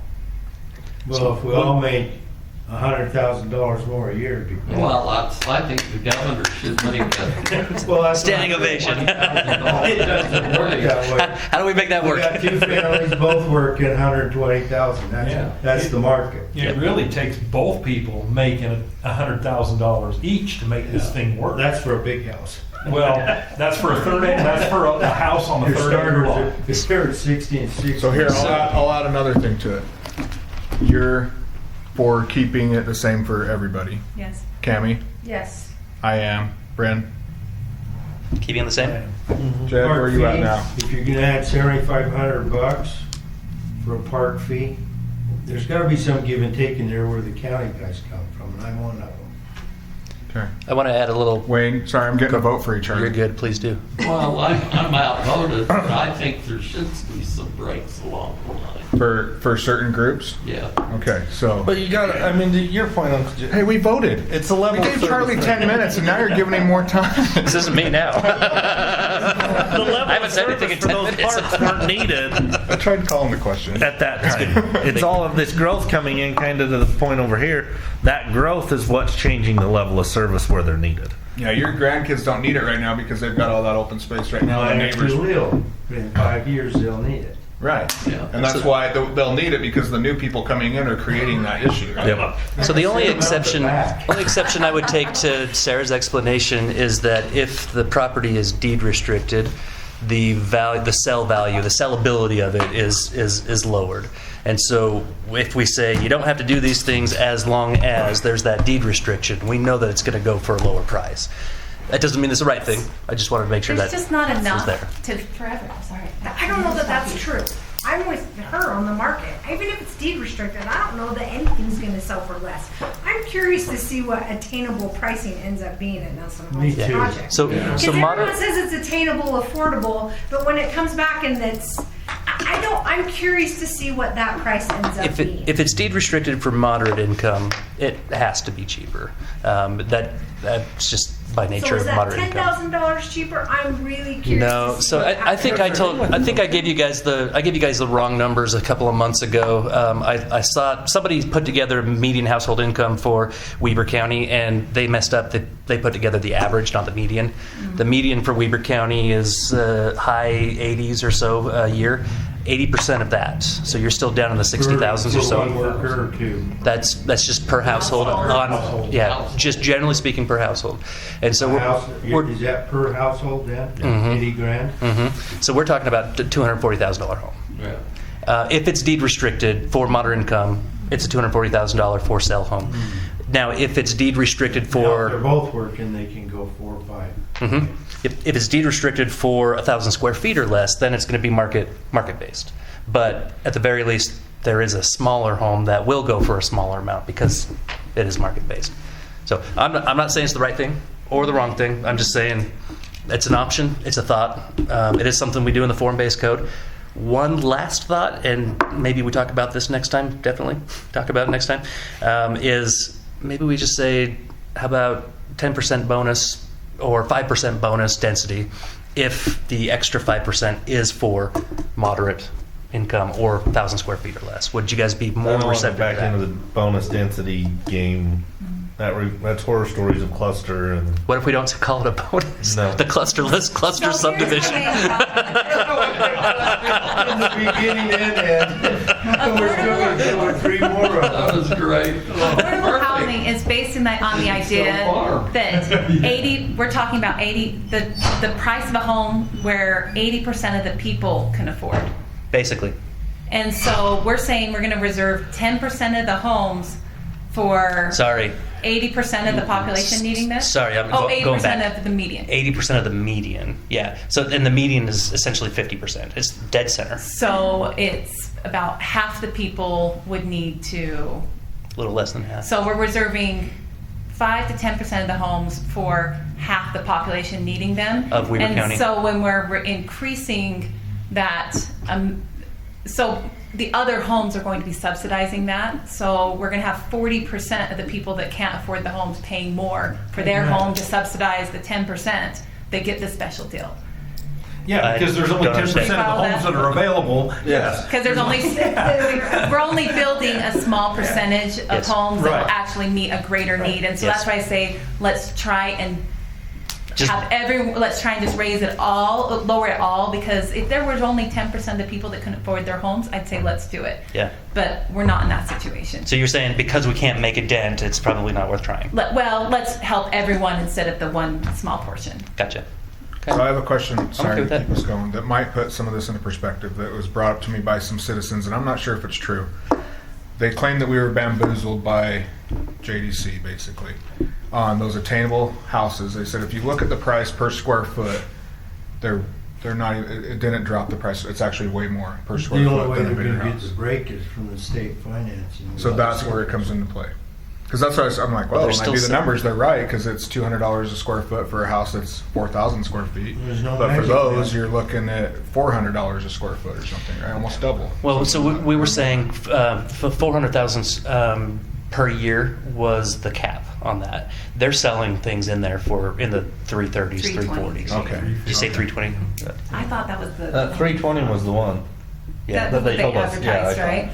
So, No garage, so they are no. selling for a little bit, And then- but I just remember them saying like their average, they were thinking 475 or something. their goal was to make sure that they could be sold for market price. That was it wasn't to bring the price tag lower. It was we'll build smaller and sell at market rate at 230 to 400,000. So we weren't bound to- or 330 to 400,000. But instead of a $600,000 or $700,000 home, they're building you a $320,000 to $400,000. You can attain. It's not that- Exactly. Because they agreed to build smaller homes. Smaller homes, smaller. That was kind of the idea. If it's 1,000 square feet or less or whatever, maybe we'd give them some special deals. Yeah, it wasn't it wasn't based on what the costs were. I was still talking.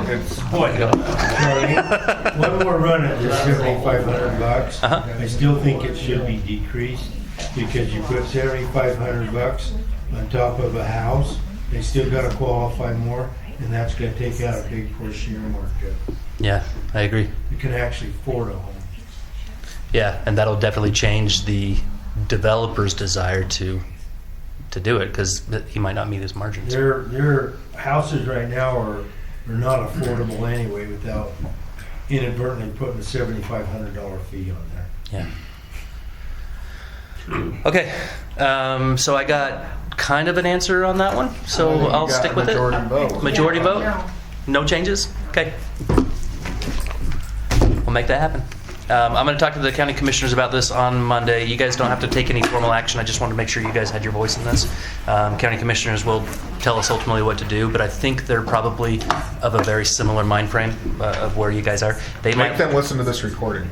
actually. That's a great idea. All 4.5 hours.